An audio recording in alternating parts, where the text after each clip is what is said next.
This man was frying. His opponent continues to snap. I'm freaking frying. The guy is taking over. He's having a blast. Optic will drop. Vegas do what seemed to be the impossible. That is unbelievable work right there. Oh, good night. This is the highest level of Call of Duty we've seen.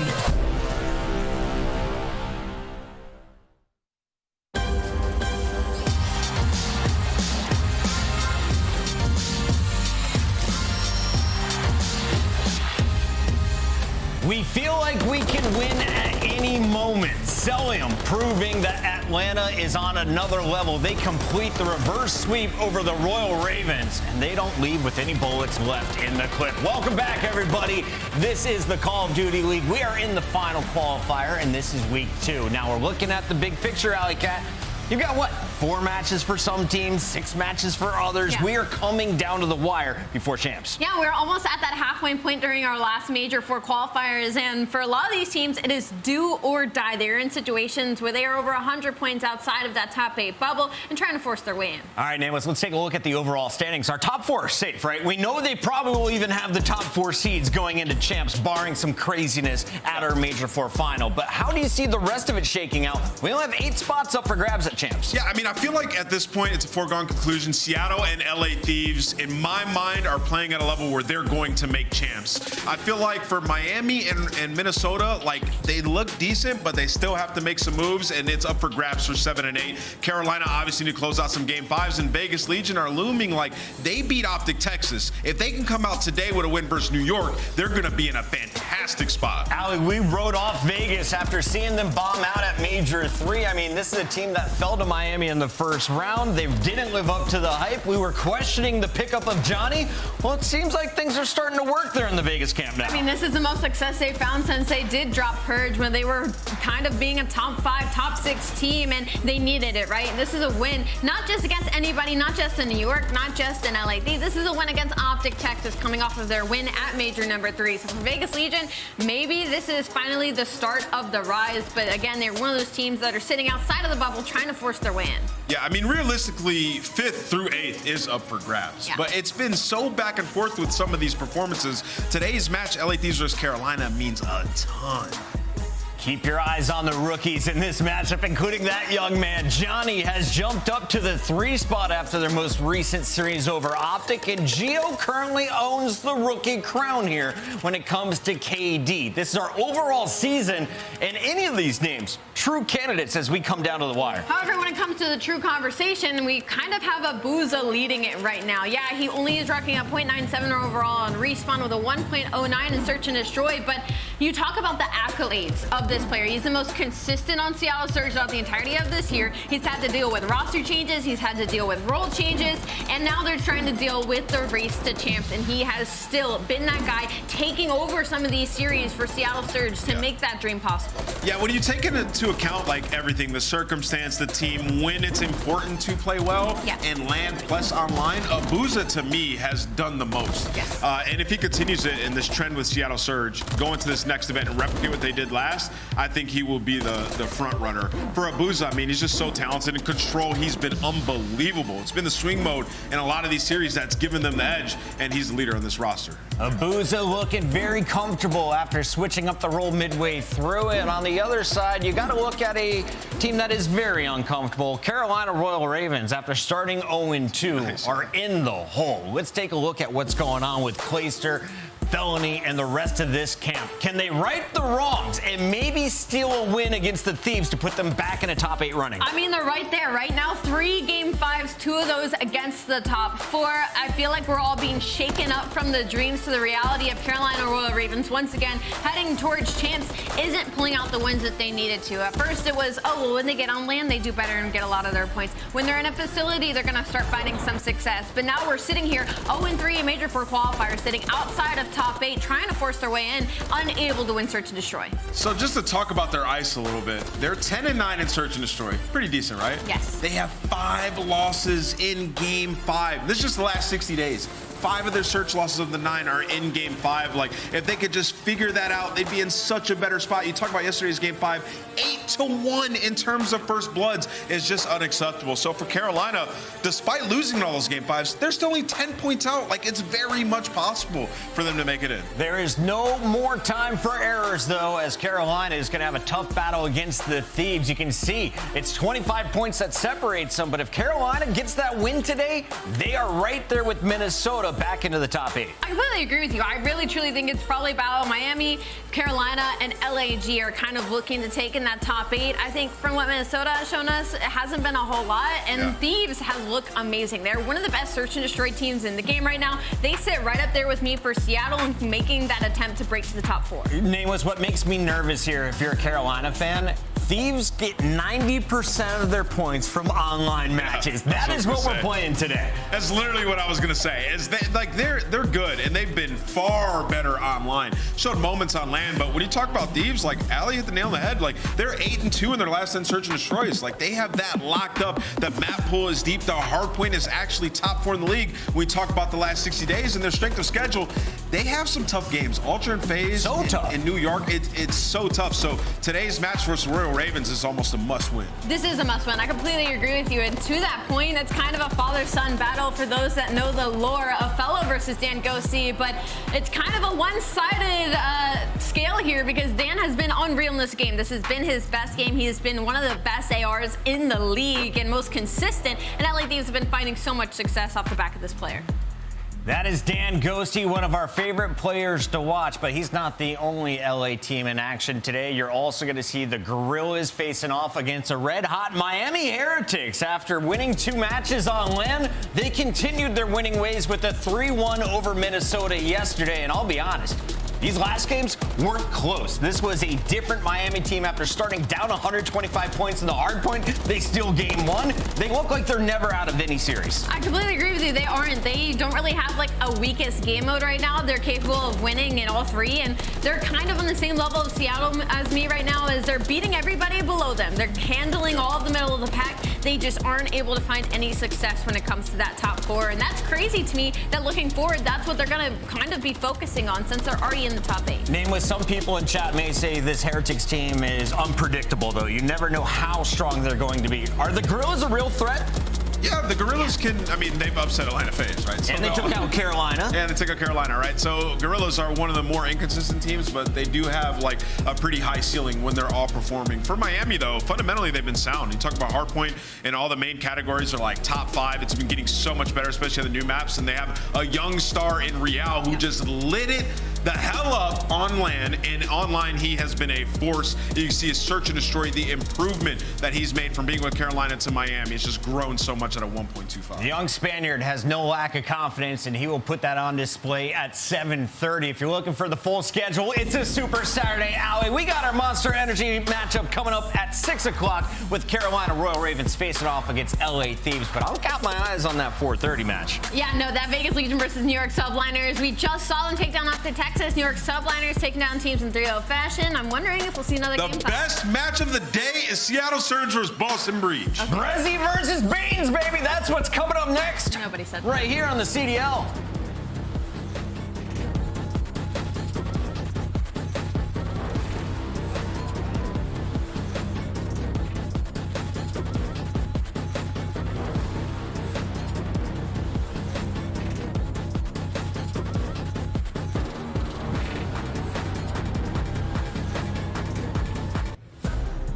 Fans, time is running out to make your picks. Choose your winners now by scanning the QR code you see on the screen. Hurry, it closes at 3:15 Eastern. The Champs Tracer Pack is available now. The bundle includes a Reaper Operator Skin, Ripper Weapon Blueprint, Death Stare Weapon Blueprint, Cuts Deep Charm, 2 calling cards, 2 emblems, and 2 weapon stickers. Use these items in both Call of Duty Modern Warfare 3 and Call of Duty Warzone. Available in store now using Call of Duty points. Never miss a match of your favorite teams with the Call of Duty League Calendar Sync. Here's the fun part. When you add a calendar, you'll also receive a Squad Up calling card you can use in-game.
Welcome back, everybody. It is time to kick off our Super Saturday with the first fight of the night. It's Boston Breach looking for their 7th win going up against the Seattle Surge. And fun fact, the last time Boston got a dub was in this matchup. That happened back on St. Patrick's Day when Arcades was playing for Surge and ASIM and Slasher were in the lineup for Boston Breach.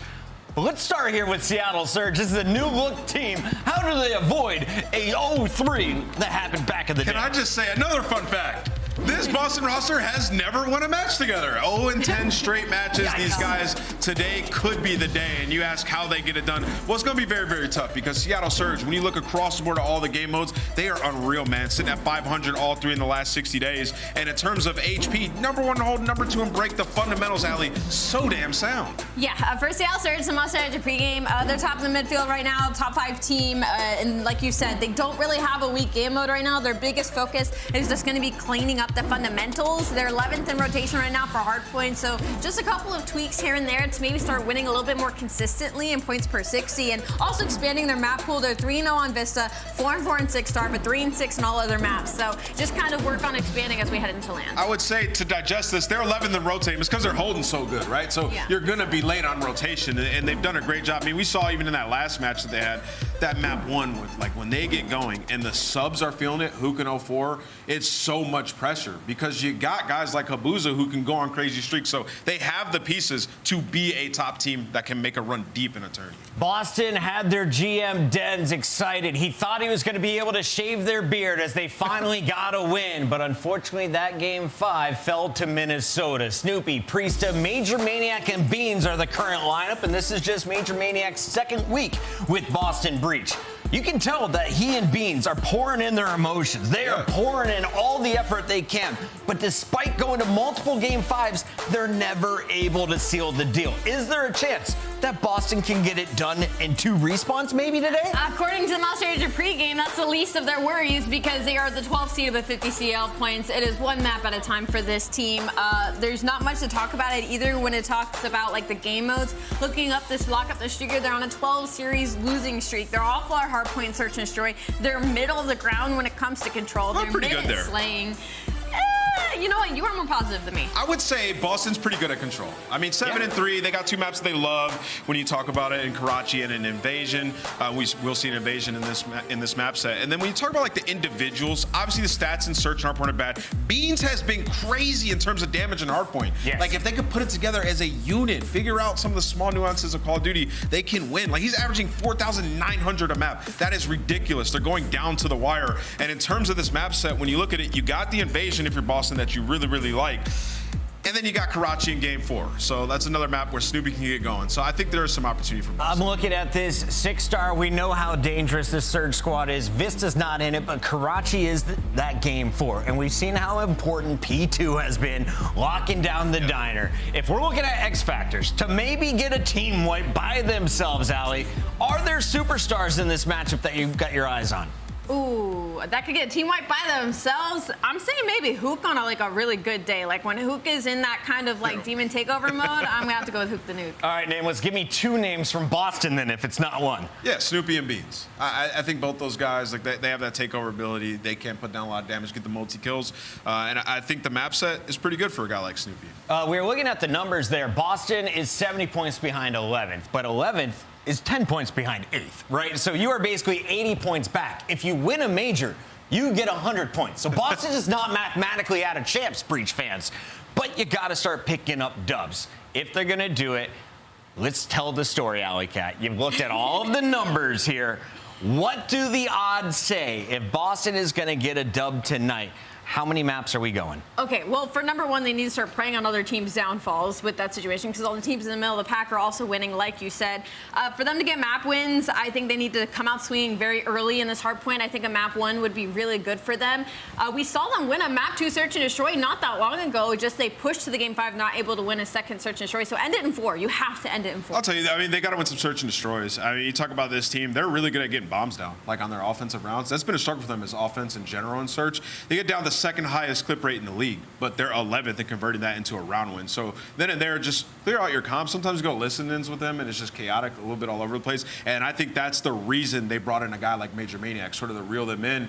And remember, they didn't have a ton of practice in their last outing with Major Maniac. Right. Went to it, they had some close series. I think this week they could be a completely different roster. Major Maniac coming up from Challengers once again to a starting lineup in the CDL, and he's looking to improve Boston Breach's Surge's game. But we have the same thing going on with Seattle Surge. They brought in a guy who had only been to 2, maybe 3 lands in his lifetime before playing at Major 3.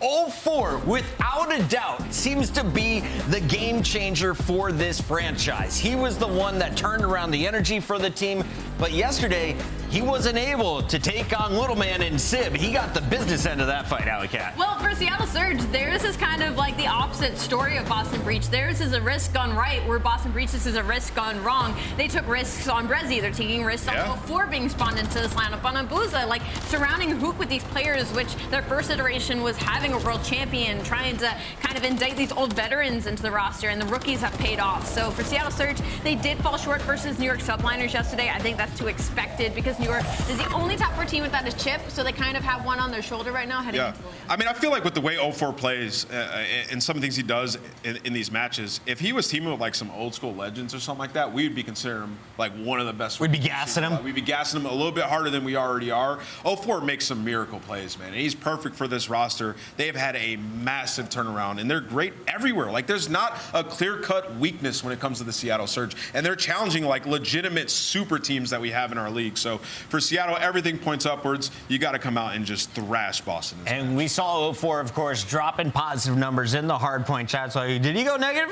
In one of the games. It was the Surge that he got handled business. Takeover moments. Keep your eyes on this SMG. Now, if we can bring up the maps and modes again, I want to talk about Seattle's strength. Are they starting to play with their map pool, or are they focusing on just their best possible maps for every single matchup here on out? I think just the fact that the Karachi made it in, the Karachi hardpoint, that map number 4, definitely tells me maybe they're testing a little bit, putting their toes on the wire. They're not pulling an Atlanta Phase versus Carolina where they're throwing all their worst maps into the lineup, but they're definitely trying to get 1 or 2 in there because, again, Seattle Surge at this point, they're good at every game mode. They can win it at any point. It's just about expanding the map pool to go up against some of the top teams. I said it yesterday. I said going into a lot of these series now, you have to come up with a game plan where you're going up against Seattle Surge because the new maps like 6-star, they have 10 reps on it, 5-5, right? So you don't feel fully comfortable playing them there. And then you talk about Vista, they're 5-0 on that now, right? So now they have that ability to sort of get some of their other maps they felt good on earlier, and they've expanded their map pool. They've done a good job. So once again, like, not a glaring weakness other than sub-base, which they don't ever really have to play.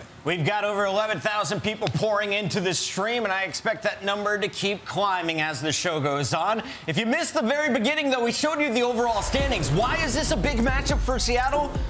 You're behind Subliners, you're behind Toronto, you're behind Optic and Atlanta, but you are ahead of everybody else. And you are just 5 points ahead of LA Thieves, who are playing Carolina tonight. Yeah. You want to keep that 5th seed as much as possible to avoid the big 3. That's what I was going to say. Like, there is no sense of comfort right now sitting at the 5th in the top 8. Last year, if you were sitting at 5th, like, you were basically guaranteed making it to champs. Now, though, you have a slew of other teams battling out in the middle of the pack right now, and only being 5 points ahead of LA Thieves, who also is going to be playing today. Miami Heretics, who is also going to be playing today. There is a lot of pressure to try and keep your spot. Yeah, I mean, you can't slump at all still if you're Seattle. Like, you don't have that big of a lead. And then, like, you got to make it in a winner's bracket. You want to have a good performance at this next major because that is the momentum you need going into a tournament like champs. After the next major, there's like a 2.5-week break, and then it's champs time. Like, that's how close it is. So all these matches, obviously preparation for Major 4, but more so preparation for champs. Chat, thank you for hanging out with us. The tech timeout is over. It's time to get the game started. But before we do, we've got to make the pick'ems official. Rosalie, 1 behind Anthony. You're going first here tonight. I'm Boston? going with, no, I'm going with, that was Boston? so messed up. I'm so sorry, Boston. I'm going to go with the Seattle Surge for sure. You're wearing green. I think you have to go Boston. I'm just saying. Celtics got it done. Do the breach? Man, this is great bait. No, I'm going to go with the Seattle Surge. I think they take it. Dang it. Why not? 116, we're going Beans today. 117 after the win, and the fans, they disagree because they like math and facts. It's time, though, to send it over to 2 beautiful humans. One across the pond goes by the name of Brycey, and he's back here for week 2.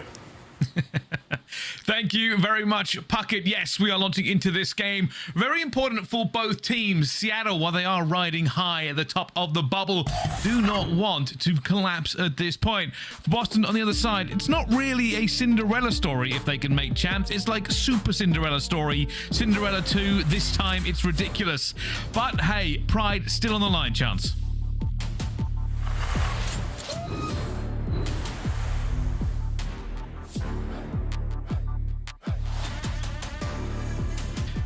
All right, well, looks like we're going to get into this one very shortly, and we'll see just how it goes. I believe Chance just had a little bit of a mic problem there, but once he's fixed that, he will join us right back in the cast. At the time, though, we'll see just how hot these teams come out of the gate. And the Boozer just waiting here, because Boston have got a first little bit of control. And they're just going to keep fighting for this. Of course, you know, Boston not had a great time recently on a very big loss streak. Problem being, of course, is that most people now see Seattle as the team to beat, just outside the top 4, and then everybody else. And so far, so good. Eventually, Seattle Surge will break back in. Chance, you back with me? Right? Not the best start on the P1. Boston maybe taking him to task just a little bit, but a couple cutoff kills coming through, and more importantly, that rotation. 0-4, he's been posted up, chilling, basically just waiting for the gunfights to come to him, and as soon as they do, he gets the kills and going to take a swim as well. 20-point gap between these two teams, but Seattle, it's their time to shine. See now the setup. This is everything. This push has to be on it. And Breezy and Hook, they're having a nice relaxing time. Both laying in the water. Will it be enough for them? A Boozer will find two. Major Maniac getting one back. Now both teams are going to be staggered. But it will be Seattle Surge with a slightly better position. They're on the hill. They can wait for this pressure and absorb it. At the moment, they're doing just that. Yeah, I mean, yeah, Daniel's touched on the desk, right? Their holds have been fantastic, and an opportunity for things to look good as well. You trade out Snoopy, already feeling better about your odds. It's trades through and through. Literally, both these teams getting after it, but Beans has the stamp on it. It is the two-piece, that is separation, and now Beans, opportunity just to fry and fly just a little bit more. Final 10 seconds of scrap to be fought over. Beans just playing keep ways, his team ahead of the rotation. So Boston, honestly, so far so good. Things not looking too bad on 6-star. Let's see if they can hold it. You don't see Major Maniac. He'll be waiting here. Bean's going to spawn with him as well. And now the rest of the team just trying to hold, but pressure from Seattle is mounting. They're trying to get through here, but not able to get any of the kills they need to start really hurting Boston. You can already see the spawns start to manipulate on the mini-map as the kills gently go towards Seattle.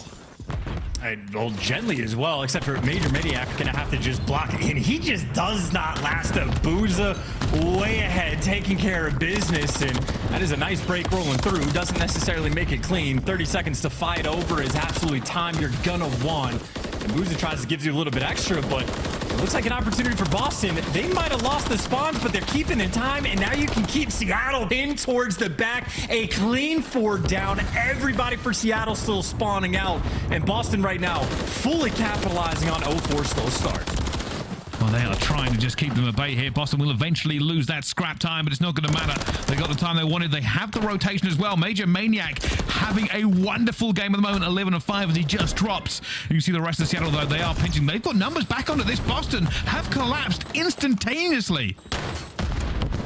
That's a tough one, too. Yeah, I was going to say, we're watching Major Maniac pick up double kills on one side of the map. His team, though, on the setup, well, don't really offer too much on the rotation. Now, Brezzy gets a setup and maybe picks up an errant kill. He was only a nuisance on the flank, but you see Major Maniac in Boston ahead of business, making sure they're watching all the sort of cheeky little pushes that could roll through, and, well, now it's just a head smash, all guns forward. Just trying to contest here for the second. 0-4, trying to play his life, finds the first one. Up and down, looks and finds Snoopy as well. No, a turn and burn. Snoopy will get it, but both teams just putting bodies onto this contest. Boston will win out at the end on the back of Major Maniac. And while they will get a little bit of an advantage here, we know we're going to P1. Hugh will continue to push this angle. Almost finds a second. Yeah, that's so annoying going on the flank like that just for the final 10 seconds. But obviously it is a very quick rotation over towards P1. So Seattle gonna absolutely fight tooth and nail for it. Honestly, for Seattle Surge, they have a very simple game plan, it feels like, in a lot of the maps, but they just have that overwhelming force. So, simple game plan is great when you can actually execute it. No forward looking to execute now, waiting for the timing, but Priesta, nice little off angle, and gives you 2 as well. Boston right now trying to do just a little bit extra. 2-piece for Priesta, 2-piece for Snoopy, and time collected for Boston. This is just a slaughter. Everybody is just throwing everything in the middle of this map, and trades are happening in abundance. Nobody really getting away clean. Boston Breach, though, just a few points to their good, as both teams will be looking for this scrap time and the rotation. The Seattle Surge might actually get just that.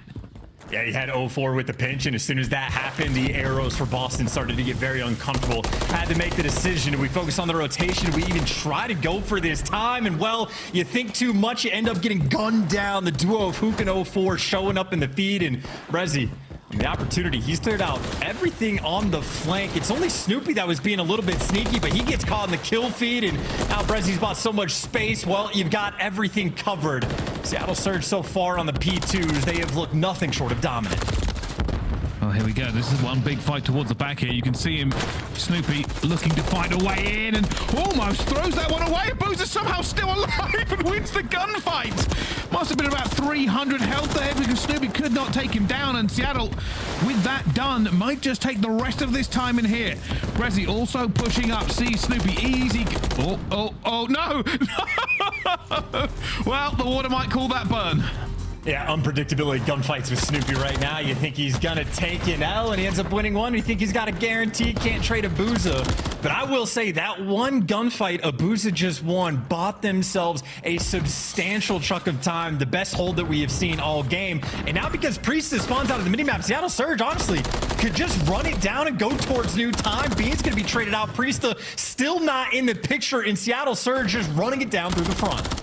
Priestley, though, looking for this one. It's huge. If he can find a second, not going to. The reinforcements for Boston are about to flood straight through. Beans makes a huge kill. And Seattle Surge, after all of that work, will find themselves outside the hill again, trying to get in position as Snoopy and Beans go to work. Hugh tries to give a toe hold in, but it will be Boston with a better position. And now both teams contesting a lot on this point. Hey, this is what I'm saying, man. This is just like the scrappiness that Seattle Surge brings to the table. Constantly annoying. They just flood anytime you think Boston might be able to get a good hold. It's just a lot of contest time running through. They're just throwing bodies at the point. They do get 4-man wiped here, so maybe the worst case scenario for Seattle, but it's like going to be a 2-2 split coming through. Boston got to worry about the pinch. Major holding. Doesn't need to. Snoopy will find the first. They're both sides here. Boston looking and trying to make sure they hold it, but Seattle have put bodies in again. And now Priesta is trying to just make sure he can stay alive. The rest of Boston come to help him out, but let's find out how Boston are coping at the moment with the Boston Breach. Listen in. Watch out even more. Alright, Boozer in one. I want you to the lobby. You to the lobby. Careful. He's getting close. He's getting close. Let's chop him together. Let's run out. Come along with me. Yeah, come on. I didn't stand right. Can we sage? I got native. I have mid. I'm ready. Might be no one. He's one more shot. I think. They're just gonna play. I flip, bro. I flip. How many times? Stay away from me. I'm a heady. Heady dead. Yo, one's blue rotating. Blue rotating. You come behind me, Kyler. He's weak as secret. He's ironing. One shot. One's on blue native. Two shot man. One stage done. Yeah, let's take mid. Turn up right here, bro. Yeah. One shot stop. I'm naming him. He's a stage. Stage. 3. All shot. Stage in time. Big fucking break. Take your time, bro. Yeah, how many stage? I'll help lobby. I'll help you stage. Peek off. So I'm going to nade. I'm taking you. I'm be under. I got nade, bro. Give me a second. Nothing under, man. I don't see you. Be left in front. He's laying down left. Nothing stage. I'm needing them. He's laying down back on the left side. One more time. Time them. Because me, you. Missing who? Running at you. Nah, she's out. Get blue, bro. I'll punch up. Might get you. Blue one shot. I'll get you. Use one. Yeah, there's 2 blue boys here. Well, Boston are putting the comms out, but they're not finding the success on this map so far. Desperately now trying to dig themselves out of a hole. 100 points down to Seattle Surge. It's a fight for P1, and P2's got to be better than they've done before. And well, yeah, P2 has also been the best case scenario for Seattle this entire game. Another spree though from Major Maniac. This man is double positive in hard point and you're still down by 80, make it 90 points. And well, a P2 that is going to be very difficult to break down. Even if Major gets a cruise, this is not the hill where you're going to have an effect. And they're setting up a long pinch as well. Priest is trying to go around the back. Beans is giving the entry kills. Major Maniac has the timing as well. So freebie kills being collected, but you still got to get that time. You see now they've got the chaos spawns, both teams spawning out here. We'll have Boston at the back. They've got to get in position. They can't really afford to lose any of these trades. Need to hold this as well as they possibly can and start thinking about the rotation. 25 seconds is all Seattle Surge needs, and they might do it right here as they break through. They're just overwhelming, man. I'm telling you, Seattle. I mean, Priest is thinking about the rotation, which he has to, but as you pointed out, Seattle Surge could just win it on this P2, and they're picking up all the kills. They're making it look easy. In that rotation from Priest to well, he flips the map and says, well, I guess I got to come back and fight for this time anyway, and I don't know if they're going to get it. 2 more seconds left. Cruise missile can stop it, but barely, and look who's at the new time. It's Seattle collecting their easy dub. And Seattle just looked relaxed at the end of that. 0-4 laughing. And I will say, for Boston, it did look close. About halfway through, they were trading everywhere on the map. Unfortunately, Seattle Surge were playing at a pace that Boston seemed to slip from. And it went from, okay, these two teams are fighting it out, to Seattle are now in cruise mode towards the end of this hard point. And I'm telling you, Seattle Surge just play with like overwhelming force. I mean, we have Hook. He's been one of the fastest, if not the fastest player in the league since he's been here. 0-4 is one of the rare players that is actually happy and willing to sort of match that speed. So even though 0-4 goes -11 overall, and even despite the fact that the slang was very close, if not in favor of Boston Breach, it's those hill where Seattle, maybe they never get the breaks, but it's so much contest time coming through. It's so much of like just annoying moments where they're just, you know, chipping away at the time. And there had to have been maybe what, 30 seconds of contested time there for Seattle that Boston's not able to get. And meanwhile, Seattle Surge, they had the moments, especially on P2, where they actually got proper clearance and were able to build themselves up a decent chunk of time. So Seattle are just playing maybe like 8 out of 10 Call of Duty, but they do it the entire game. It is truly an onslaught. It's going to be a difficult team. Seattle Surge, the rest of this run to the major. And for Boston, that's not what they want, really. Hoping for some easier games. Didn't find it here in the first one. Just not Boston having a good time. The losses continue to mount, and while we say there is an outside chance, there is an ice cube in hell potential of them making champs. Games like this just make it seem even further away. And I was thinking too, for like, you know, one thing the desk talks about for the side of the Boston camp is the fact that their first week they had together, very short notice. You have a new roster, you don't have time to talk everything over, you only get a certain number of repetitions in before the matches play. They've had an extra week now, which can be a massive amount of time in Call of Duty to sort of figure things out.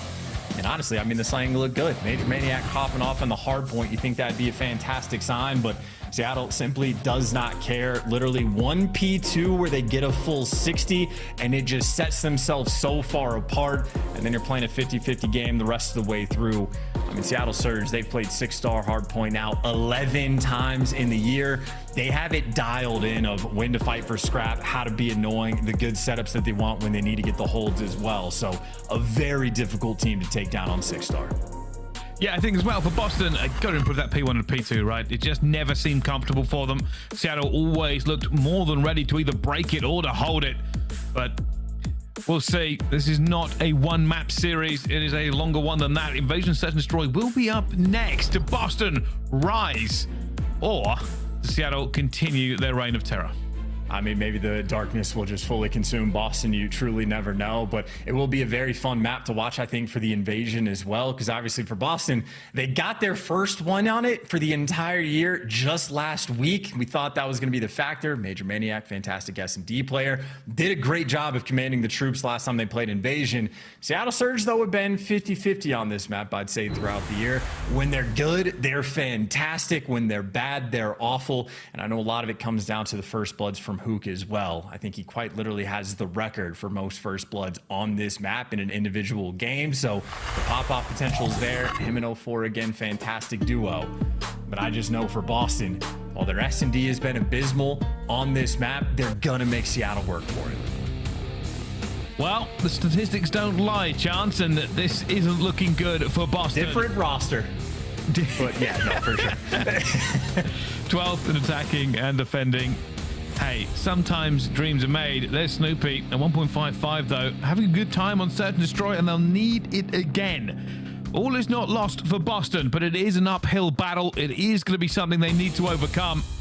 For Seattle, of course, these 10 points also matter. It will give them an extra little bit of gap as we move towards Major 4 and the end of the season. Yeah, I mean, really for Seattle, especially with sort of the teams they're playing after this. There's your first blood, by the way. Hook from literally downtown, actually. And now on the minimap, 04 is so far behind enemy lines. Boston never going to read this. Snoopy might get shot in the back at any given moment. 04 giving you the comms. This is, I mean, a hell of a way to start off a defense for Seattle. Target sighted. Major Maniac is about to fall to 04. There goes the first one. Beans will get one back, though. Problem is, they now know they are surrounded.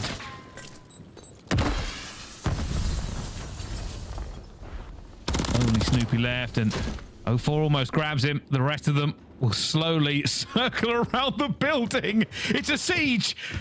Can Snoopy break out? He found one.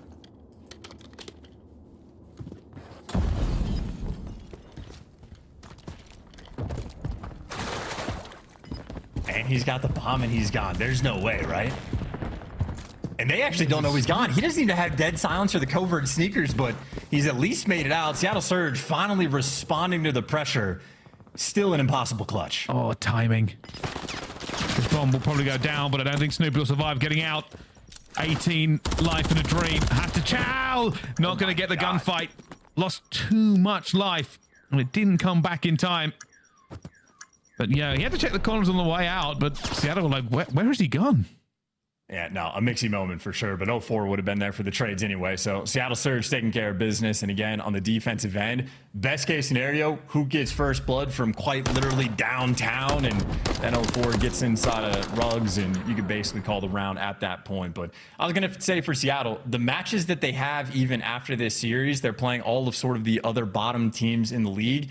They have the opportunity to get enough CDL points just in the online stage that they could completely take the pressure off of themselves going into Major 4 and just play with a nice air of comfortability. But you still have to make sure you win these series and put yourselves in the spot. Seattle Surge just, though, in prime position. Hoop looking for his next first blood. Oh, Hugh, aggressive as always. Will dive out. The reach out is bold and gets it anyway. Shooting off the second. Hugh doesn't care. Just runs straight into them. And well, Snoopy will get one back. Hugh is potentially looking about putting this bomb down, but that is outrageous. Beans, well, maybe gonna even the odds, 2v2. And who still hasn't gone for this plant yet, so still a nail-biter of a situation. Snoopy, well, the hunt is on. They're gonna chase and try to hunt him down. Snoopy, though, had help on the cross. Beans gets some tags in, and just like that, the first bloods might not matter. Hook for the 1v2. Well, he's already found two. He does have bomb. He does not need to engage here if he doesn't want to. He can potentially plant and then try to play for the post-plant, but no information. Only knows where Snoopy and Beans were, not where they are at the moment. Easy reads. Snoopy taking care of business as well. Both him and Beans, I think, spotted Hook on the cross when he goes to work B Street. So I think Beans and Snoopy were just saying, hey, we're happy to let him plant over by the B site. We can trap him in and play for the retake in a 2v1. And instead, Hook just ends up not getting good timing. Can't check everything with that little time. And that's a hell of a round from Boston. Hook literally picks you apart at the start, but you execute after the fact. And I mean, again, as I pointed out, I know the S&D record for Boston has been abysmal, but from what we've seen with them on Invasion, at least with this roster, they're gonna make you work for it. You gotta be honest with you, the fact that round ended in favor of Boston is still kind of mind-blowing. Hook finds two, and then somehow they don't do anything with it. But another round, another chance. Snoopy shouldering the doorway. Nothing on the nade check, and they are worried. They are worried about the disposition of Seattle Surge. As they should be as well. I mean, Seattle Surge basically triple stacked up B Street almost. Like, who can go back and forth, but who maybe more first bloods roll his way. Boston getting frisky, but it's actually Hook that they find. Finally, Boston get a first blood. Snoopy staying alive now, trying to hold the oh so important mid tank. Brezzy will take him down though. It's a huge gunfight. Brezzy will fight Major Maniac as well. And Boston have been stalled. They do not have control. You can see Priester and Beans basically back to back watching doorways. Call has been made. They're looking to rotate potentially.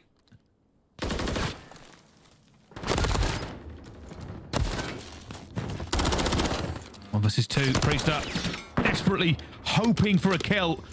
Hasn't found it, and now the only opportunity is to get this bomb down. He's going to go for it as well. A potential 1v2 here if he can get away.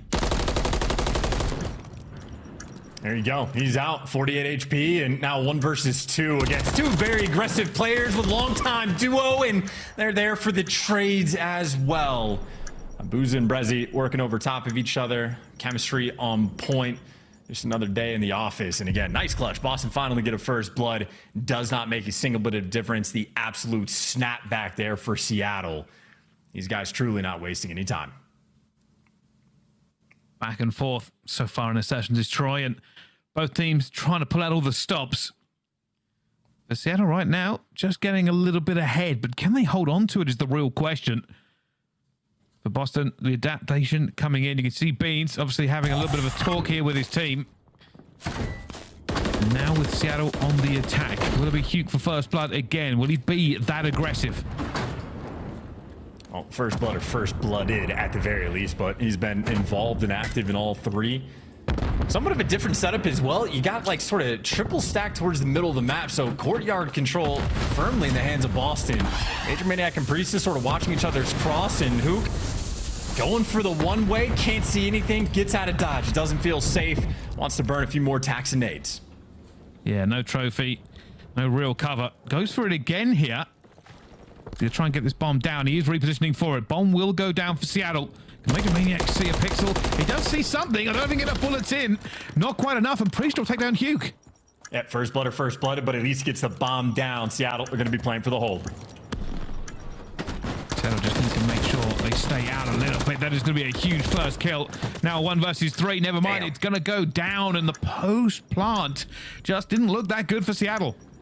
They just had everybody in the mix, right? I mean, you had Major Maniac and a couple cheeky tags on Hook, giving the call outs to Priest to go get the kill. And again, a bit of a unique setup. Very aggressive. 3 players in and around the courtyard. Ton of crossfires that can be set up. And Beans was also very quick to get back in the action with his teammates. So Boston just able to swarm, and thwarting a bomb plant like that always feels good. Another thing that Des mentioned is Boston fantastic at getting the bomb down, but they've struggled in the post plants as Seattle did there. Wow, these teams really just knowing what the other team's up to. It seems like the positioning and everything else, a bit of a chess game. Who strikes first? This time, Boston.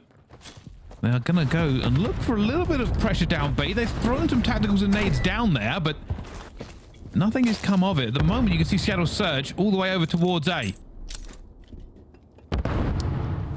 Got to react to that stun, right? Or Priest is not even going to check the corner. He gets the stun connection. Hook doesn't hesitate, and now Hook's going to get the call out to Priest's one shot. And first blood or first blood, you know he's going for the chow if he's got a kill in his lap, but does get traded out. Still, though, 3v3. Boston, the biggest problems these guys have had on this map is they just waste so much time before they make a play call. 45 seconds is a good chunk to work with, but they have yet to even go and get that bomb. Beans makes the collection. They have to make a decision soon. It looks like the decision might be made. If Beans crosses here, Abu's is still as well. That's been called out. Seattle, they're diverting another body over. Brezzy, reinforcements from Abuza are coming. But Boston, you're all right. They have burnt this time. I mean, 21, 20, the bomb, you got to do something. You got to trade these players out. And you've given Abuza so much time to get in position. So now you're getting cut down on the cross. You're trying to run it. Brezzy straight into him. Bean slides to get the kill. And with 8 seconds left, if Abuza kills the bomb planer, that might be enough to decide it. And that's a nail biter. They can't do it. You literally waste too much time. You cannot win the round. Old habits die hard. Yeah, I mean, there's one thing you can never beat. Be it in real life or be it in Call of Duty, you cannot beat the clock. And the call was made. We saw Beans pick it up, but even then, Major Maniac and I think it was just didn't put enough pressure on the B street. They didn't open it up. They tried to check the corners as quickly as they could, but when you are burning the clock like that, if it goes against you, if you do not find the pick you need, you put yourself in a bad position, and they burn about as much clock as you could physically do.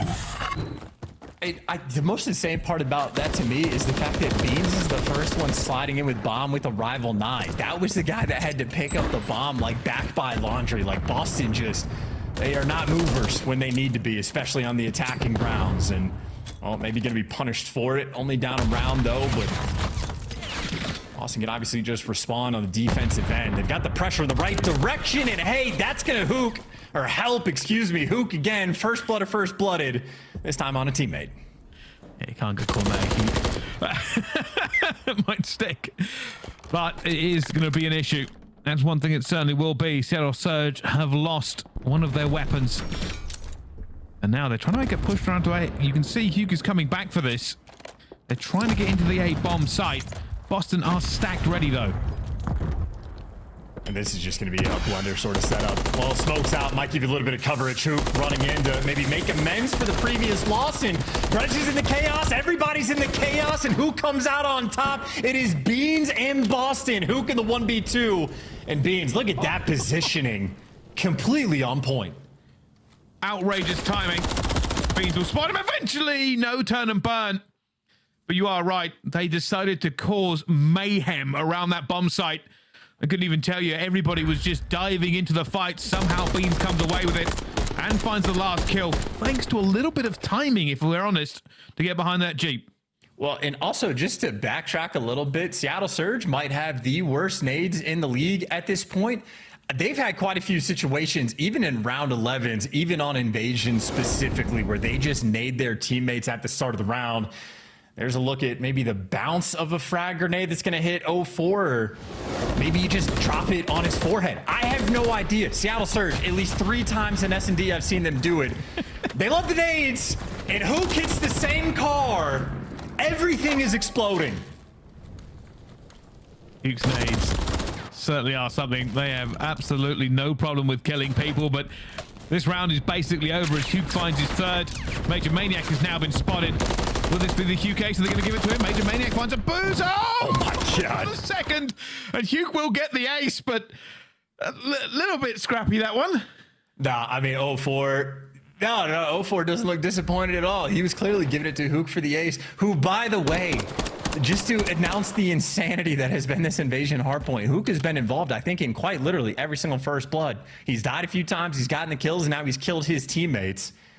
I think the only other option for him is Hook has to, like, maybe die by car bomb to himself in first blood himself.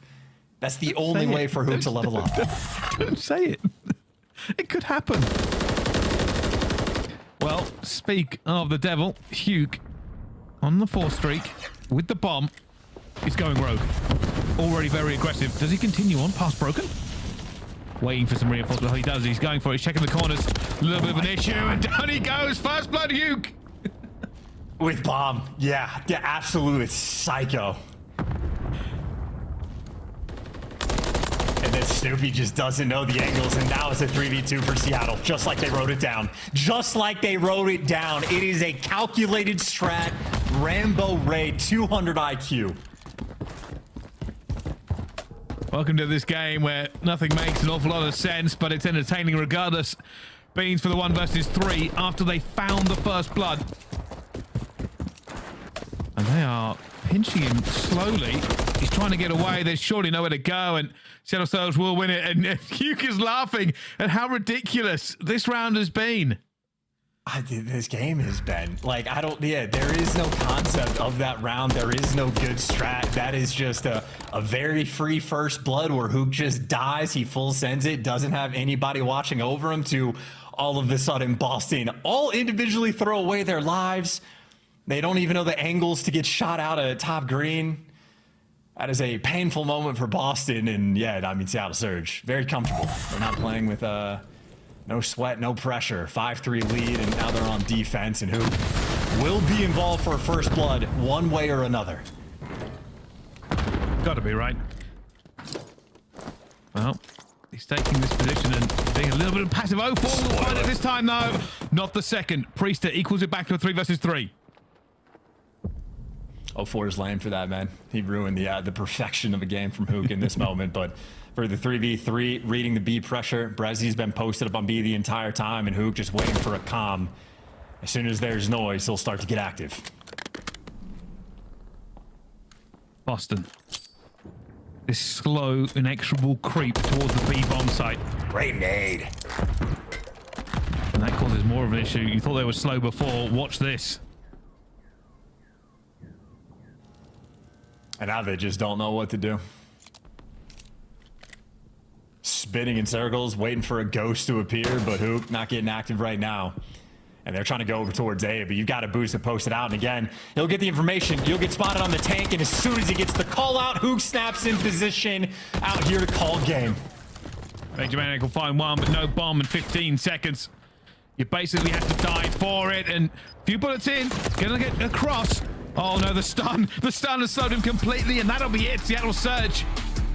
A comfortable victory in the end, you can see. Animated talks there from the team, but it isn't kind of a jubilant victory for him. It's just kind of a, I don't know what was going on in that S&D, but at least we won. Yeah, and look, for Seattle Surge, again, on a game plan front, Hook had 2 different first bloods blowing up the exact same car in Boston's spawn. Literally in round 1, you think Boston would recognize that nade potential, and then a few rounds later, they get double killed by it. So Boston not a team that is on point, making adjustments on the attacking end. And honestly, I do feel a little bit bad for Beans. We watched him in a 3 versus 3 with 50 seconds left when they picked up bomb, like over towards Cafe. Beans had to be the first one to slide in towards the site with a rival 9, attempting to do everything. And well, Hook, 4 first bloods, 3 first deaths, but Priesta, 4 first deaths as well, and did not match it in the kills department. Seattle Surge just clearly the better team. Yeah, they're sitting pretty good. And now the question is, does Seattle Surge just put this one to bed in invasion control, or do Boston have something else to bring to the table? The long road back for Boston, and against a team they thought that maybe they could just start taking some points against.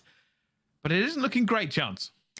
No, not at all. And I will say sort of the biggest stain on Seattle's record has been their control all year. But if you think that's the opportunity for Boston, you might have to second guess yourself. Seattle Surge looks so much stronger, especially on invasion. So going to be a very exciting look for these guys on this map, Bryce. But that'll be after the break.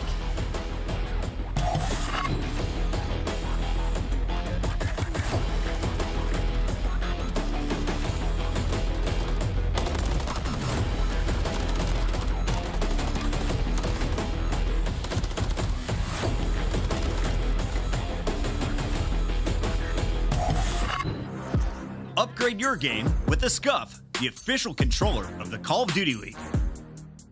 Scuff Gaming is doing an ultimate giveaway where you and a friend can win a chance to go to COD Champs this year. The giveaway includes 2 VIP tickets, travel expenses, and more. To enter, scan the QR code on the page or go to scuff.co/CDL and enter your email. Terms and conditions apply.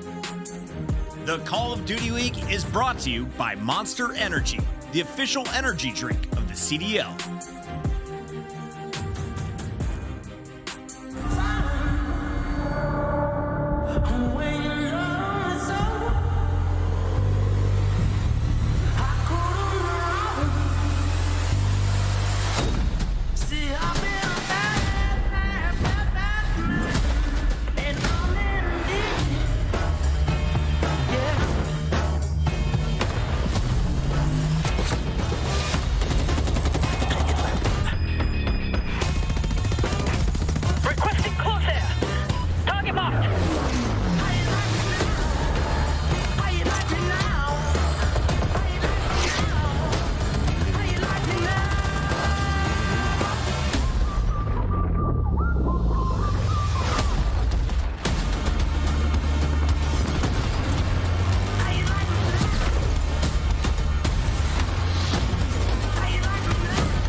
Ladies and gentlemen, welcome back to the Call of Duty League. We have Seattle Surge and Boston Breach throwing it down.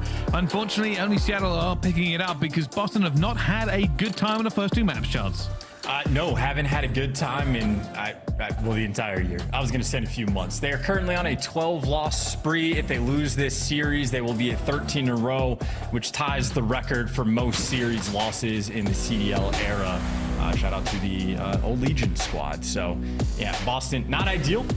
Invasion, control, and control generically. Good news for Boston. They've actually been solid at this game, though. 5-7 record overall on this map specifically, but they've won 7 out of their last 10 controls, and Beans has been literally the fry man when it comes to control as well. The Dex touched on it. His damage numbers have been completely absurd.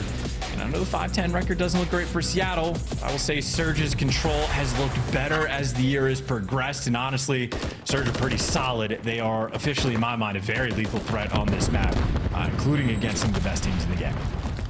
Well, let's find out as Hugh finds the first blood in the control anyway, and the first 3 bloods all going the way of Hugh, and we could start hearing the whirring of doom. The blender might be already in.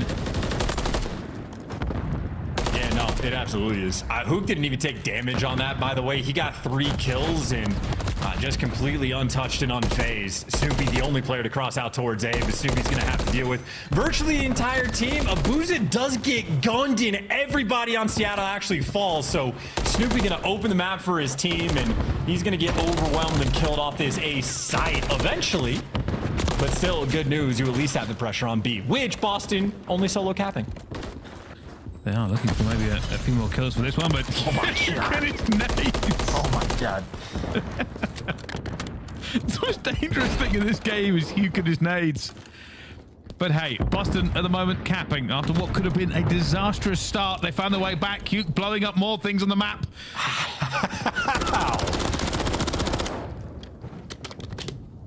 Hook is going to have more car bomb kills than, like, I don't know, some players going to have kills in the S&D. Actually, he definitely does. Yeah, that's actually 100% true. But at the moment, in the control, a good start for Boston. They've got B down. They've got the time. They mustn't waste this after breaking out the first time. Abuza find a Major Maniac. Drills. Not going to get the second. Boston need a string of kills here, though, to make some progress. Yeah, and the problem is it's going to be a long-term game. Brezi's been living inside of your spawn over by Palace, so everybody coming off spawn's going to have a problem. But if Boston wins all the gunfights, then you can run straight towards the zone. But now 2 players are going to be stuck in the cycle. And 04 getting tagged up from God knows where, but 2 players stuck in runs right now for Boston and Hook. It is just food for fodder. Boston very happy to post up and pray that their enemy makes a mistake, but not always the best in making the active plays. Just waiting. They know he's here as well. When the spawn's going the direction they are. Brezzy will be looking to make the right kill, and it should be on Beans. Beans is going to be looking. Beans is not going to find quick enough. Annoying. And now Brezzy will try and get a better position to take some more, but gets shut down before he can do anything. Seattle Surge just bleeding the clock out here with trades. Yeah, and players getting caught as well. Anyone that sneaks by Seattle, they have kept the map completely on hold. Able to swarm as well. Hook responding to the pressure on a 4 spree as well. So definitely looking to see if he can get an extra couple kills. Know his 2 players nearby. Needs to play his life. What is going on? Seattle Surge so sneaky. Hugh being a problem. A 6 streak for him. Everybody back into the spawn. 15 seconds left to go, and Seattle Surge will win this defense. 3 ticks for Boston. About the only highlight you can talk about. They really are a team that, like, it's... If the game isn't easy for them, it feels like Boston don't often know what to do. They just got to the point where they had 2 players in rugs, and both of them just went, I don't know, pick a corner and hope for the best. And, I mean, not able to get the trades, not able to get it active. They had the one solid play where Snoopy sort of opens the map up over towards the A zone, but that's just to buy you the pressure to actually capture B. So Boston, I mean, a maybe standard round of invasion. They get 1 zone, do not get an extra tick. And of course, more bad news for them. Hook does in fact have a cruise missile, which he's going to blow up a car with it and a teammate. A lot of players are going to die. Yeah, we'll see. We'll see what happens with Hugh the Nuke living up to that nickname. 7 streak for him. They're now going to go straight into this. No messing around with a nade push into B. The nade goes out from Hugh. Doesn't get anyone this time. A rare sight. Just waiting for the kills to roll through. I mean, Boston as well, just sort of looking at Ghost. Beans has been sort of bouncing back and forth between the A zone, trying to play extra safe, but effectively looking at nothing. But now Boston's starting to swarm. Only 2 players even near the B zone, let alone capturing a Hook at this point. Just playing for the spree. That is 8 in a row, given number 9, but you still want to make sure you actually capture the zone, but I think the reinforcements should be quick to be here. Beans have the only opportunity to break it down, and that is a nice start. Snoopy is in cute. He'll keep playing his life. 14 and 3 at the moment. Stat line looking wonderful. Still capturing by himself. Snoopy is trying to capture him as well, but isn't going to work out. Pretty easy going for Seattle. They're going to grab B. This is going to be about the long haul towards A. And Boston really want to try to capture as much space as possible. In the meantime, Priest makes a nice play just to be annoying, and you see he's dragging Hook all the way back. Hook, of course, though, does get the trade, and in the meantime, Boston have no extra space on the map, and as soon as Beans tries to go for it, he just falls. Seattle Surge, they can get set up around Cafe, and honestly, an opportunity to make a play as this 10 spree continues. Hugh's still alive, although everything has slowed down an awful lot. I felt like Hugh's playing for a streak with the way he's currently playing. You've already got it. You're well past. But 15 and 3, might as well just keep doing what you're doing. They still have enough map control not to be locked back in. And this is certainly the moment where you want to take your time and play for the kills as well. You're hoping to get a couple to fall in short order to make the break, because, I mean, Boston at the very least aren't setting up for spawn kills just yet, but a big win by Beans. The streak has ended, and, well, now for Seattle, a much longer way to go in this round. Priest, they're trying to lock them. You can see he's trying to make pressure down the straight to get them back in. It isn't going to work. Got to be careful here. Boston are holding on, but just a small margin for them. They start losing a couple of trades, and they will dive. 0-4 already making his way up. Maybe hoping to stop the clock. That's what he's doing. And the hip fire isn't good enough. Snoopy will take him down. I was going to say, Boston are playing like a very delicate game. They're getting a lot of kills on the defensive end. So far, it's been so good, but it's felt like Priest is the only one that's been playing for positioning on the map. Everybody else, I mean, just incredibly turtled, which if you get the kills, it's great. Well, a lot of jumping around, a lot of trades, but a whole lot of nothing here for Seattle. If they don't do something now, they will end this the exact same way Boston did. Just 3 ticks. And Beans finding enough kills. He's on his own 6th streak. Gets the 7 as well. The Renetti banging to put Seattle away for this one. Duke will get into the point, though. Clock stopped, but there are too many players around. He will fall as well. I don't think they can make this through. Major's got down to 0-4. This could be dangerous. Major Maniac, the last player alive to do anything. And that will lock it out. I guess it's all even. Yeah, maybe Seattle a little bit too slow in their attacking rounds as well. But obviously, they were pretty consistently in good positions. Boston just on point with their holds. But that is a sort of series of very delicate moments that Boston Breach playing a very dangerous game. But Beans has been on point in this game mode and goes on a spree of his own. So we got a cruise missile for cruise missile sort of balance on either side. Maybe an opportunity for Boston to attempt to use it aggressively. You see Beans chirping in the comms, trying to cook something up. Who makes the difference? That's going to be the key here. Both teams tied, and as we've seen before in Invasion Control, it usually does go this way. You just have to find the tiny difference. And Snoopy tries to make it happen there. Beans is calling this in instantly, and he finds nothing.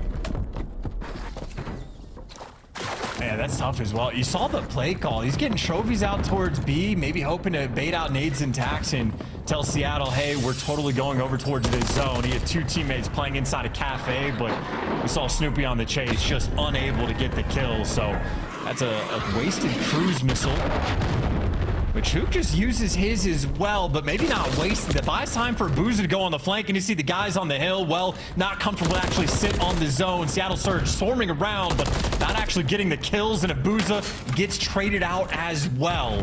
So beautiful moment for Boston. You deal with the cruise missile. You don't have to worry about the Hook threat for just a little bit, and it's looking like this B zone should be secure. Now I'm going to get onto this. You can see 04 is thinking about a bit of a push. Jumps down, thinks better of it. All right, didn't find anyone. Back I go. And sometimes COD matches between teams like this, there can be a symphony, a back and forth, a tug of war. This looks like 5 hamsters thrown into a washing machine as everybody just flies around the map.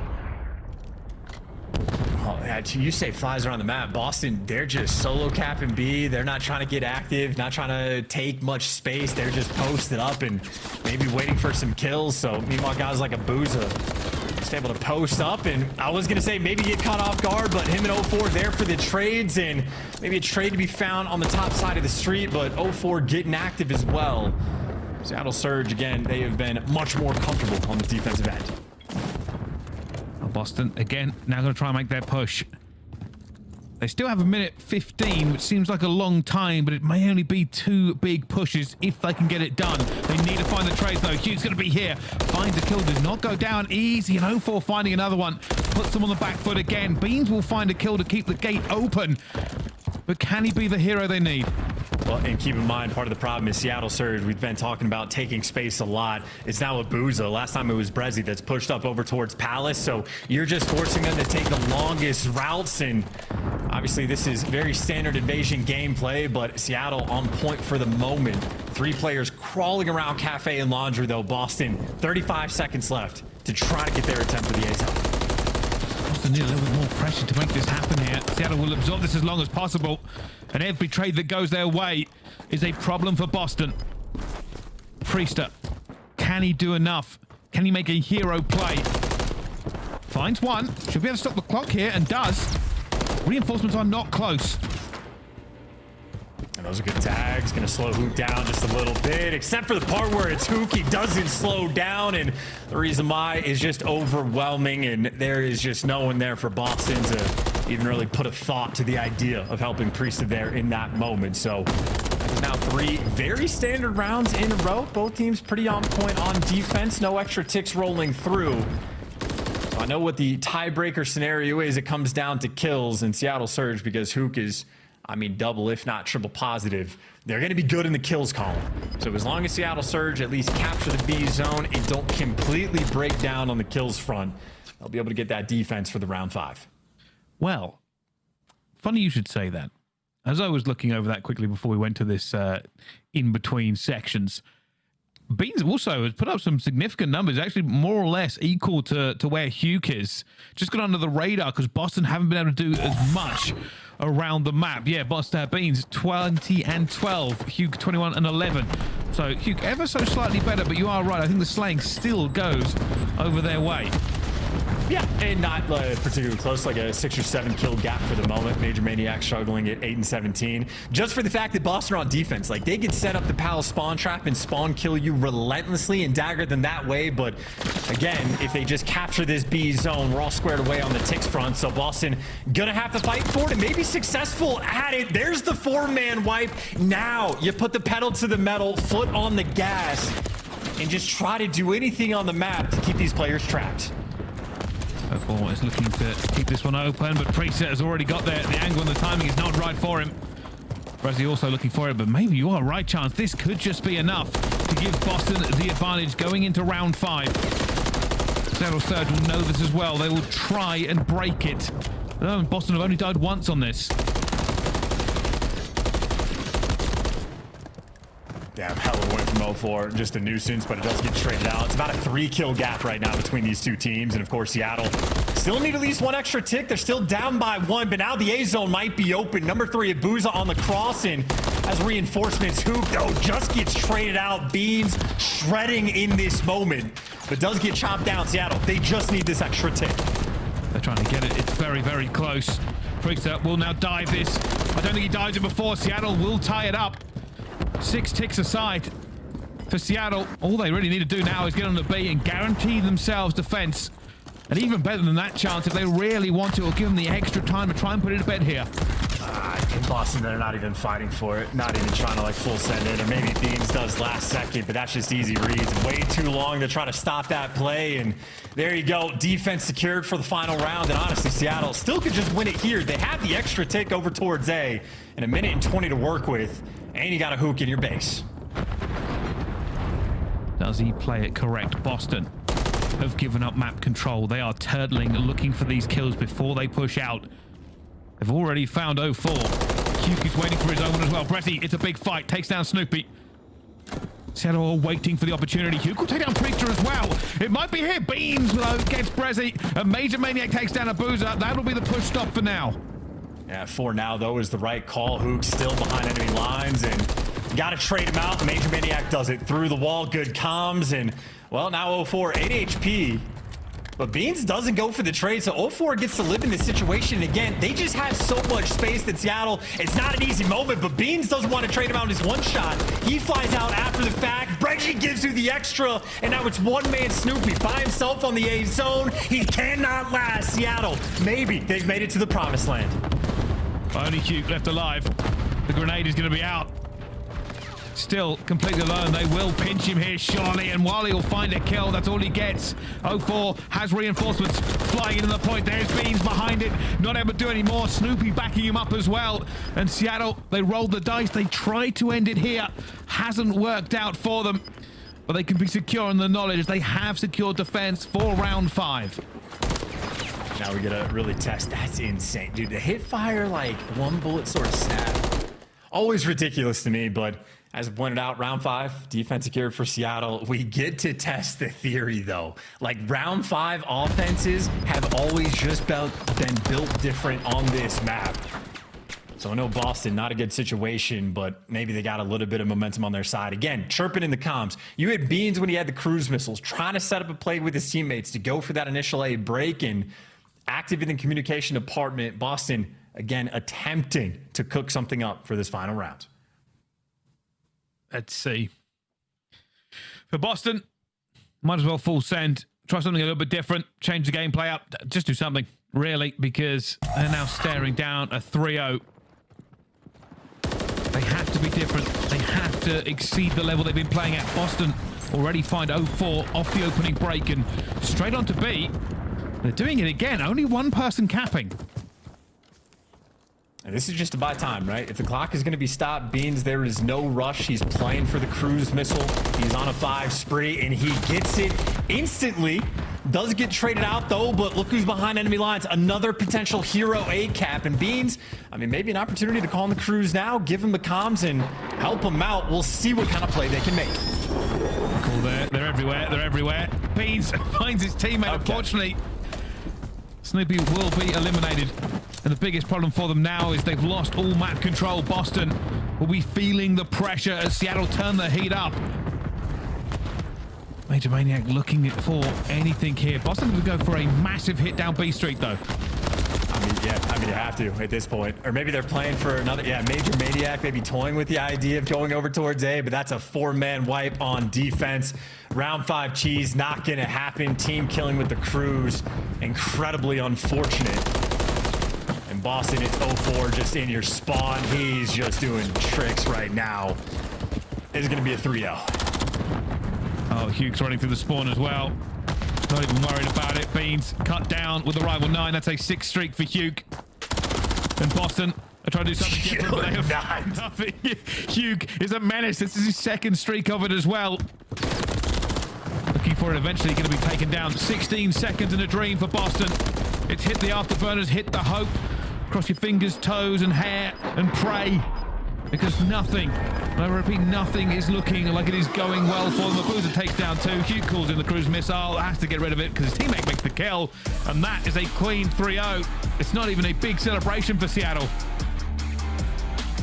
Doesn't need to be at all. They weren't even really contested. They got outslayed in the first hard point, still won by 100. Huke was involved in almost every single first blood in the search and destroy. That was a cakewalk on invasion, and then very comfortable, clean, and easy to get the defense for the round 5. Seattle Surge coming out and just taking care of business. So they bump up their CDL point lead against the bottom teams just a little bit more. They've built that cushion even further, which is another scoreboard where, again, Beans' damage and control completely absurd. A Titan in the lobby, but Seattle Surge on a team front, much better, much more active, and again, just a little bit icier on the defensive end. Well, there's the tail, really, and I don't know how to put it. The 6-star looked good for Seattle. The Invasion Search and Destroy looked good for Seattle. And eventually the Invasion Control, it could have been quite equal, but Seattle were just a cut above. And especially in that last round, once Boston lost it, they lost it big. Yeah, no, not ideal. And again, a couple different cruise missiles coming through Beans to maybe make some sort of active plays, but Boston in the playmaking sort of situations never really have been able to execute. So those 200 IQ moments slipping through the cracks. But again, it is more just about the good news for Seattle. These guys have been on point. Their practice regime has been on point as well. They have consistently improved and they look fantastic, Bryce. You gotta love it.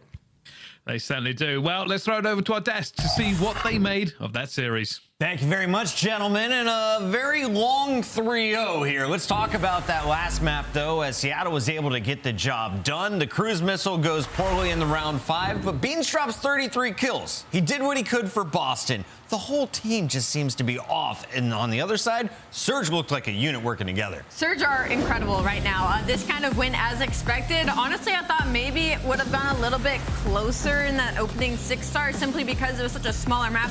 I figured that the SMGs in Boston could have gotten something going, but for Seattle Surge, it's just another day in the office. Even when they're getting outplayed, the fundamentals for this team has just looked completely turned around 180 from the beginning of the season. They're always on the same page. They always know. It seems like the comms are going really well for Seattle Surge right now. And the fact that they're able to do this and expand their map pool at the same time, that Invasion Search Destroy, incredible. It was down to the wire. It was up to 3-3. And then we all saw that round 7 win. Hook the nuke spawning in once again.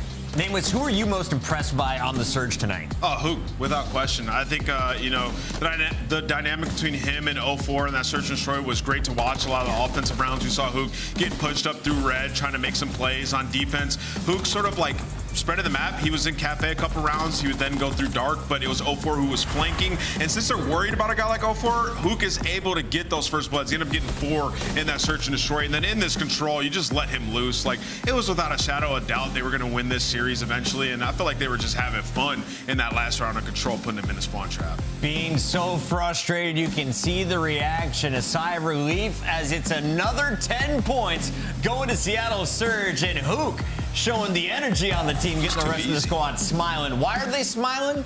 Well, it's because they had plays like this. It's Hook with your scuff play of the game. Allie, walk us through game 3. I mean, it's just Hook takeover, right? Like, the fact that he was able to go 32 and 15, he was just constantly behind enemy lines, and he was picking up 2-3 pieces like it was nothing. I don't know if it was a comms issue on the side of Boston Breach, but it seemed like the player counting wasn't going very well because Hook was constantly getting lost and able to catch a lot of these players off guard. I mean, we talk about all like the little things that Seattle's been doing well to get better and to become a top team. And now it feels like they recognize that, hey, our approach to Call of Duty is the actual right approach this year. We know what we're doing, and now we can sort of feast on the fruits of our labor. And you can see Hook just so confident that every play that he's making is the right play. And a confident Hook is scary for the opposition because he has that individual prowess to take over, to gun you, to make plays like this. And that's when Hook is at his best. So it's exciting to see. And then when you see a smile and vibes at the end of the game, it's got to bring you so much joy as a Seattle and a Hook fan specifically. It's now time for your Monster Winner Spotlight as we welcome Hook to our interview. And Hook, I got to ask you, did you realize you were on a double-digit streak to start game 3? I knew I was up there, but I didn't know what I was on, to be honest. Hook, this was an insane series out of you. There's only so much I can ask when you have a series like this where you guys were so dominant across all 3 game modes. So instead, I'm going to ask, when things do get hard, when you guys are kind of tried and tested in the middle of these matches, who's the player in comms to kind of break the ice and break the tension? I think it's just all of us. I feel like the way we play, anyone can step up, and it just makes the map easier for everyone. So. Hook, how have you guys been able to improve so rapidly? I feel like the confidence lately is just on a whole nother level. You guys are running through teams, and even in your losses to like the top 4, they're close games where you guys could have won. So talk me through the rapid improvement. Honestly, I'm not sure, but we just put in a lot of effort every single day, and just have the belief that we're gonna get better, and yeah, that's pretty much it. And off the back of that, was it a slow climb for you guys, like getting better, or one day did it just kind of click and things start going your way? After I think Major 2, we talked about a lot about how we want to play. We obviously got 04, And since then, we've been just practicing what we talked about, and it's, you know, showing in our gameplay. So Also, following up on that with 04, it seems like you and him in this last week or two have started to play so much better. Obviously, Seattle as a whole, you guys have been finding some success, but you guys have been lighting it up. Where's that coming from? Are you guys getting more chemistry, feeling better with each other on the map, or what's the deal? yeah, I don't know. I think it's honestly, I mean, we're taking our losses in a good way so we can learn from them. So maybe that's why. Yeah, the more we play, the more we get better. I feel you. I got you. All right, Hook, final question for you, bud. We saw you play at Major 3. The only two teams to beat you were Toronto and New York Subliners. It's looking like the top 4, maybe the top 4 going into Major 4 once again. Out of those 4, who do you match up best? Good question. Who do we match? I don't know, man. I'm excited to play all those teams, to be honest. So Fair. We'll take any of them. I think it's Toronto. Toronto? Yeah, I think it's Toronto. All right, Hook, we'll catch you a little bit later. Thank you for joining us here in the Monster Winter Spotlight, and congrats on another dub. thank you, guys. Bye-bye. I just say that because they beat Toronto. That's fair. Great stuff from Hook. A hot 3-0 to start the day, but we still have 3 more matches coming your way. And coming up next, it is the squad causing chaos amongst the big dogs. They already took down Optic. Can they hand another L to the Subliners? Stay tuned. Vegas takes the stage next.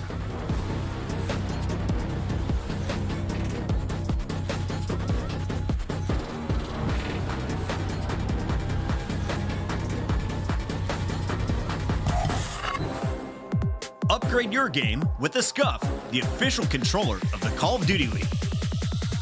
The Champs Tracer pack is available now. The bundle includes the Reaper Operator skin, Ripper Weapon Blueprint, Death Stare Weapon Blueprint, Cuts Deep Charm, 2 calling cards, 2 emblems, and 2 weapon stickers. Use these items in both Call of Duty Modern Warfare 3 and Call of Duty Warzone. Available in store now using Call of Duty points.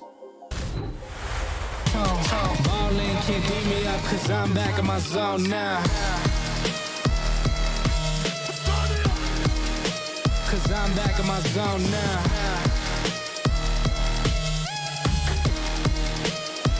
Back in my zone now. Ballin' can't beat me up cause I'm back in my zone now.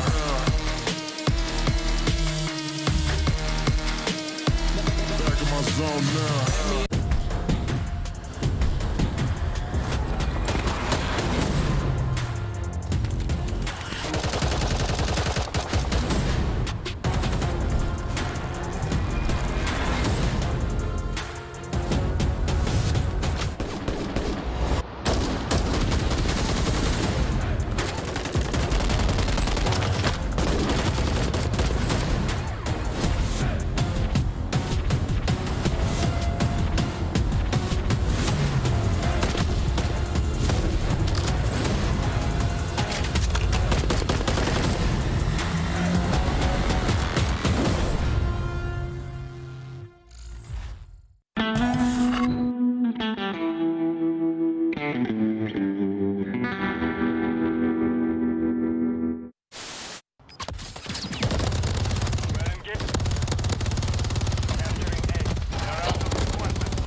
Again.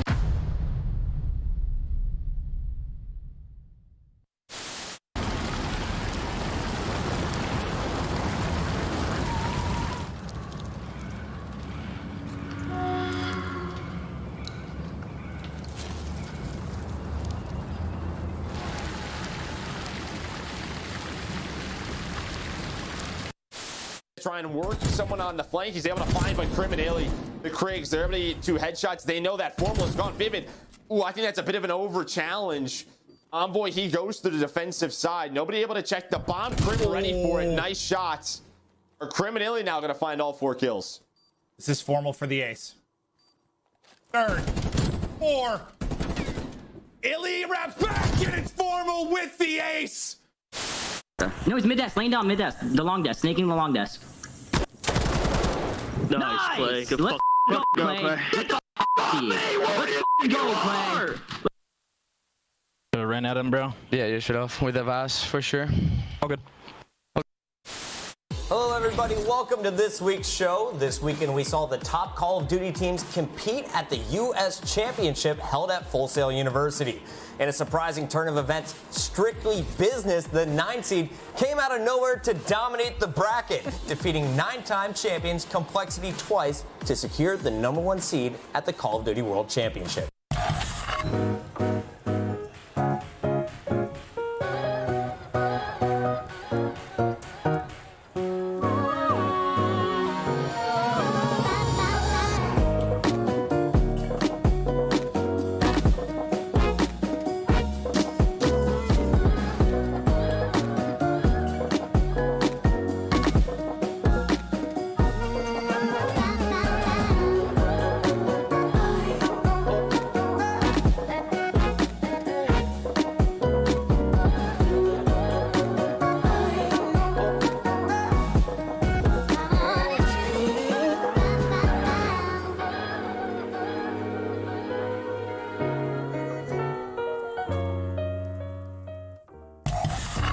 Is in the house, but they're taking on a squad that just caused chaos against Optic Texas. Las Vegas Legion was able to walk away with a Game 5 dub over the squad that just won our most recent major, and now they're taking on their third of our top 4 squads. Can Vegas get it done again tonight? Listen, my expectation is so high right now. If you can beat Optic Texas, you 100% should be able to take on New York Subliners in the series. Let's start with the New York Subliners, though, because this squad got tested just yesterday against the Surge, and they were able to deal with that test with Sib, the 4th man, really shining, especially in that last hard point. Yeah, Sid played incredible. I'm glad you highlighted him. I mean, in that hard point, he was in every right spot, playing the back, flipping the spawns, and he dropped 40 kills. Like, the guy was frying on top. And then his search and destroy is his best search and destroy on the season. He went 10-4. He was locking down B, getting involved by mid-take. This is exactly what you wanted to see if you're a New York fan. And for New York, it's sort of been that. It's like they've been even across the board in terms of search and destroy and hard point. They've needed to expand their map pool. You saw that in the match yesterday, and you saw the search get better. So New York in a good spot.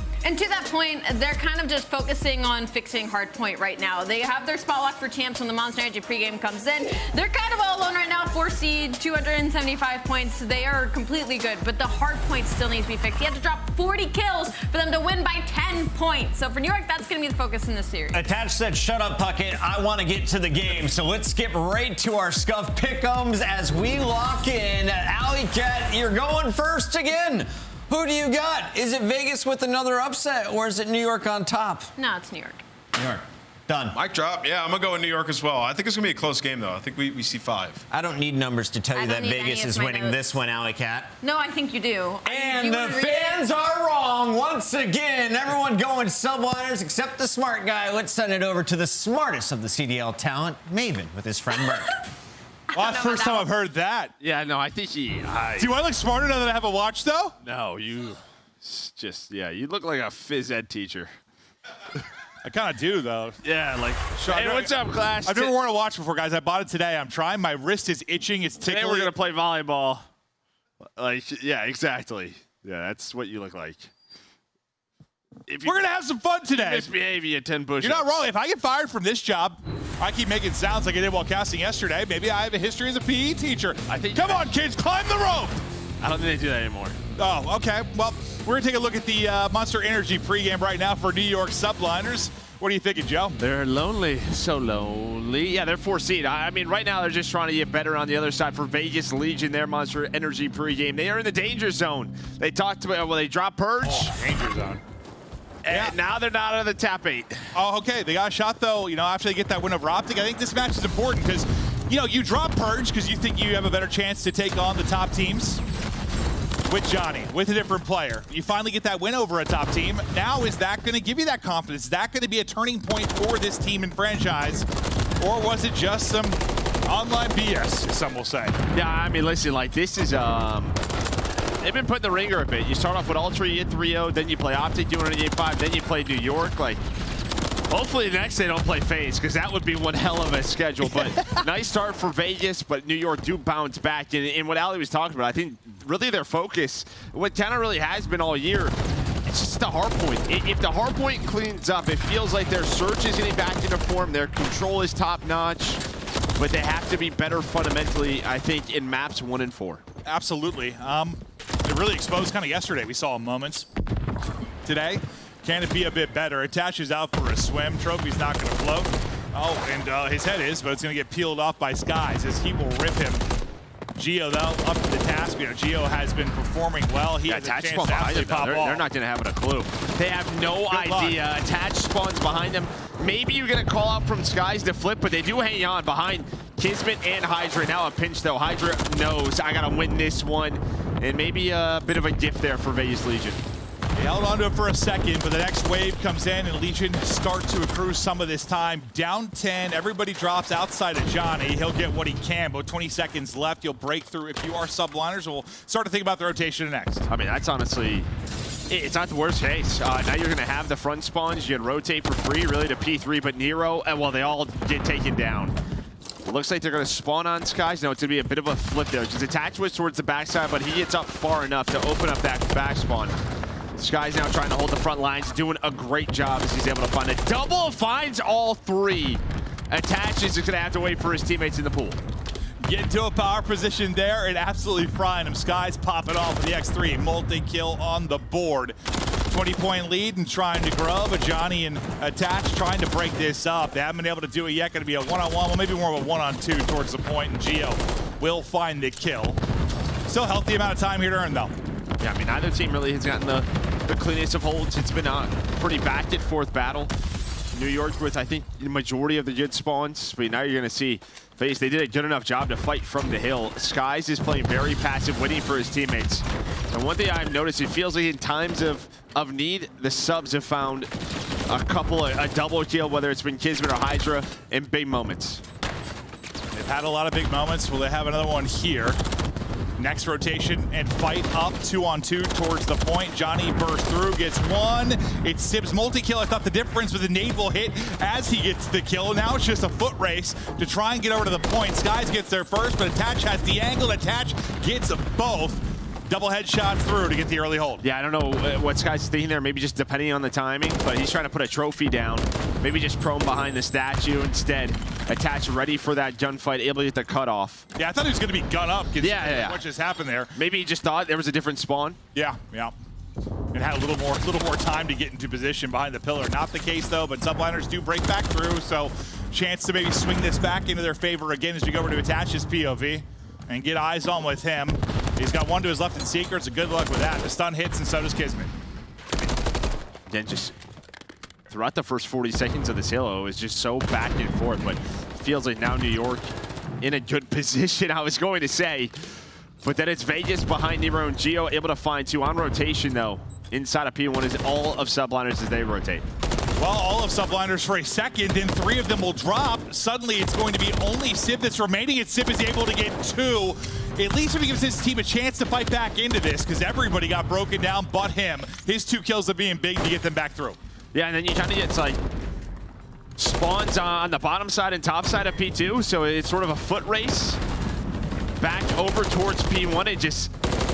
It's still a 30-point game. Neither team really can find a clean hold. Yeah. No, nothing's been really clean at all, but usually in the second set of rotations, we're starting to find maybe some of those better holds, and we'll see if that will be the case here. Obviously, some changes in this qualifier for this map. Teams maybe still working on some things. This pool was removed, and we had one of the hard points moved, but fact is, New York Subliners, our hard point has not been great, just kind of period, so you're looking for something that you can hang your hat on. Yeah, I think this is going to turn out to be a nice set of time, plus you can already see a rotation. Hydra spawns up. Yeah, bad timing from Johnny on a pinch. He was watching it for so long. Ends up giving it up, but now it's going to pay off because he's just going to rotate to P2 for free. A couple of kills do come through for Vegas, so they will have early pressure, but Hydra pushed out. I don't know if Attach saw him. I don't think so. So he's going to be able to find one now, try to find this trade. That sequence did not go how I thought it was at first, just based on Attach's position. And then I thought, okay, he's going to get an easy trade, but then that doesn't enter the case. Hydra, I thought I was going to getting more kills behind that as well. The lead grows up to 70. 2 players drop from Subliners, though, so Johnny and Nero are going to burst on through, trying to get into the hard point. They get everybody. Nero gets 3 of them, 1 for Johnny. You break him out of the point, at least for now. Yeah, big 20 seconds here for Vegas, because you have the rotation over towards P3.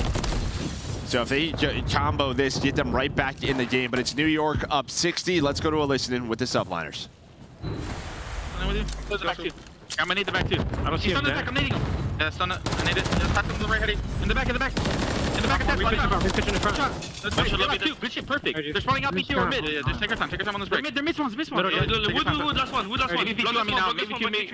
I'll block it. I'll block it. Maybe P2 is in the back, Dylan. He's spawning. I need it. It'll behind me, Tiki. This one is shot. Front hop right now. Block the boat. To your back. Spawn in the back. One's lobby. Go. Lobby. From lobby. Come lobby. Not left. One shot. Yep. Weak. I saw him seal. He's still in the back. He's on the back. On the hop and in the back. Behind the bar. Lobby behind me as well. Lobby 1v1. Just make sure we guarantee new here. Just play for the guarantee new. I don't see P1 up here. I need time for you. Nice. One shot, Johnny. Office side. I'm office side right now. Glitching. Just holding you office side. Hold on. P1. Johnny's on. I killed the guy P1. Look at the long. Con. Weak. Dylan. Jump me, guys. And then long. Brain dead. Into attach. The guy went one step. Statue. One shot there. I'm waiting. 2 deaths time. 2 deaths time in 1 pitch mid. Yeah, we're trying. I saw them on the left. Someone in 2 deaths time. Dead and on blue. Weak long. Take it. 30 weak as fuck. I'm gonna slide. Watch my way, boys. Have your right. In the left. Watch me. Yeah, need it. Slow left. We're getting. Johnny, give me pinch. He's watching the pinch. Attach. You want me, Johnny? 2 deaths time. Yeah. Behind the statue, 1 shot, Gio. Alright, statue, 1 shot. Shutting up on the statue. Statue, 1 shot. There's 2 of them. Yeah, 2 there. Last two time, left side. He has a trophy on time. It's on time for you. Gonna go mid. And he's on the left side. Mid, blue up. One's blue up. The right side, statue. One did be you. You were blue up. One did you. Let me kill 2 on time. Can we get mid? Come 1 shot up on me. Heard you. Can we get mid? Can we get this attack? It's 1 shot on time. 1 come, 1 on time. P1, I'm absolutely dead. P1. One left mid. One on sheet. Dead. Nice, good job. Lobby. Then old. DJ weak, Nero. Stage and old, guys. One shot stage. Charlie, lobby come. Dead. One's a blue water on me, probably. Nice, I'm gonna throw some time. It could be a flooding lobby. Legion making a run up 24 straight for Gio. Joe, what'd you like? I mean, the times were solid for New York. They were trying to break. It's just every single push was shut down. You got what you wanted, but now you have to deal with this man in Hydra who's able to find 3 skies with the 4th. But Vegas, I mean, you win the rotation of P3, you're able to hold. We go to listen in with New York. That's sort of, all right, 25 seconds left. Let's just rotate to new. You heard that from Civ.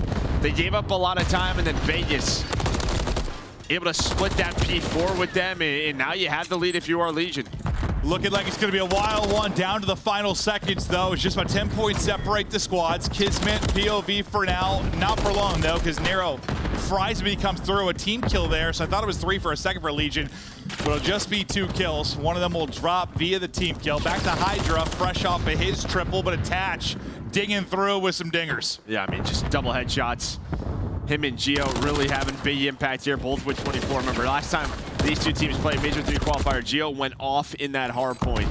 Trying to do it here again to put them up 1-0 as Vegas right through the front, able to find 2 and try to get a break. Well, yeah, Attach with the 2 headshots. Then he got 2 more poolside. Like, he's on 4 in a row. 40 now to win. 5 straight, now 6. It's just 3 straight doubles basically for Attach, and he's got a streak. He is popping off here late in the game. You are so close to getting this dub. He's still trying to finesse and stay up. Great job being the bait. His teammates sort through with the angle, and they're getting everybody all forward drop. As they cannot get through the corner, and you get closer to get the W here. Now 15 more needed. I mean, this is a nightmare for New York. You have to break here and rotate. You can already see Attach spawns up. She's just going to hang out for P3. Maybe put some pressure towards the front so Subliners can't find any space. But worst case scenario now, you have the Cruise. And this is what's been tough for Subliners. You know, the new maps come in. We saw them yesterday get beat up on Vista. Maybe things falling apart here. Haven't been able to really get super solid at one of these new maps. And trouble the loss here, 10 now to go. Opening kill from Johnny. Still inside the hard point, still holding. The pinch should come through. They're able to get near out of the point finally. They're going to spawn close left.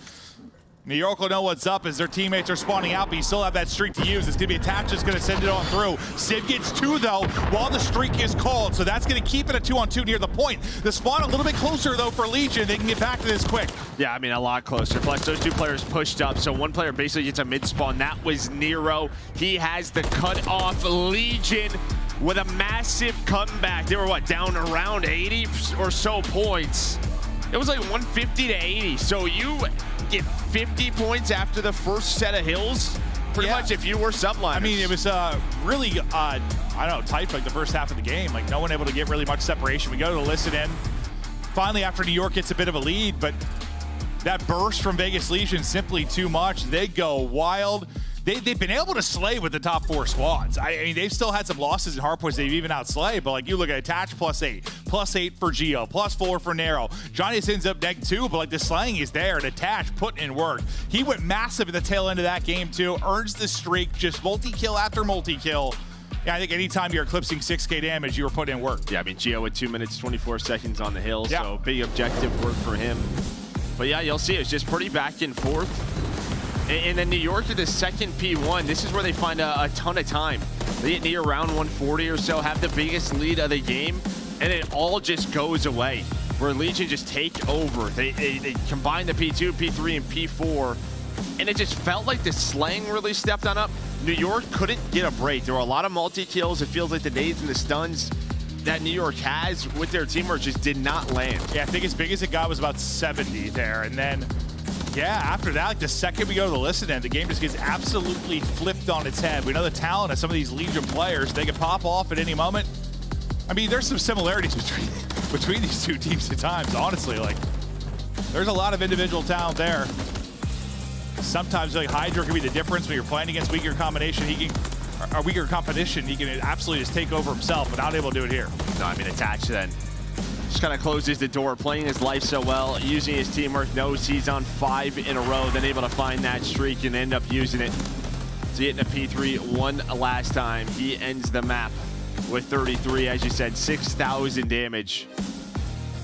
In New York, yeah, just these hardpoint struggles, sort of this back and forth, but one thing that has stayed strong for them all year long has been search and destroy. Yeah, that's just why I think it really explains kind of the difference between them and like the top 3, like why there's that gap. Yeah, I mean, Surge and Control, they can be so strong, but they have not been able to get anything going where they can be like a top hardpoint team. You don't have that consistency. It's kind of the difference between them and the top 3. They're all pretty good across all modes. I mean, you get 46 points across 5 or 6 hills to end that game. So, I mean, Vegas, props to them, locking them in. But New York, they just plateau. Absolutely do. No isolate. It is all Legion. You'll see the victory there, and this is how it'll go for the rest of the best of 5. Karachi, search and destroy. That will be the map 2 as we continue on. But yeah, I mean, similar to yesterday, you lose that map 1, you bounce back and pop off on maps 2 and 3 to go absolutely crazy, take control of it. But when you get in 4, we'll see if they can do the same thing here as we get deeper into it. But yeah, I still don't know with New York. I mean, sometimes you just watch them, they look so good in moments, and then other times I'm like, they could lose to anyone at any moment. Yeah, and I think one thing at times with this New York team is you're seeing individual talent like Sib or Hydra really pop off in the hard points, and then them either win a very close game or they lose it, right? And in that one, I think Vegas did a really good job just midway point sort of neutralizing that. No one really had one of those moments there for Subliners, and the teamwork just stepped up there for Legion. It absolutely did. Legion, when they first made this change, well, I guess you should say, when they first made the change after Purge, before Johnny actually came in, it was ugly. Like, we were like, is this team ever going to get it back? Like, how important was Purge to this squad? We know what a great player he could be at times. Finally, it seems like they're starting to look like a decent squad. Like, it took, I mean, you had a month and a half, 2 month stretch of, this team doesn't seem to have a shot at champs. Now at least it seems it's possible. Well, I think one thing is, first of all, you cause an upset to a top 4 team, which not a lot of our teams have been able to do. True. If you get 2 of them, those, it's like the first of the year. So yeah, it would very much put you on the map. But here has been the problem for Vegas, has been their search and destroy, even in the last 10. Now they're probably just hoping with all these different roster moves, as time goes on, it gets better and better here with Johnny. We'll see if that'll be the case. They can continue to improve. as Johnny maybe gets more comfortable. He's slotting in with 3 players and playing together for, well, a while now. I know Gio came in relatively recently as well, but what a talent he has been so fun to watch. A lot of young talent bursting on this team. Taking an overall look at the record here in Search and Destroy for Karachi. I mean, stat means a little bit more probably for New York, just considering you've had the same roster, but a lot of changes over the course of the year for the other side. Yeah, I mean, that's just it. And this man, Kismet, can step up at any moment. This has been his game mode. His comfort, trying to find a little bit more consistency in the respawn, but in Search and Destroy, he's been a monster. All right, into the search we go. It's been a couple of majors now, but God, they pull some tricks out on this map as well with some of the wallbang spots they came up with. Hydra can be a magician, but the first blood's going to be narrow as Kismet's going to be ripped out of it. Advantage quickly over to Legion. Yeah, Nero just able to find it. Now just taking his time is Nero. We do have Hydra, who's just maybe waiting for Sib to make a play here. On the other side of the map will be Skies, but pretty much just stopping in this round. Sib trying to find a pick down to attach. Thought I was going to catch a headshot. Ready for that second challenge from Nero. Just great awareness. And now you see the entire B site's open. I think he's trying to rotate this. They know it. Hydra's going to get caught with that stun. But a nice kill there from Gio to find Sky. So now what are you going to do if you are Sib? We'll see what he opts to do. Trying to work out mid-map. Kind of between everybody, but with bomb in tow. Hydra to work with, rival in hand. Got the bus trying to put it down. Johnny is right here, peeks the angle. Great reaction there from Sib to get out. Only hit the 92, the centering simply not there, and not there for Hydra either, as Johnny is going to get both. At first, I was thinking lovely finesse out of Sib to get out of that, but doesn't matter. At the end of the day, Johnny gets the kills. Yeah, I thought they over-rotated there for a moment, did Legion, but they're able to find Skies inside of green. Then with 25 seconds left, I think Sib's just like, where the heck did we go with this? Trying to plant that bomb. They kept Johnny in the position. He's able to close out the round. Close it out and see if they can keep this one going. A lot of eyes in the search for Legion. I mean, it's a couple improvements away from them. I don't know, getting right back to being in that top 6 conversation. Offensively, first swing. See how they opt to play. It's going to be heavy-handed out towards mid. It's 2 people flushing and clearing. I thought Johnny was going to have the kill, but Nero able to get it. He pops steady as he jumps, so he misses the jump, but then he drops it. Works out because he kind of does. He's able to catch him, but Sky's able to get one at least in this 1 versus 4. We'll see what we can do. But yeah, no, at first I was like, that looks so awkward. Like, you just screwed up the jump there as you popped it, but I think completely caught the player off guard. Yeah, as soon as you pop that Deddy, obviously your hands are a little full, but Sky's 1 versus 4, bomb planted. Attached, not going to take the straight up one-on-one, in a reposition here. Now he's got the gunfight attached the way he was shooting after map 1. Doesn't surprise me that he's going to win it. Yeah, I would hope so. I mean, well, to be fair, those, like, I think some of our, like, those weirdest pillars? gunfights have happened around these pillars where somebody just gets absolutely smoked. Like, even there, when you, like, shoulder behind it, like, you'll see, like, a player just lose aim assist so bad, then just get fried. I feel like we've had 5 of those this year from that similar position. Yeah, we've had a couple. No doubt about it, but the mid-hit works. Able to catch Subliners off guard and quickly Legion up 2. So far, so good for Legion. You've got, what, a kill for Skies, a kill for Sib. That is it. 1 kill per round for the entire Subliners roster. Not exactly what you want through 2. Let's see if they can find more success here. Nate's not going to connect for an opener. Hydra's going to get caught trying to get out mid. Narrow with the first pick. Those Skies with the equalizer quickly. And again, just neutralizing Hydra and his impact on the map, especially in Search and Destroy. Sometimes he just completely takes over rounds. 0-3 start here, but his duo and Kismet is able to find one. Bomb being planted. Attached trying to work the pinch, look for a player, but nobody there. Skies is inside a junk. There's one. Attached, last guy up. Nowhere to go. Easy pickings there for New York. Much needed round on the board. When Hydra got picked mid-map, I got worried again. I'm like, whoa, first domino, things might be in trouble, but there was a quick trade. New York finally able to get going. Yeah, it's not Hydra who finds the opening this round. This time it was Kismet. But able to climb that ladder, finds a freebie. And I think just kind of gives his teammates a lot of info. There might be one player inside of B playing it, but everybody else, I think, is on a different part of the map, able to execute onto the site and get into the game.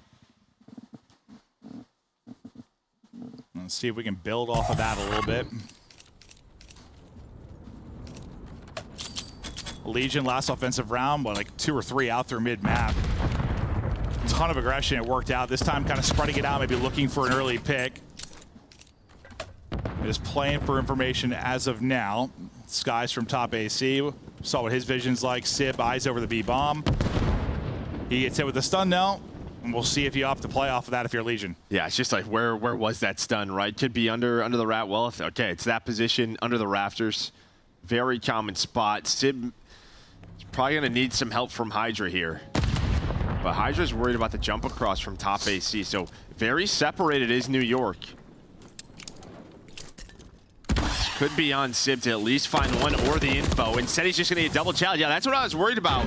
It's like when that stun hits, I don't know if that's the spot to go to. That's the corner people are going to check right away. You're just thinking he's repositioning probably after a stun. There's like only a couple places to go. Really, unless he completely backs out of it, which won't usually be the case. 3v2 advantage still for Legion. Plank going down for Nero. Can't get out though. Suddenly it's a 2 versus 2. And Geo, his head nearly clipped straight off. His attach is shooting lasers. I mean, Hydra's already through. Okay, he doesn't go up the close staircase. So this is going to be allow Geo to get one. It allows attach to get in a position. I think if Hydra just goes up the front stairs, maybe he's worried about attaches in a better spot. We obviously know attaches rotating through middle of the map, but they had Geo down to 50. He then regens, is ready for that first slide out, and the fact he gets one is the difference. Yeah, I don't know what the timing would have been with attach actually getting there for the angle, but no, I don't think he was there. Yeah, you probably get there. I mean, it seems like a difference of like 10 steps, but it's a difference of a couple of seconds, which is massive in Call of Duty. But yeah, he obviously doesn't know what we do. Yeah. 3-1 now for Legion. As we'll work them back over to the offensive side of things. Attach just working out towards mid-map. One in front, nice snap there. Big gunfight win over Sib. Well, we just saw that graphic that it's been Nero 4 rounds in a row. He doesn't get the first one, but he gets the second, so all first bloods here for Legion. All right, now just decimating them. Sky's only guy remaining. Second time he's been in a 1v4 in 5 rounds, so kind of tells you a story about how things are going for them. He hits a couple of headshots, but not quite enough. Another round up for Legion. And now, oh God, you probably get a little nervous maybe if you're New York. Because yesterday, at least, you fire back pretty quickly. The search was like a 6-0 or 6-1, wasn't it? Like they came back in. Yeah, that's 6-2 on Invasion. Yeah. 6-2. I would have got there eventually. I knew it was offside. Yeah. No, but I mean, it's just these fast rounds as well. It's like in the rounds that they slow down, they get a little bit closer, but the few rounds Legion have just hit middle of the map, they have decimated the subliners.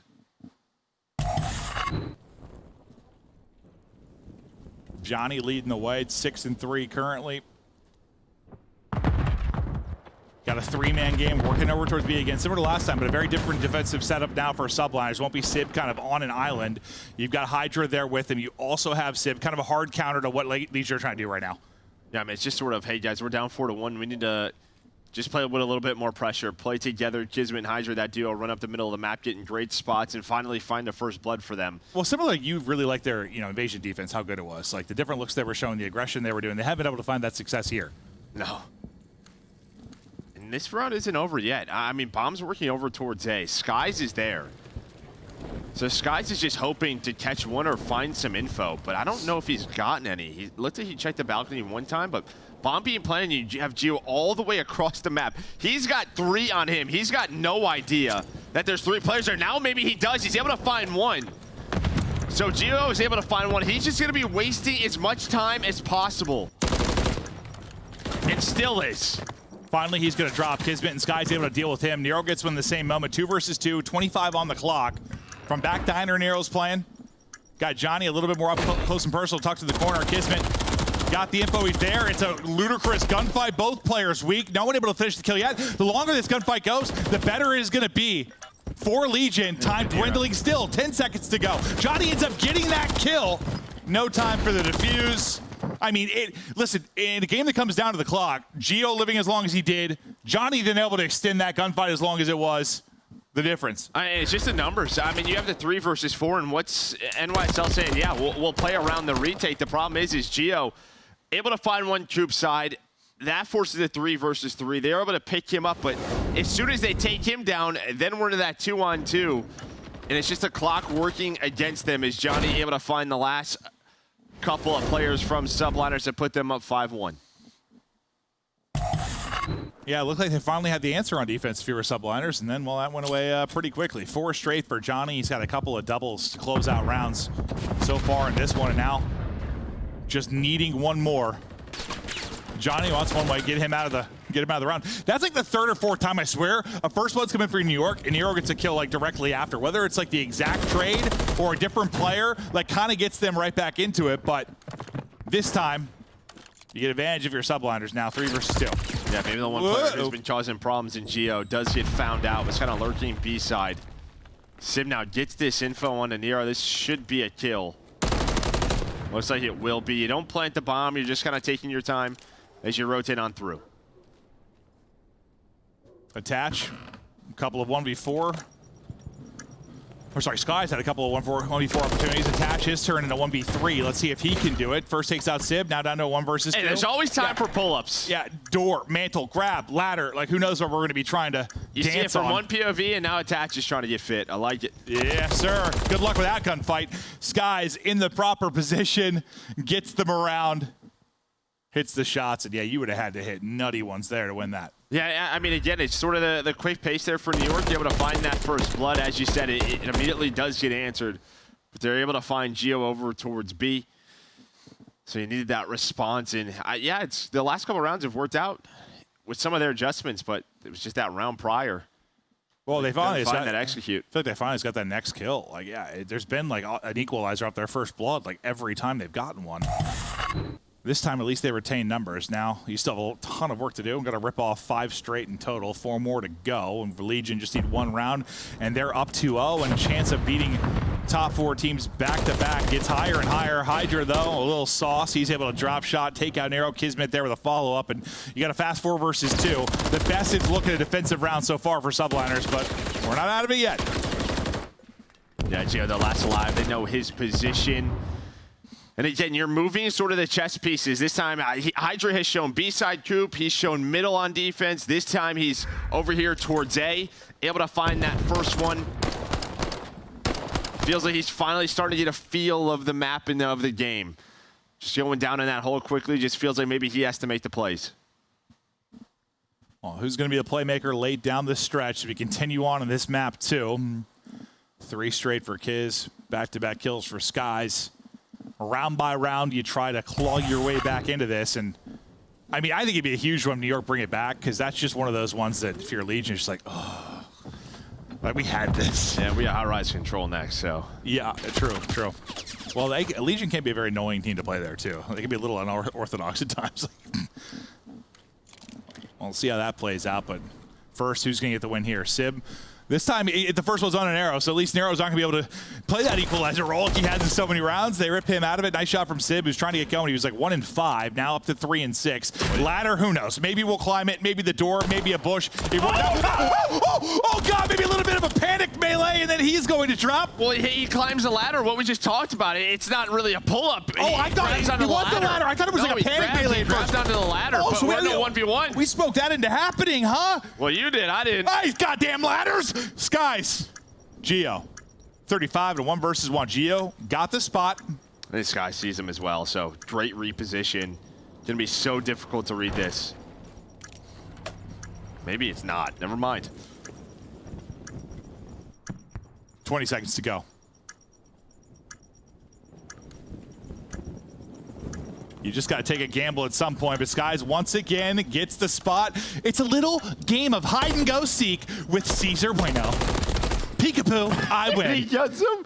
And he does. So, I mean, you get that first blood from Vegas. Great nades in the coop from Geo.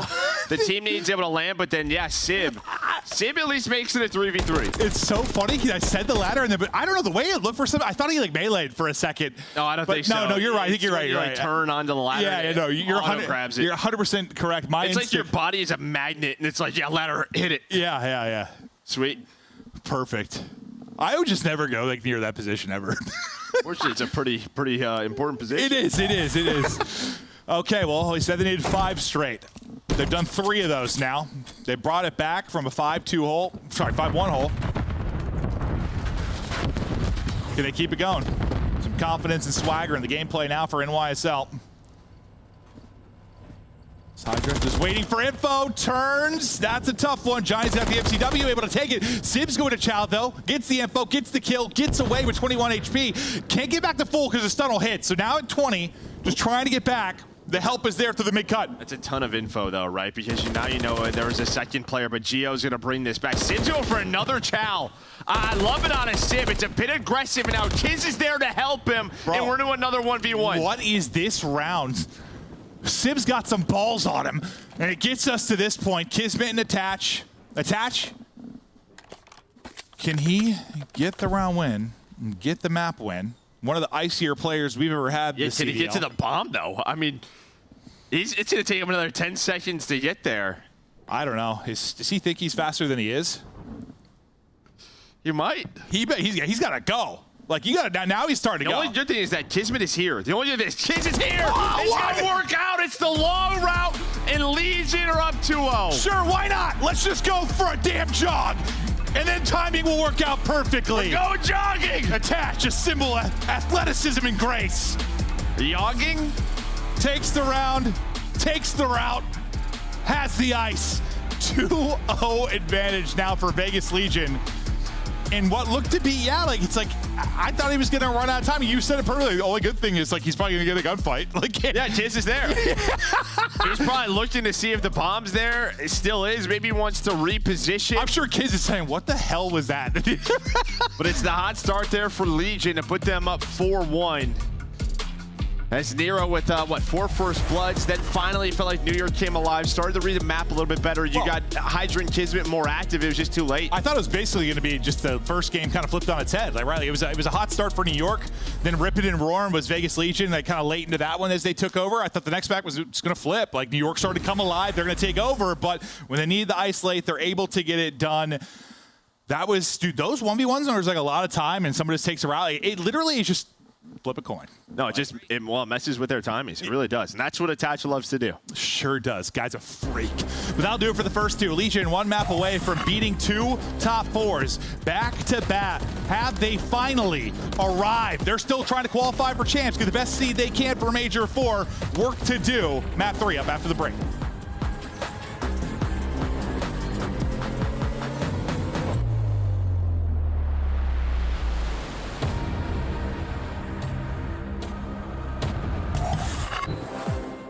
Upgrade your game with the Scuff, the official controller of the Call of Duty League. Scuff Gaming is doing an ultimate giveaway where you and a friend can win a chance to go to COD Champs this year. The giveaway includes 2 VIP tickets, travel expenses, and more. To enter, scan the QR code on the page or go to scuff.co/CDL and enter your email. Terms and conditions apply. The Call of Duty League is brought to you by Monster Energy, the official energy drink of the CDL. Ladies and gentlemen, FaZe Black are your Toronto Open champions. Cammy was spotted initially. Capsule's gonna drop, so Cammy with a huge opportunity to clutch up a 1v2. Make it a 1v1. Has to grab the bomb though, or has to find the kill. Classic, right to the courtyard. Cammy spots him, and Cammy pulls off the 1 versus 2. Classic is doing it all right now. He might actually reach 40 kills in this hard point. Really come alive. Classic's gonna hit the flank. Classic, the perfect timing. They line up there. 42 and 26 on the flanks, hitting the routes, making the right play at the right time. And we all know it's not how you start, it's how you finish. And well, these boys, they finish strong. Now on Paul X here for a 1v2. So Paul X clutches it, goes to around 11. Oh, Paul X! Oh my goodness! What a 1v2 to keep his team alive. What a Herculean comeback coming through for FaZe Black. They're not out of it just yet.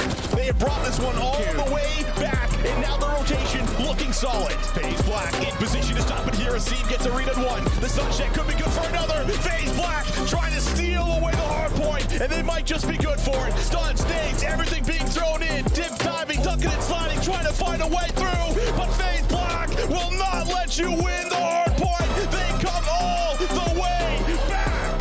This This will be the final push. Brack through the middle, able to clean up one. Needs to put together more as he cuts through mid. Finds Major Maniac. That will be the second kill. Now they're on the point with 2 seconds to spare. They're finding the kills. No respawns. They were tested, but they were never bested. They were pressed, but they were never finessed. Ladies and gentlemen, FaZe Black are your Toronto Open champions.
Hello there, beautiful people. We are back. Legion on the brink of winning this one 3-0. Beating Optic, then beating Subliners. What a little stretch it could be there for this squad if they can get it done. But so close and so far, because we've seen a couple of reverse sweeps lately from the top teams as they're able to get it done. But this is how it went down for the match rewind. It's just, what, last week?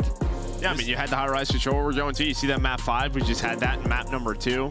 So some of their comfortable map picks. And I think this high-rise control, I mean, there was a propane explosion. Like, could have been a different scoreline for sure. Yes, but I also think just that's to know part of the game. New York are a better high-rise control team than Optic are, too. Yeah, so, I mean, they're probably number 1 high-rise. Yes, yeah. So that's a little bit of a different conversation here. You know, high-rise control, that's like one that Optic was working to get into their match pool. If you talk about the last qualifier, I don't think they're quite at the point New York are. But the fact is, the point of that whole graphic, they were able to win it against top 4 team. They have an opportunity to do it now. Can they do it again? Yeah, I mean, obviously, like, yeah, it's just an online match. It's a league match. But I mean, we talk about CDL points, but I just even think when you have, like, some younger players like Gio and Johnny, just self-confidence, right? Like, we can play with the best of the best. I think it does wonders for them. Yeah. And that's the whole point. They've been trying to make changes. Get to a point they could not just battle the top 4, but maybe beat some of those squads. And now let's see if they can use that confidence to get it done here. Great start for them offensively. They're going to get 3 and get on through. Last guy to get was Hydra. They're able to deal with him. And now Johnny's already gotten to a position inside of their base. They got to deal with him first. Surprise. He pops up. Good for them. He only gets 1. Yeah, it's sad. Maybe in that spot, like, play a little more patient, yeah, a little more sneaky. They probably know, right? They heard that nade. They probably checked that corner. So at least able to find 1.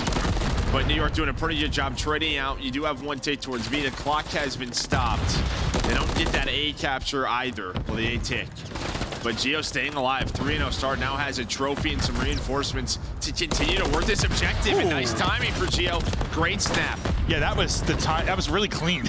like he knew exactly the timing when he was spawning, going to hit that spot. It looks so good there from Gio. B will be secured. Extra minute in. 2 minutes to work with. I didn't think that was going to happen. I thought they were going to get Gio. I really did. I thought the pressure was going to be a little bit more for New York. But they had to play for some map control. Sim is on 5 in a row, but you have 2 minutes to work with. You are in no rush whatsoever if you are Legion. And they just got a couple dead, too. I mean, one player really pushed up his Hydra. You deal with that, now you're right under the points. You're stopping the clock again. Just basically add time on as you've got this paused. Life advantage sitting around 4. Not going to get to the second bit of progress, but you're able to get 1 done. And you just haven't been able to really effectively trade very well for your Subliners. So a lot of these skirmishes, you've got to do it well for another 90 seconds. I mean, Hydra and Jisman combined 3 and 11 to start this map. There's 2 more players going to go down, and now it's kind of on those 2. This time they are able to trade, but it's a 10 versus 13. Again, you get onto that point. You're just trying to slay a bit. You get Nero pushed up, and every trade is good right now for Legion. Yeah, no, it's funny because I said you got to trade more efficiently if you're subliners. I mean, that's true to a point. Yeah. when you're down enough lives and you got a lot of time on the clock, eventually you got to do a little bit better than trade Yeah, efficiently. it's just what you want non-trades. That's what you want. Yeah. Well, in a perfect world, yeah, everything's non-traded, but not exactly realistic. 4 straight, though, for Hydra. I think Skies came up a little, or sorry, Civ a little bit short on getting his streak. Maybe Hydra will be able to do it. As he started off maybe a little slow, now getting going. No streak there for him, though, as he'll get slowed down. Still have 50 seconds, though. That's just been the power of this objective. But now you're in a 5 versus 5. You do get attached on a bit of a route, but it looks like Hydra's going to be able to read this. He has an idea that we are missing him, but he's just going to push on through. And I think he shoots. So he did. As soon as Attach shoots, look at all those arrows. Yep. Now how does this play out? Because the gig is up for Attach, but you also have to get involved. You have to help your boys get out because there's only 20 or so seconds remaining. They're getting locked in. They're not giving him any angles. They're giving him nothing. But you have to find something. You can't just sit here and be dead weight if you're Attach. There, he's able to get a kill. Kismet's going to show. Hydra next one up, thinks he has one. Disguise not able to quite do it. 3 versus 3. Johnny with a big one. Johnny with tags. Johnny able to get the assist. Now it is all going to be down to Civ. 4.8 on the clock. Second TIG is done. Civ's got to kill everybody. It's not going to happen. Legion come through with an offensive round victory. That's just not a challenge Kiz needs to take. No, because I thought the best thing they were doing, they made Attach useless. Like they got to like aggressive spots and they were trapping in the other players. Why take that gunfight? There's no point. Yeah, maybe he doesn't. Maybe he thinks the Attach doesn't see him, or hoping he's on a different. I mean, kind of hit the camera. But yeah, I mean, he could have just played inside of B there, inside of Jen's, watched an angle instead. He takes that gunfight, and that gives Legion the man advantage. And that made Hydra track back to deal with that, right? Thankfully, Hydra got it before Skies dropped because he almost got caught as well. That put them down to 3 lives. Yeah. And now you got to try and answer on offense if you were NYSL. Another part of maybe you struggle with it, just, yeah, Kismet couldn't get anything going that first round, right? Like, he was 3-10. Just trying to get in some fights. And you can absolutely get in the blender here, that is for sure, but they're going to need Big Dog to get going. Yeah, and he's talked about it. He's been self-critical, right, in some of our interviews. I need to find a little bit more consistency in respawns. He's able to find one. And sometimes I just think it's on him, just sort of... You can tell he wants a shout. Yeah. And maybe he just feels like at times I need to over-challenge, just get into my flow a little bit. When he is at his best is, yes, when he is just taking fight after fight, running at you and hammering you in the forehead. That is when he is at the best. It's just not, it's the hardest thing to do in the game. It really is. So, yeah, if he's a little self-critical right now, maybe not having full confidence, it can be so hard to do. And he's been kind of up and down a little bit. Like, he's had a slow start to the year, then really what? Major Qualifier 2, Kismet started to improve a lot, it felt like, individually. But it's the same thing, yeah. It's sort of just like this team, though. That's their story. It's not all 4 on, or if there's a game mode off. If it's not one game mode, it's the either one. There's something, always. There's just always something, some weakness. Just haven't been able to put all together. Still a little time to work on that throughout the rest of this stage, but right now in this match, they are able to get B. Minute 40 to work with. They do have a 1 life advantage. I was kind of wondering, like, sort of jokingly, with like the weird spot the New Yorker in, like they're trapped in that 4 spot, right? Like they're not gonna be able to pass probably the 3rd seed. They're probably not gonna drop below 5th. Like I was wondering in my head, like, are they further from the top 3 or like further from the rest of the bottom pack? Like from a, you know what I mean? Like just like a skill standpoint, like where are they? And it sort of sometimes looks like it's further from the top 3. I mean, I think if you look at the last major, they got eliminated by Game 5 from Optic. Like, they can play with the best, I think, still. I hear Go to you. Game 5 with phases. Yes. Well, I feel like I change my mind every other day. On Yeah, that's true. They're a hard team to, like, place, even though they are permanently locked in the 4 spot. Still, like, I don't know. Nero, though, able to get a couple. You have a 2 life advantage if you're a Legion. Man, you'd love to get the defensive hold here and take that 2-0 edge. Your win condition just skyrockets. Can you be effective in your trading right now? Absolutely. I mean, it was 18-17, then you get a 7 life sort of just flip. A team spree. Gio's there on for 5. Legion. Gio's on another 5. Feels like he finds a streak every single match. And just like that, they lock them in their base. And remember, this is an NYSL team. Might be the best high-rise control team in the game. Statistically, they've been insane right now. Getting handled by Vegas Legion. 4 straight for attach. Johnny on 4 right after the 5 straight from Geo.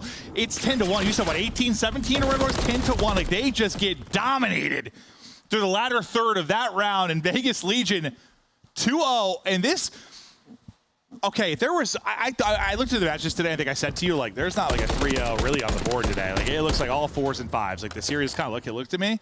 And we might have had back-to-back like 3-0 start today. This is not the 3-0 order I thought it would have been, though, for this match. If anything, I thought maybe New York, but all right, here we are. Hey, sometimes it happens.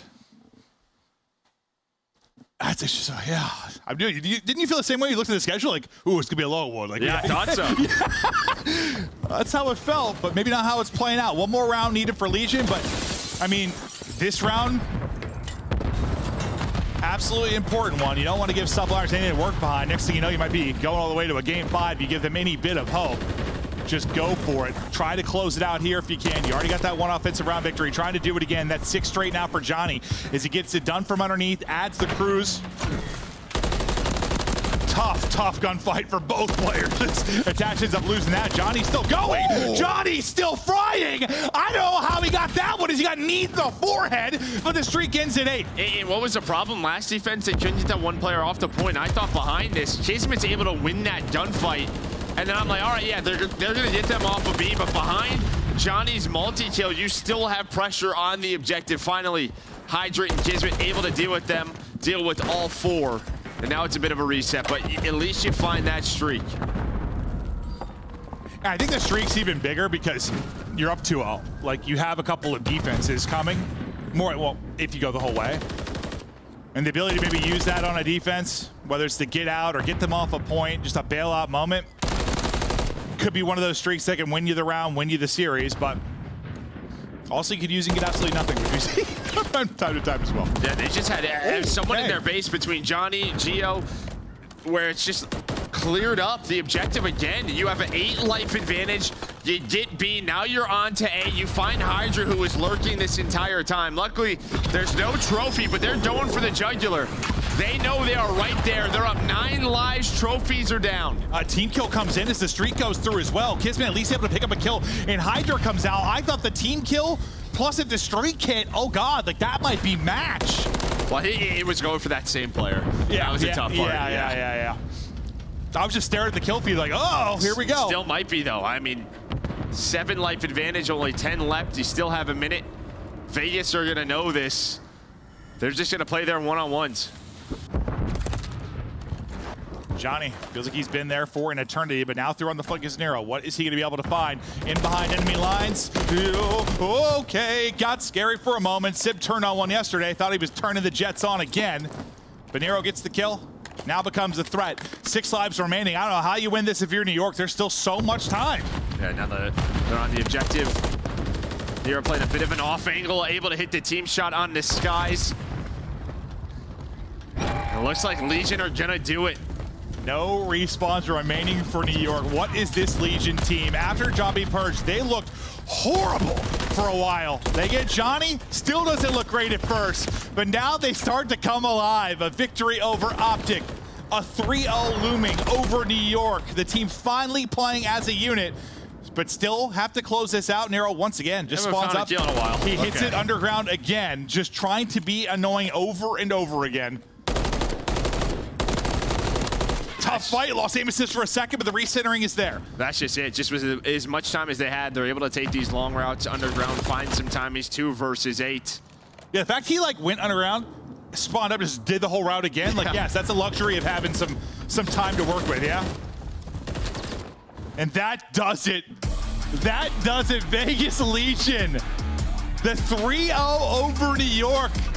There are teams that have been able to test our top 4 teams. Hell, even take a win every now and then. It's not often we see one getting 3-0 bopped everybody away from the camera from New York, as that is a tough pill to swallow.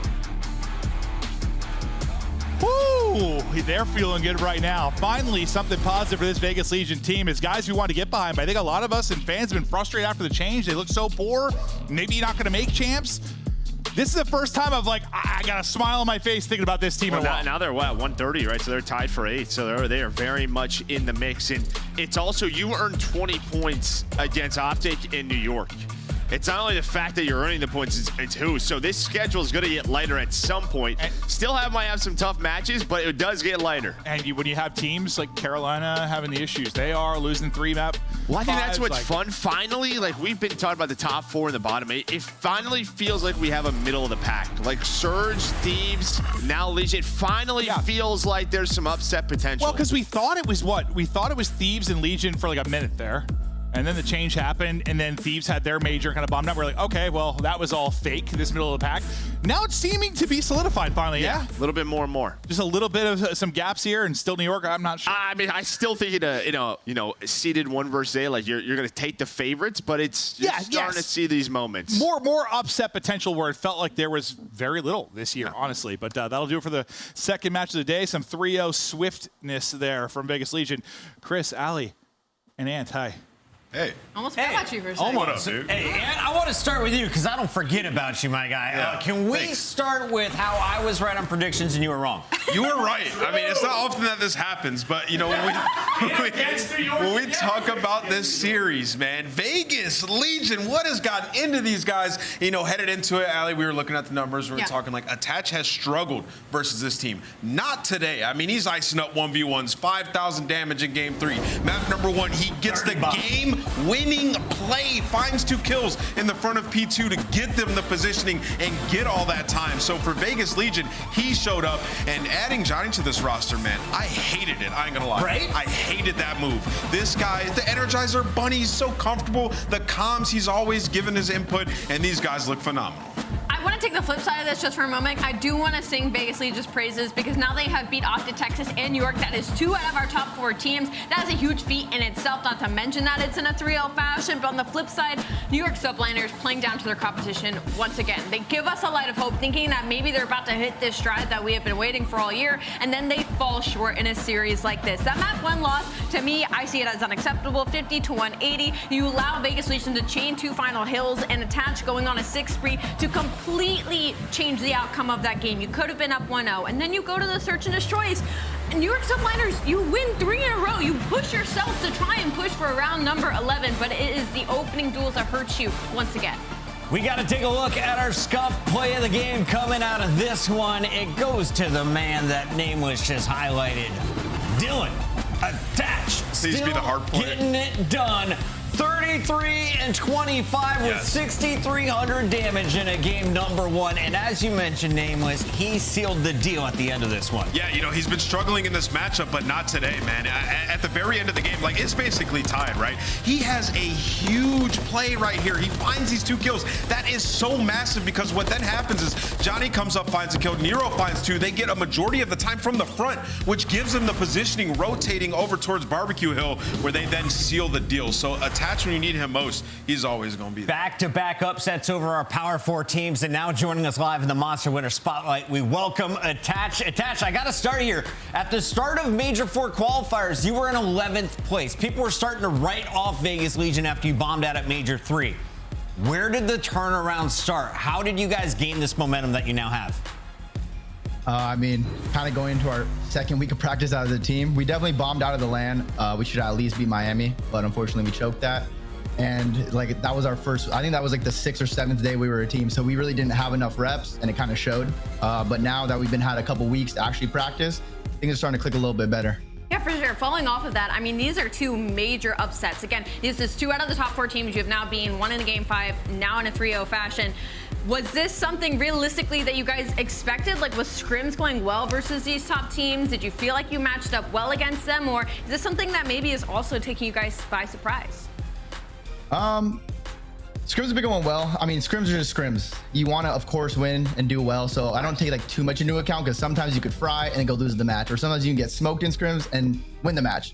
But we've definitely been progressing. We just kind of have an idea what we want to do a little bit better. And then we're just kind of finding our win condition in every single map, whether that's hardpoint, surge, and control, and trying to like really stop all the mistakes that we were making previously. So, yeah. Dylan, talk to me about this map a little bit. You know, you look at this one, it's like 6-star. You guys don't have a ton of reps. You come in, you win that. And then Karachi and High Rise, 2 really good maps for the New York Subliners. Going into this one, were you just confident and those are the maps you wanted to play them on? Yeah, we're really confident on, of course, all the hardpoint maps. Controls are looking good as well. S&D's kind of been like our struggle. So really like finding our footing, what map do we want to play, and then kind of seeing like what the other team's tendencies are and kind of playing around that a little bit and just trying to catch people off guard. So I feel like just that time we've had together, the couple weeks we've had has really like shown what we could do. Cause like we've just been meshes perfectly. Everyone's personalities in and out of game, like it works really well. So Dylan, also talk to me about Johnny. You know, I feel like he was in the league before, didn't have the greatest run. Obviously joins you guys immediately. You don't find a ton of success. Why are you guys excited about him being a member of this team? I mean, with Johnny, we just knew his S&D was amazing. He was also frying in respawn. So him joining the team brings like that energy we need. Because he's just always like the young one that's always happy, always talking, always having a good time. Sometimes I'm like, yo, Johnny, you're talking a little too much now. But no, I love Johnny. He's like the energy we needed on a consistent basis. And of course, he's really smart on the map and he takes great routes that help us get out of traps or put other teams in traps. So Johnny has been great to have on the team. Does he remind you of any young player that won an AW World Championship? Not quite. Great answer. He's like, he hit there, yeah. We got you, brother. All right, Attach, final question. A lot of people expected you to lose these last two matches and then have to win out if you guys wanted to break into the top 8. What's it looking like? What's the camp talking about? What are the goals here to finish in Major 4? I mean, the goal, hopefully get a top 3-4 seed if we can win out. But it's really just keep building on the foundation we've made. If we keep building on that, the results will take care of themselves. And I don't know if they gave you the update, but the producer just said it in my ear. With this win, you guys now have the tiebreaker over Minnesota. You have the A seed. If it was champs tomorrow, you'd be playing. Nice. Still got a long way to go. There we go. That's Attached, keeping his head on straight. We'll catch him later on this week, and congrats on the dub. Let's get into some of the big moments on the day and update everyone with our standings. After seeing our first team take care of business, Surge are comfortably sitting at 160 points, 15 ahead of the Thieves. But now, Vegas jumping up into our top 8. They now have the edge over Minnesota, and they have to find out, will it be LA Thieves helping out against Carolina? That battle's coming up next. Yeah, that's putting a lot more pressure on the Carolina Royal Ravens shoulders as we head into this third match of the day. Carolina, LA Thieves coming up, match 3 here on your Super Saturday.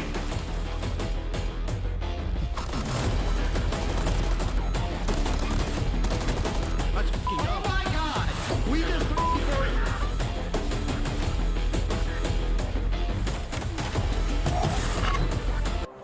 Upgrade your game with the Scuff, the official controller of the Call of Duty League. Start the season strong with the Call of Duty League pack. Grab yourself the CDL operator, weapon blueprint, and so much more. Check out the Call of Duty store in-game now.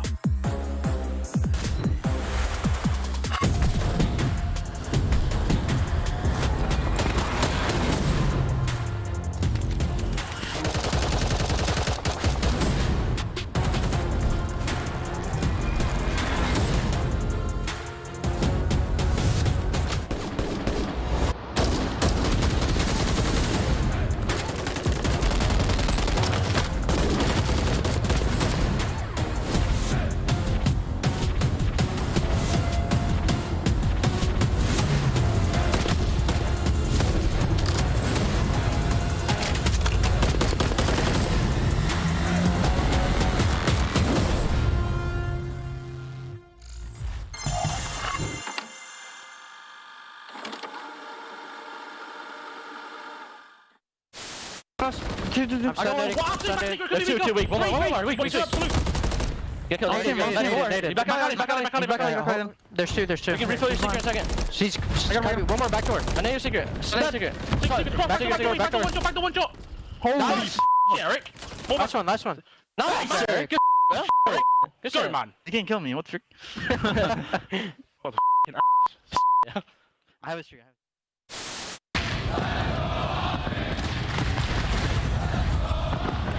Fans roaring early in Kenny. What is this route? Finding picks. Shotzzy. Look, guys, Michael Phelps on. He's going for a deep swim around the flag. Shotzzy. Or is it Aquaman? Coming up from the depths. Picking up Zig. As you watch the white arrow start to funnel out, Simp and RCs have that crossfire. It's a lot for Simp to deal with. and he is dealing with it. 4-0 start. Just sensational. And he gets stuck. That was directly to his forehead, I think. Yeah, Toronto Ultra trying to get water side to, flip spawns for the second hill. We're going to head towards the left side of your mini-map, dude. Over towards kitchen. All right, but at least they're sticking him. Was that deja vu? It's like 4 in a row. Hydra straight back on it. He's got time to get it done. No one there to watch it. Will it go through? Formal! Oh, he kills him! Oh my God! No! Subliners got the win. He got the defuse. The kill did not come in time. You have the streaks. You have the bomb planted. You have every advantage in the world. But the defuse came through. He got it. He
trying to make ends, I don't want to make amends, and I came to the lens. I mean, seriously. 1, 2, 3, 4, 5. Yeah, I'm turning up to the sky. Yeah, I go up till I get right.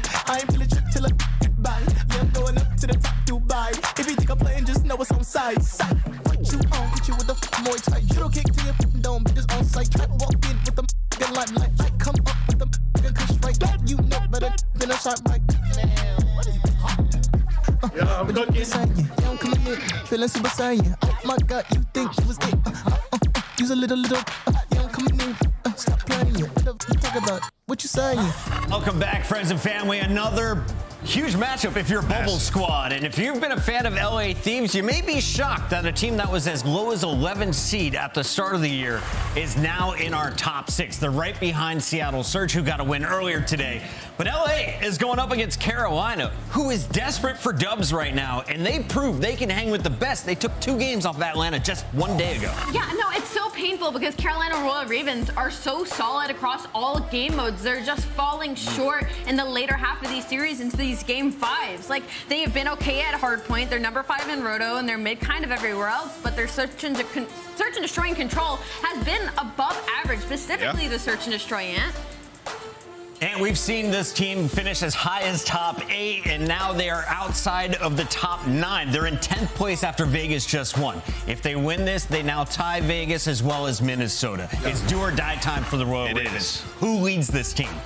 I would say in this specific matchup, we got to see Clay have a performance. I'm always going to highlight him just because he's like their X factor. When Clay pops off, they're dominating, right? Like we saw it at the Major. Like him and Fellow were having games and they were looking great. They haven't placed below top 8 at a Major this entire year. And you can see right now the champ status is sliding away. So in their own minds and their confidence, they feel like they're there. You're going game 5s against the top teams of the world. Their last 2 matches are New York and Atlanta, where you're choking in game 5. And our Monster Energy will reflect that. You have to ice up. They're 10-9 in search in the last 60 days. 5 of those search losses are in game 5. So it just simply has to be better, man. A 4-match losing streak, 3 of those coming in game 5s. Royal Ravens trying to avoid that second search and destroy. And as we take a look at the maps and modes, Ali, I want to know, how far is this series going to go? We got a double dose of Rio and Karachi here. Yeah, I can see LA Thieves is trying to expand specifically their control map pool right now with allowing that Karachi in because it just hasn't been that good for them recently. But otherwise, like, If you're Carolina Royal Ravens, you have to win this early. You do like this map set. Yeah, you love this map set. You know, Carolina's done such a good job this stage, at least, of working on their control. 2-1 in Invasion, a map they desperately needed. And you could see in this one, LA Thieves go, all right, we're just going to have to pick Karachi control in this one because they've been working on their Invasion there. So it helps a team like Carolina. And in terms of the first hardpoint, you feel really good about it. Carolina got to win this one. LA Thieves not as desperate as Carolina. It's time to get into our Scuff pick'ems, and I am going to let the desperation thrive today. You just saw Vegas clutch up with a 3-0. It is now time for Carolina to get it done 3-1. Wow, I hope they can do it, but I'm going to go with LA Thieves. Hater. I think they have been way too good recently. Nameless? I'm going to go with Carolina again. Woo. Come on, Blue. Allie can catch up, and the fans agree with Al. It's time to get this party started as we send it over to our casters. Gentlemen, this one's going to Game 5, ain't it? Come on, LA. It certainly may go the distance, and it is a very big game for both of these two teams. You can feel it all heating up a little bit as we wind our way to Major 4. Everybody knows what's on the line. 10 points doesn't sound like a lot, but it might just be the golden ticket to champs chance. And for Carolina, this feels like it has like the potential to be a dagger series if Thieves end up getting this win. Because obviously for Carolina, handful of Game 5 losses that they just had, and now they're going toe-to-toe against a team that has the opportunity to keep them down. LA Thieves have had a great amount of success in the online stage. They went 5-2 in the last split, and again, I mean, Thieves right now crush the competition, leave no room for doubt, and really try to make sure that you can solidify one of these extra bottom 4 teams, because obviously a tight race, you want that extra cushion. So they do. Thieves trying to jump straight into it as well here. A little bit of a backup, but yeah, it cannot be overstated just how important games like this are. Everybody is racing now, not just for the major. Obviously, you can get a lot of points at that event, but you do not want to drop 10 points when it gets this close in the bubble. And we're going to feel it. We're going to see both teams really pull out all the stops. Oh, an interesting spot as well. TJ actually gets to spawn out, so on a rotation from Carolina, maybe are going to be in a decent spot for actually getting the P1 time, though. LA Thieves still in prime position, and I mean, the close spawns might be coming through, but both teams are spawning on the left side of the map, so Carolina are going to be towards the new time first, but that is a good chunk of scrap that Thieves are able to get on the rotation, though. Looks like the boys in blue maybe just slightly ahead of the game. Admittedly, though, I don't know if anyone's reading these spawns just yet. Yeah, it's a bit all over the place, but it's a good start. Carolina in, getting 3 down. Only Ghosty going to be left alive, and will fall eventually to TJ. And now the LA Thieves will have to rethink this. They know they're in the choke points. It is not a difficult time to lock them in here. This is going to be an interesting moment, too, just because 2 players trying to swarm through mid, but Gwen gets to be the cutoff man. It takes 2 players to take him down, but meanwhile, Felony just gets to be the super soaker while, like, the roaming Slayers on his squad, maybe a little bit too far away. Felony loses 1 gunfight in the hill. Ghosty winning a big one there just to keep things mixy. And keep in mind, in the meantime, TJ on a 5 spree, potentially able to get a cruise as well. Clay wins a big one for the time, and TJ's spree still continues. Not only that, but the rotation. The Ravens have played this very well, getting this scrap time, but they will have to hold it. Felony already drilling Ghosty through the middle of the map. The Thieves do have numbers here. They can try and make this push, but they're being careful and they're checking the corners. Well, there's the cruise missile, so you can check the corners or check the top of that car. But TJ there for 6, and LA Thieves gearing up to push through Coop. There's Gwyn, plays an angle for a freebie, gets it. Nice stun as well to slow him down, and the stun pays off. Beautiful play there from Gwyn. Is Carolina, I mean, a perfect hold thus far. Thieves trying to group up together, but Ghosty full sending just a little too soon. They're still holding at the moment, still doing everything they can. Kremp trapped before he can get to this point. He's still alive on a 7 streak as well, just being an issue for them. Joe trying to make a bit further into it. Eventually, Quinn and Glaze to get forward, and they will Kremp into the point. They've done enough work here to get some scrap time chance. How much can they get, though? I was going to say, if Clay's actually able to take him out, that could be a gunfight that buys you an extra maybe 7 or 8 seconds. And now unfortunate timing with Nasty throwing the nade. TJ wants to get him off the time for roll, but it's more about top 3 control long term. But LA Thieves are going to get it. Kremp wins an important gunfight, and power positions in the hands of LA Thieves as the hill, based on the way the minimap's looking, it's going to be difficult for either team to collect some time. This is what this is all about. Bit of positioning. You need a big wipe, big spree of kills to try and bleed a bit of time here. Joseph slows them down just a second, but it will be the Ravens that are now on. The LA Thieves streaming across the minimap, trying to get back in a position to contest this. So far, not doing a great job. Very slow in terms of actually channeling them. Finally able to get him off. Look at this spot though from Clayster. Yeah, a slightly different off angle. Catches him off guard, and the MCW's reigning supreme there for Carolina, who this isn't really scrap time. The final 20 seconds is a massive amount of time. Kremp picking up 2. He's going to lock this rotation down towards Junkyard, but either way for Carolina, going to be in a pretty good position as the hill pops. And the way they're gearing up on the minimap, I was going to say Felony wants to go through the coop side, put some pressure on, but LA Thieves, it is so far the perfect setup as the hill pops. Yeah, this is the chance to put the gloves on.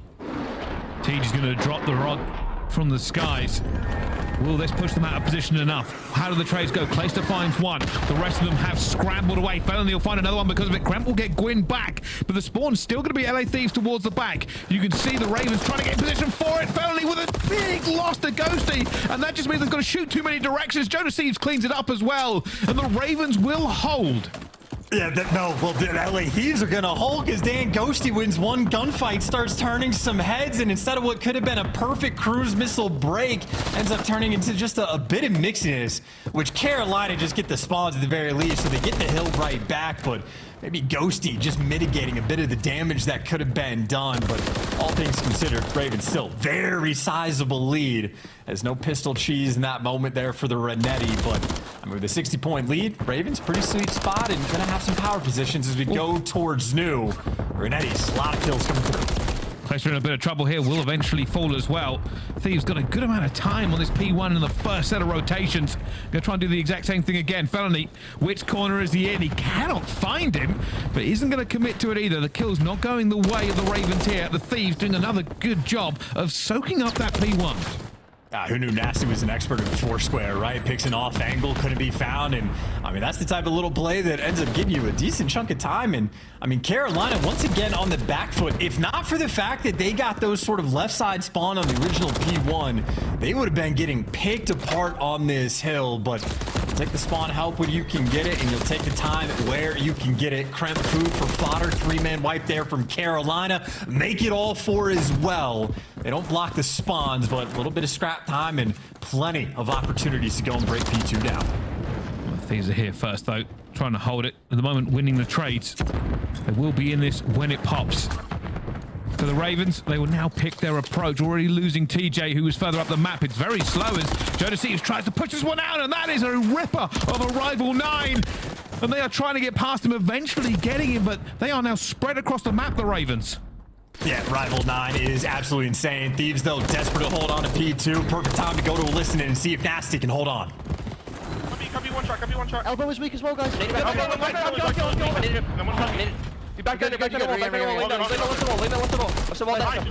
one guy's copy. I'm going plant, give me a second. Here in there. Red, no, he's already red, guys. Already red. Nice, Shit.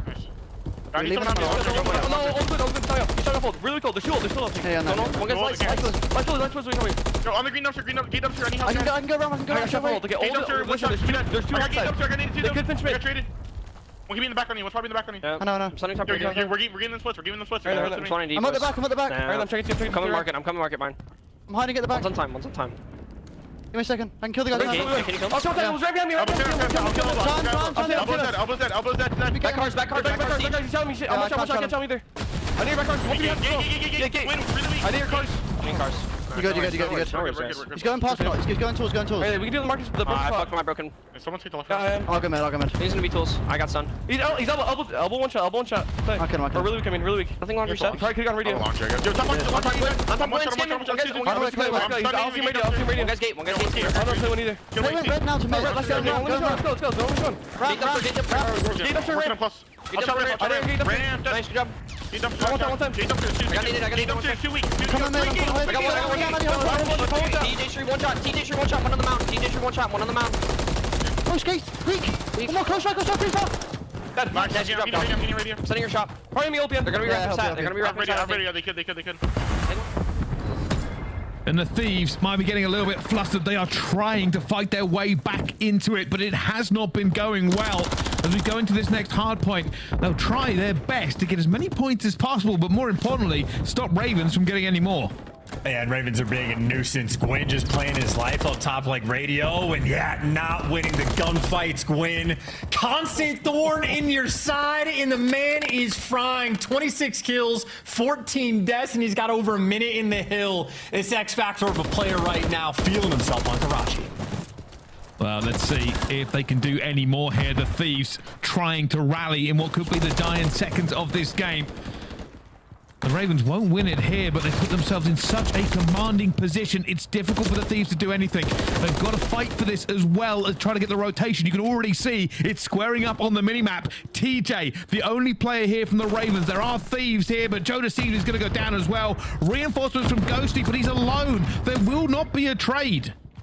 And MCW player as well with the Rival 9 up top. Nothing you can do. Easy kills there from Tej, and just going to be the stamp on the game. Gwyn having himself an absolutely fantastic Karachi performance as the Karachi hard points from LA Thieves continue to be at least a bit of a thorn in their side.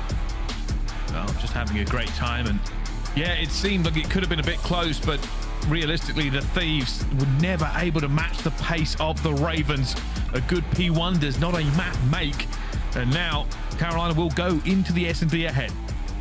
And honestly, a lot of that, like, sort of, I think map sort of breaks down because of the P1, not because of anything that Thieves were doing wrong. They were playing the hill well, but those sort of weird left side spawns come in where both teams were spawning on like the P2 side of the map, but it was those moments of sort of the chaos and confusion where TJ goes on the 6 spree. And TJ might have only had 3k damage, 19 kills, might be the least on his team, but the cruise missile being the thing to kill the play for Thieves, to get a full 60 on the Junkyard Hill and crushing momentum. Really the type of thing that set yourselves apart. But of course, we're giving flowers. Gwyn, masterclass there on Karachi. Just, you know, and this could have been an opportunity for them, really. The Thieves wanted this 60 to bring it back to even, weren't able to get it. And then from here, it really just got out of control. Once we went back to P1, you're like, all right, the Thieves might be able to get a lot of time. Eventually, they weren't able to. They had the rotation to P2. That also really came to nothing, Chance. Yeah, just great plays through and through. And also, as soon as we threw to the listen-in, a couple different team kills coming through. One was a car explosion on P3. You just saw it there in the feed. Unfortunate with the teammates as well. And you're just feeling the pressure. You're down by 80. You're trying to do everything just a little bit faster. And again, LA Thieves, they've just had some unfortunate moments on Karachi. And I think the last one that stands out was Joe Deceives with a slow start, but he turns his game around and they can find success. But when things are not going well for Thieves, it can be devastating. I'll tell you something though. If I know anything, this is probably going to map 5, and the Ravens, oh, yeah. the Ravens don't have a great amount of luck there recently, but really good hard point from them. Definitely sets the pace into this one, and you're going to see it on this as well.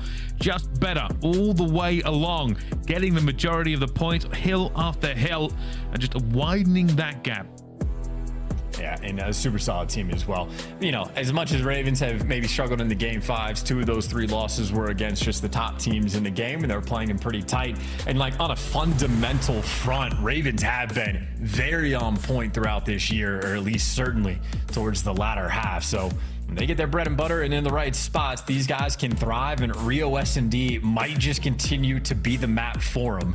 They no longer have a perfect record. Teams have figured them out just a little bit, but Rio is still a very strong map for Carolina. And obviously, I know LA Thieves, they've been playing a lot recently as well. I know Kremp is going to be the guy to focus on the side of LA.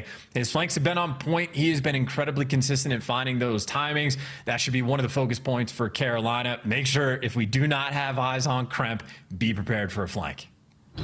Yeah, I think that realistically at this point in the season, though, both teams should just be aware enough. Everybody with these maps now having bettered themselves in a little bit, it's no longer the early days. And of course, like I said before, this is where you can't afford the mistakes. You have to play how you're going to play. You want these 10 points. We don't know yet just how important it is going to be towards the end of the season. But but the teams are going to be stressed. We know, having spoken to some of the coaches and the players themselves, they are looking at matches like this one to make the difference as they move forward. Yes, obviously every single team wants to win the major, but sometimes magic doesn't happen and you just got to grind it out. And this is why I think is like especially so for Carolina, why this one might be a dagger series, just because like we've seen other teams in the league start to get the extra points. Vegas are getting some incredible wins. Seattle Surge is really achieving separation. And for this specific matchup, Thieves could be doing the exact same thing. LA are in one of the better spots we have amongst the bubble squads. And if they get a win here, it could be devastating for Carolina. It could just increase LA's chances of making it to champs. Not a guarantee, but close to it. So Thieves are going to look to bounce back as the opening exchange of grenades rains out. Actually, going aggressive to begin with, which is always going to be a little tenuous considering the amount of grenades going to have here with no trophy systems, but stays alive. Nasty will find TJ though. Yeah, all but a distraction. 3 players coming in through the middle of the map, up the escalators from LA, and well, Nasty finds the timing. Everybody tagged up trying to run away, and that is an MCW player in a Rival 9's world. Jodeci is there to drop him in a 3v2 from LA as the bomb goes down. Nasty, Quinn is laying down really close. And he's going to find it as well. Nasty just picks him apart. Didn't see him in the first peek. Eventually will on the second. And the Thieves, that looked prepared from them. Oh, absolutely. I mean, again, we even saw them drop the bomb off spawn as well, just to make sure the right guy can go back and collect it. But when 3 players were squaring up towards Eskies to get everything out, Nasty over towards the bridge, making plays. He gets into position and executes flawlessly. So great work by him and Joe Deceive just to sort of dominate that middle section of the map. Well, let's see how they do on the defense then, because LA Thieves will now have their opportunity to try and shut down the Ravens. Trophies will be popping very soon for these teams as well, so these nades won't be as big of a factor, but it is going to be a huge hit. The Ravens are going straight into A. And no stun connects there from Ghosty, so obviously Garage is going to be taken over, but maybe not expecting anyone to be up here just yet. And Nasty, yep, not prepared for it. Thought the stun had cleared it. Gwyn, first blood, making the play, and we talked about the flanks. Kremp, here he comes. Kremp all the way around the back. Gwyn also has the opportunity to do the same thing. Bit of a pinch here from the Thieves. What can they find? Tej playing very, very slowly, waiting to try and make his life count. Ghosty already taken down Felony though. They must know where TJ is. I don't think they know where Gwyn is. Gwyn does not see the player laying down either. Nobody finding anybody. TJ needs to stay alive for as long as possible. Gets out. Is going to go down now. A 1 versus 2 for Gwyn. Bomb being defused. He finds the first. Will he die for the second? He's looking for it. And it's going to be just enough. Gwyn for the win. Plays his life and Ravens get another round on the board. Yeah, and that is perfectly played around the clock as well. I think Ravens players, like we saw the instincts from TJ. He was ready to kick that door open a few different times when he knew the pressure was there. And maybe DJ able to pick up a kill in that moment. But if he gets traded out, Gwyn, now the pressure is going to be on the clock for him. But instead, once it goes just under 20 seconds, he takes the deep route and basically just calls it. Absolutely nothing Joe Deceives and Ghosty can do outside of reading the impossible route. Wow. All tied up. Thanks to Gwyn, and they just didn't know where he was. That was the problem. Information. Ravens, though, massive defense towards A. Try to counter Thieves, but Thieves have gone for a default. They are spread across the map looking for info and a potential pick. There it is. Cramp able to find it. I was going to say, Thieves might rotate this into just a firing squad of a setup, but instead, Ravens all wrap back towards A, and now B is completely open. There's going to have to be a 3 versus 4 retake for the Ravens, but they are grouping up together. That flock is mostly flying. Well, having to back away. Still have good control over mid, though. The Thieves are in the better position, and Ghosty taking down TJ. Felony will get one back, but now it's a 2 versus 3, 2 versus 2. Felony, has he done enough work? 27 seconds left to go on the clock, and you can see they want back into this, but they need to find the players. Nasty shuts him down, and Clay with 20 seconds and a dream. And he's just chasing a Ghost, and it might just be easy reads from Nasty. Hits him with the old Betty Boop to call the round, and hey, Felony might have won 2 big gunfights, but again, just a 3 versus 4 for the retake, and Clay just not able to find any activity on these players after the fact, but just a big first blood. LA Thieves spread the map. Kremp, sometimes Rival 9, sometimes MCW, but in that moment, right gun for the job. Getting a pick on offense, especially that early in the round, goes such a long way. Wow. The Ravens gambled and lost that one, really. Just didn't have enough to kind of contest the B point. This time it looks like they're going for a similar tactic, though. Lots of bodies up the escalators. The Thieves have also committed. Win going around the corner. Will lose to Kremp in that first blood. TJ is going to be here as well, but not really comfortable with his health going down. And they've at least back LA down, so the B bomb site is open for the plant, but in a 3 versus 4, even if you get the bomb down, you're not feeling comfortable because LA Thieves, so much pressure coming on the flank, and I think Carolina feel it. So yeah, they're hitting the go button, maybe trying to hunt down Nasty, and I think TJ might have spotted him, but you are now taking the bomb into the depths of the map. It's a dangerous game to play. Well, he finds it. Back to a 3 versus 3. The teams have switched sides. 45 seconds now for the Ravens to work this one out, and Clayster will find another one. Nice plays. And now Joe Thieves in a 1 versus 3 chance. Yeah, and he's going to be caught off confused as well. Clay got the first pick, so he's expecting the wrap to come this direction, but Carolina grouped up together, and that is just like veteran S&D players of Felony and Clayster effectively executing on an island. So heads up in that moment, and Joe Thieves unreadable. Clay catches them on Eskies. Beautiful work coming out of the AR vets there of Carolina. Just locking it up for them. Back and forth now, these two teams. Just trading rounds away from each other. And you were right about that play. Realistically, once they found Nasty at the back of the map, just probably a pick, so he saw to call it out. Changed the dynamics. It gave the Ravens a way that they could go. The decision was made for them. And LA Thieves went for that kind of wolf pack flank and just lost all map control. Yeah, it's also just annoying the spots that Clayster's going to play, but Clayster, he's been an island boy in Search and Destroy for a long time, so you have to be prepared for just about anything against this squad. But LA, once again, spreading the map, maybe looking for a little bit of intel, or maybe trying to get aggressive over towards A, and Ghosty drops it for the first blood and drops TJ as well. Ghosty is literally built different as Clayster, the island player. Maybe just straight into death, gets caught sprinting. Nasty, not going to fall for the same trick twice. And this is a horrible retake towards mid. Felony in the 1 versus 3. It's just difficult. Too many corners, too many places to go. The Thieves should really just throw some shoulders and get him, but Nasty decides to put him down early. Yeah, just making sure no 1v3 clutch potential there from Felony. Capable of the ice. Felony definitely a player that will make the correct reads, but in a 3v1, it's only going to be if you give it to him. But either way for Ghosty, hell of a 2-piece. Here's your second look. Just catches Gwyn sprinting completely off guard, and then TJ just a little crossed up, shooting at 2 different players, and Ghosty might did traded, but not before he does a great deal of damage. Ghosty, certainly one of the most impressive players we have in the league, especially of players outside of the top 4. Yeah, he's really been impressing everybody with his gameplay. Certainly kind of cemented himself in the league after what some people could have said, you know, after coming off a team like Optic, it's always going to be a bit difficult, but really I think his individuality has shined.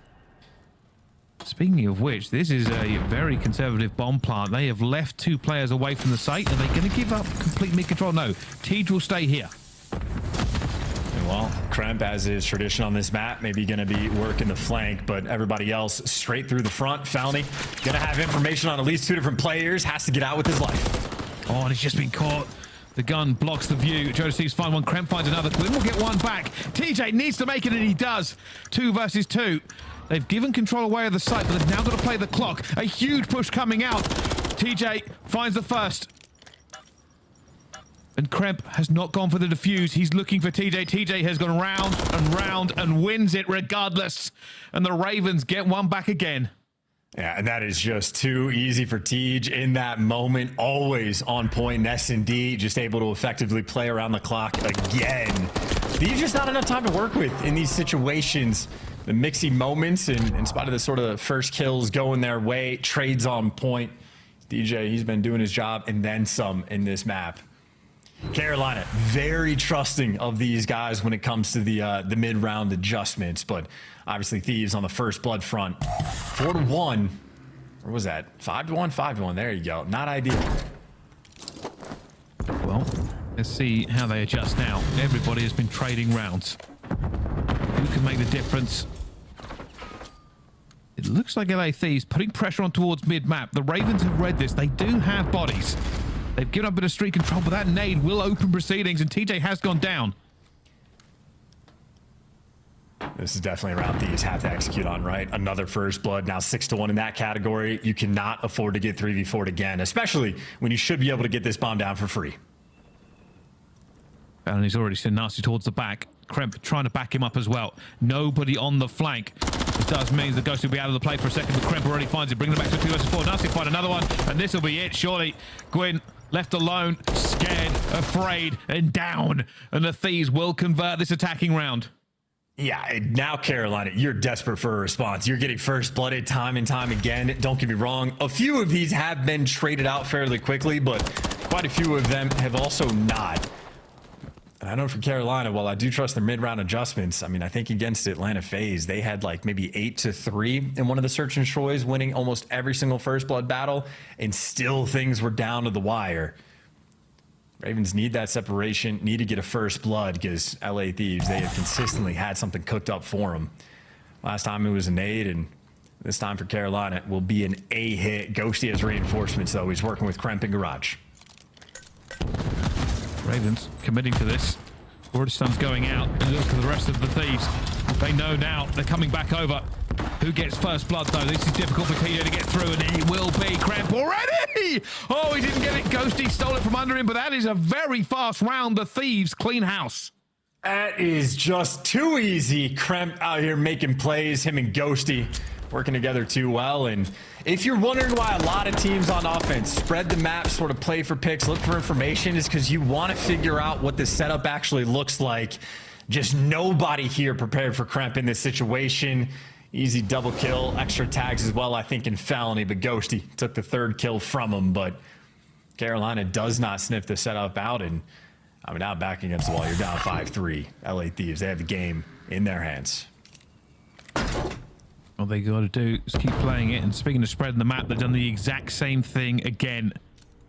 Slow and steady wins the race. Leicester could play spoiler here, but it's going to be difficult for them because they're not going to really full commit to challenging unless they do it with 3 players. And they go for it as well, and Kremp guns him out of his socks. That bomb is not going to go down, though. The nades rain like confetti, and the Ravens bring this round back into their favor. Yeah, great damage from Clayster. Gets everybody about half HP, and now, wow, Gwyn, if he kept going on the flank, would have had a freebie, but an opportunity for LA Thieves to stay in this one. Ghosty, Nasty, two AR players. Got to be careful with your distancing, and Felony out with his life maintains the 3v2. He just found a player, chooses not to take the gunfight. Another player will. T just running for his life, screaming, please help me. They are chasing me through the elevators. Has got away with his life as well, and the Thieves, desperate for that pick, will now have to rethink it with 23 seconds to go, and they run into Gwyn and Felony, and the Ravens get one more back. Yeah, and it takes a 1 HP, but get out of dodge for Felony, and a 1 HP, get out of dodge there for TJ. Nasty and Ghosty certainly putting the pressure on, but round basically gets decided when those nades come through. Clayster does his job, might not find a kill, but everybody gets tagged up, and both TJ, Felony, and I assume Gwyn as well. Perfect nades landing at the Thieves' feet. So that's another thing. Again, teams like to spread the map, play for picks. You're also counting utility being burned, how many stuns and nades get used, while Thieves bite off more they can chew. 1 trophy, honestly, and they probably win that round. A little bit slower from the Ravens here. No committing coming in. Who's watching? I think Ghosty is watching the cross. As soon as he says, hey, they're here, they're committing, the Thieves will react. I think they already have done. Look at the bodies piling in. They're going into boxes. They're waiting for it. This is, again, another hard cross. Who's going first? Gwyn gets the fire. TJ down at the Ghosty. Gwyn again combining with Felony for that one. And while they have control, Gwyn's in a bit of a bad position. Nasty will take him. And then this guy's in garage. Nasty gets away for the 2v2. So Kremp and Nasty versus 2 AR players, and might be reading the middle of the map. They're going to be in a pinch. You're going to walk straight into Nasty and line up Thor and Felony. Half HP, and he's on a 4 spree. If you get this, a cruise potentially in the round 11. But who has the better ice? A sophomore player versus a longtime vet in a true 1 versus 1. Well, here we go. Felony will now worry. Where is Kremp? Where has he gone? Oh, he's going to just run straight into him, and he saw it. I don't know if Kremp did. I don't think Kremp did. He's going to go chat as well, but Kremp will win the gunfights. Felony went for it. Even with the information, just was not able to beat the gunny of Kremp. And the LA Thieves will win the search and destroy. That's a hell of a moment, too. I don't know if Kremp saw him or if one of his teammates caught him in spectator, but I think Kremp either knows what happened or playing with the timings, but either way, unfortunately for Fellow, just gets caught and baited by Call of Duty timing at its absolute finest. So shout out to Spectator, just being slightly different for the teammates of LA Thieves. Helps them in that round and seal the deal on Rio. They improved their record on that map to 6-1 as well. So these guys can be destructive. And obviously it helps when you get 8 out of the 10 first bloods. Nice little execution there at LA. Yeah, just playing it. You are right. Those first bloods do make a difference. Just gives you kind of a better way to run the map and get these rounds down for your team. But it is a very good map for LA. It brings them back even on this series after what was a pretty dominant round 1 from the Ravens. Going into control, though, these two teams still going to try and turn the heat up. Chance. And control is going to be interesting, too, because I know Carolina, not exactly their strongest game mode. Karachi is going to be a very interesting map to be playing against Thieves. But I know, especially for that Rio map 4, I'd be scared if I was the Ravens. I would as well. Well, we'll find out how it all boils down right after this break. Don't go anywhere. We'll see you for more Call of Duty League action.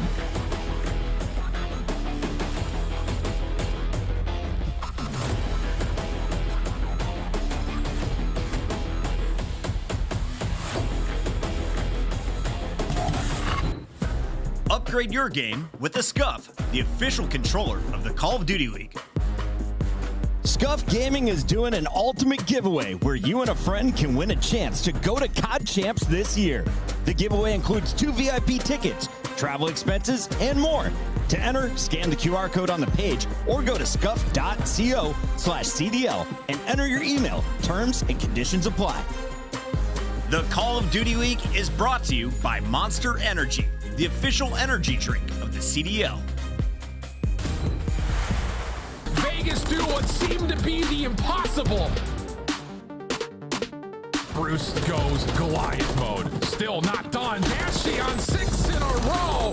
How has he been able to finesse this?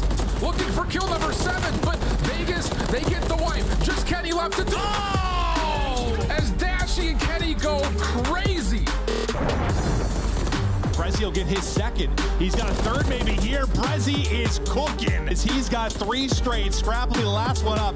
Brezzy a chance for a monster ace, and he'll get it. Brezzy with all 4, and he's fired up. That's so much damage. This is just awkward. Yeah, Standy doesn't know what direction to lean. Such a difficult position.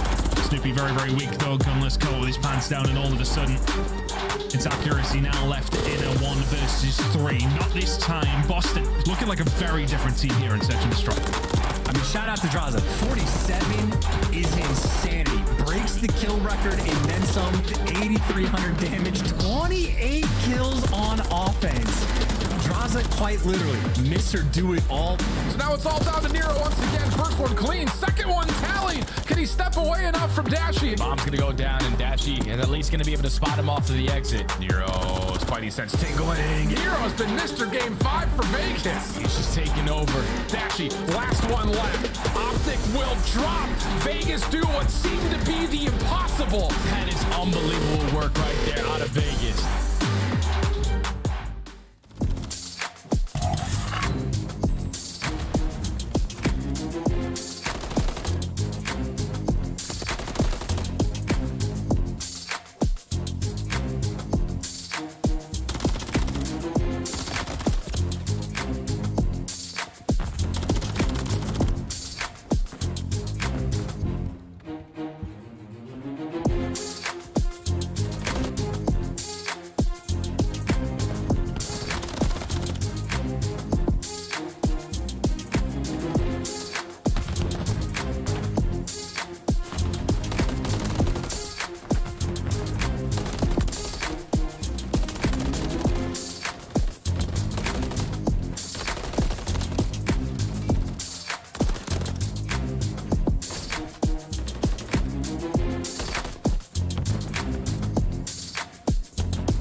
Ladies and gentlemen, welcome back to the Call of Duty League. We are in a game with the Carolina Royal Ravens and the LA Thieves, currently tied up 1-1. A great first map from the Ravens has been rebuked by the LA Thieves, taking them down on the search. Chance, as we go into control, how are you feeling? I kind of feel an LA Thieves, to be honest. It was obviously cool runnings there on the Rio, and because we have that again for the map 4, I think they do have an advantage right now in this series. And of course, if Ravens are in the spot when they need to clutch up in control, they can do it. Their control is solid, but I don't know, maybe I'm not the most trustworthy of the squad. So at the very least, they're gonna have their hands full with this LA Thieves squad. The boys' guns have been hot. Well, this is where we find out where all the practice, all the late nights, all the VOD review, it comes into this. The Ravens will have been preparing for this game. It will have been marked on their calendar. The same for the Thieves. A must-win game, a game that could make the difference on the run. And now we go into the control. Just how good has that practice been? The Ravens, they're 5-5. For LA Thieves, they're 2-3. But we will find out who wants it more today, Chance.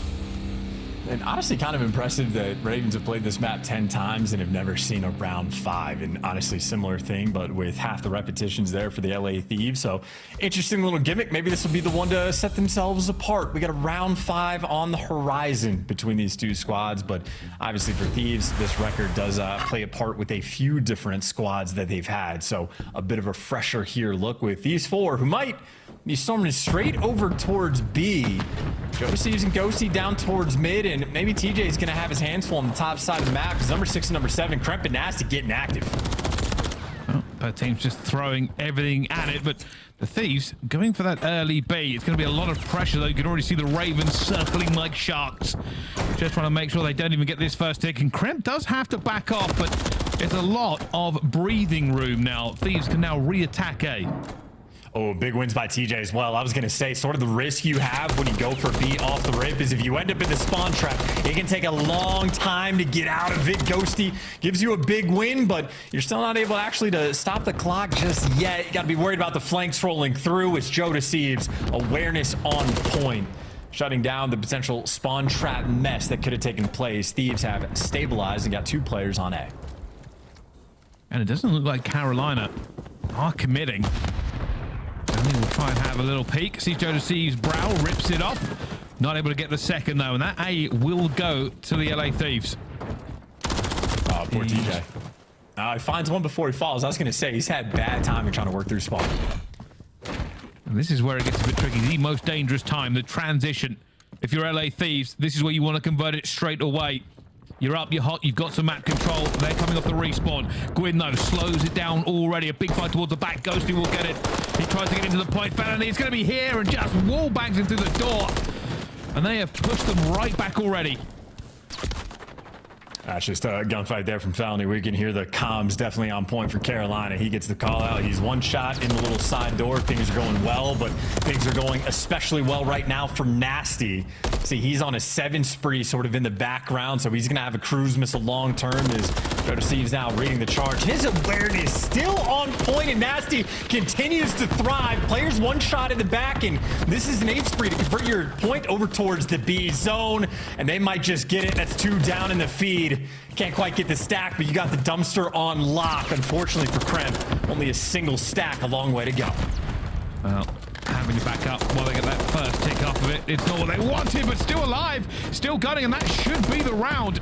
The Ravens have been rebuffed, and Ghosty puts Clayster down, and with that many bodies, it will rocket up before they can do anything. The Thieves get the conversion. They get the first round, and Nasty puts on a master performance. Yeah, in a straight bully ball fashion, right? Like goes maybe quintuple positive, I think, in the kills department, 11 and 2. Mr. Plumridge was able to finalize himself at.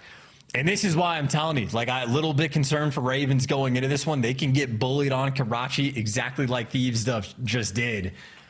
And if they get the ball rolling, I know Thieves can carry that momentum into the hard point as well. So Ravens want a response, and they're going to want it quickly. Let's see how they play it. The Ravens typically on this map do very well in the attack, and they're going for it. The wild swing, the B off the rip.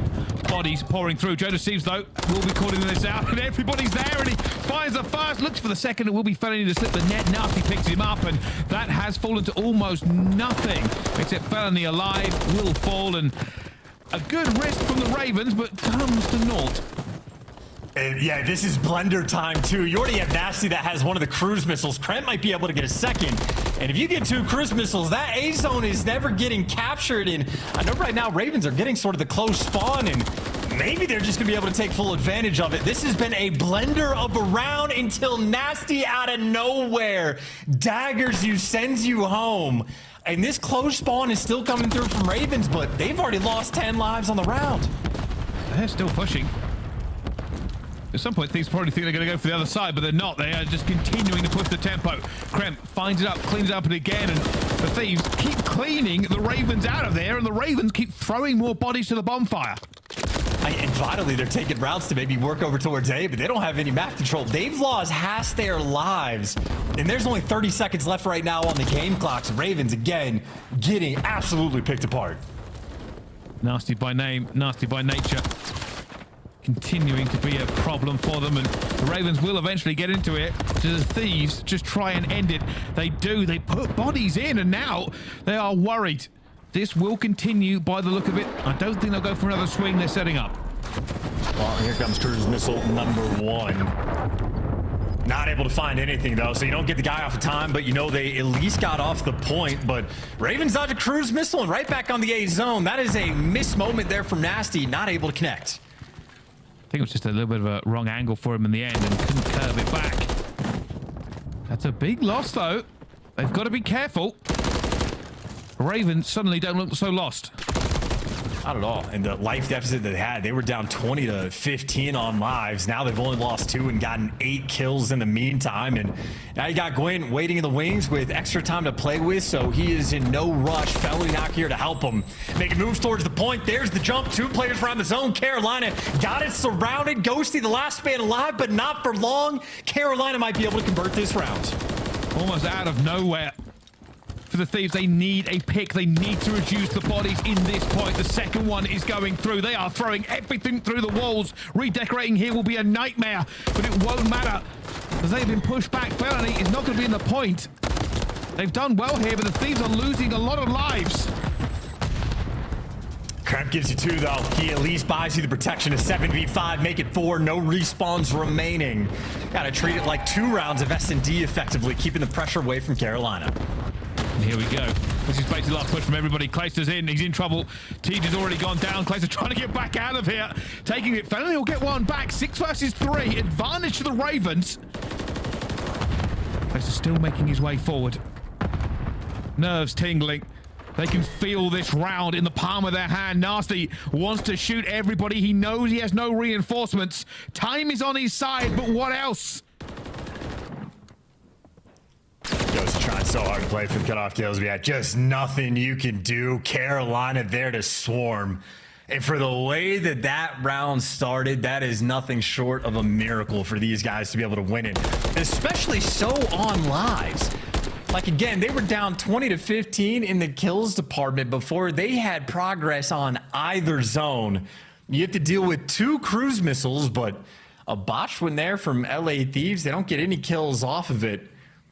And a mishap that's going to tie this game up. I know they still have an extra one in the back pocket, but maybe not to be trusted. See what they can make of it. It did feel like LA Thieves could have just put that one away. We'll see what they do now. You can see the pressure coming in. Thieves just taking a bit of standard control around this point. Nasty getting that first blood on TJ Halley. And they should just be able to convert it. Felony's going to try and peek heads again, but nobody is showing him anything. And maybe they should have. He's just able to slip the net and pick up 2.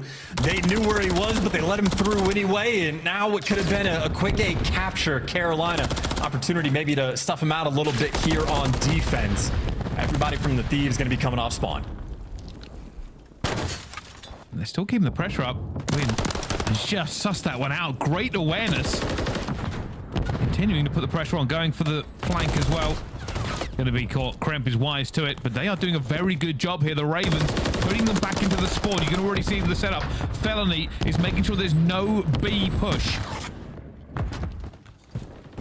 He's such a nuisance too. Yeah, 3 arrows just getting dragged his direction. They do clear out Felony, and Kremp makes it to the point, but not before the nade is able to catch him. And now we're playing 4 square, and he's been better at that childhood game. But TJ on the flank, finally, he's able to get through on the flanks. And Carolina, let's see if they can respond to it. Now there's going to be pressure on B. How quickly do they realize it? Felony ahead of the game, but also in the grave. LA Thieves, from not being able to get A done, have rocketed onto B. Quinn's going to be caught in the wrong direction, and down he goes, and B might be gone. I don't even know if the Ravens can react to this. No, they're chalking it up. They're playing for top third, and it's also 2 ticks of progress on the A zone as well. So Thieves are going to have 1:40 to work with to root out the power positions, get them away from top third, get them out of top red, and then go for the zone. It might take them a long time to orchestrate it, but 1.5 minutes is a massive amount of time for LA to play with. You can hear it come. Kremp trying to fire, just trying to find one, all the information. We'll find one and the information. And they're on. Ghosty is going to fall though. I wonder if the Ravens commit somebody just to clear it, just to give themselves an extra half breath if the Thieves do get on. You feel like you almost have to, but there's also not enough time. You need the power positions, and Gwen gonna keep that one at least for a little bit. Ghosty there for the trades, and you can throw bodies at it as well just to try to keep the pressure up. Maybe 30 or 40 seconds now have gone by, and no D capture coming through. If Thieves find this moment, it's gonna go fast. Well, they've got 2 on already, and that's gonna be it. This is what we said, and he goes down, and that'll be it. You know, when you've got that much gone, it's going to be difficult, but the Thieves, they did the hard work. 2 on A, already got B. It was almost a foregone conclusion. Yeah, and just a small moment where Carolina was just a little bit too far behind. We saw Felony was heads up to the B pressure coming through, but the timing was never there for anybody to be able to rotate off of spawn. So Spawns giveth and they taketh away, and LA Thieves taking full advantage of what they got handed. 3 offensive wins in a row. Not too shabby here on Karachi. Yeah, this means that the Ravens have to do it themselves. Looks like a pretty standard push this time. Already going for that mid control, taking market control in top 3. Nasty looking for bridge.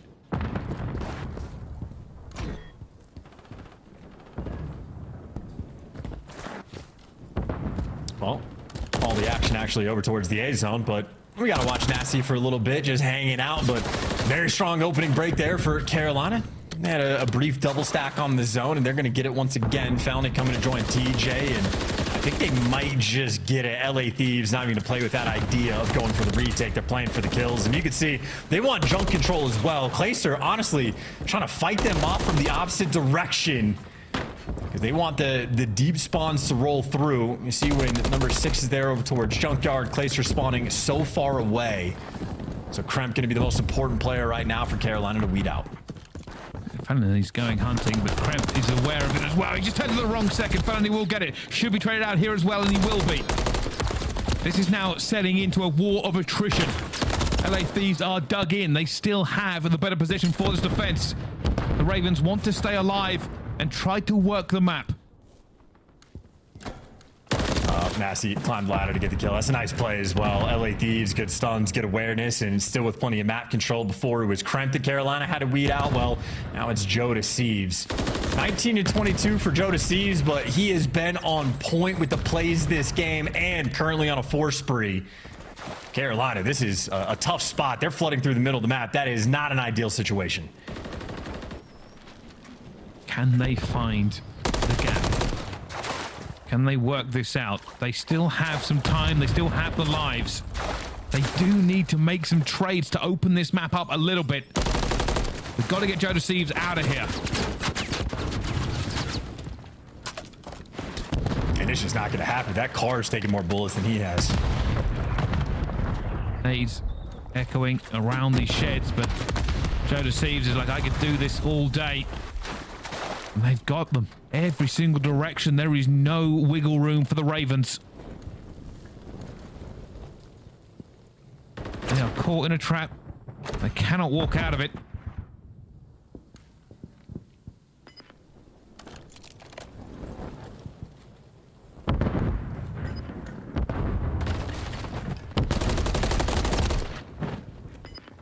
There's the big two.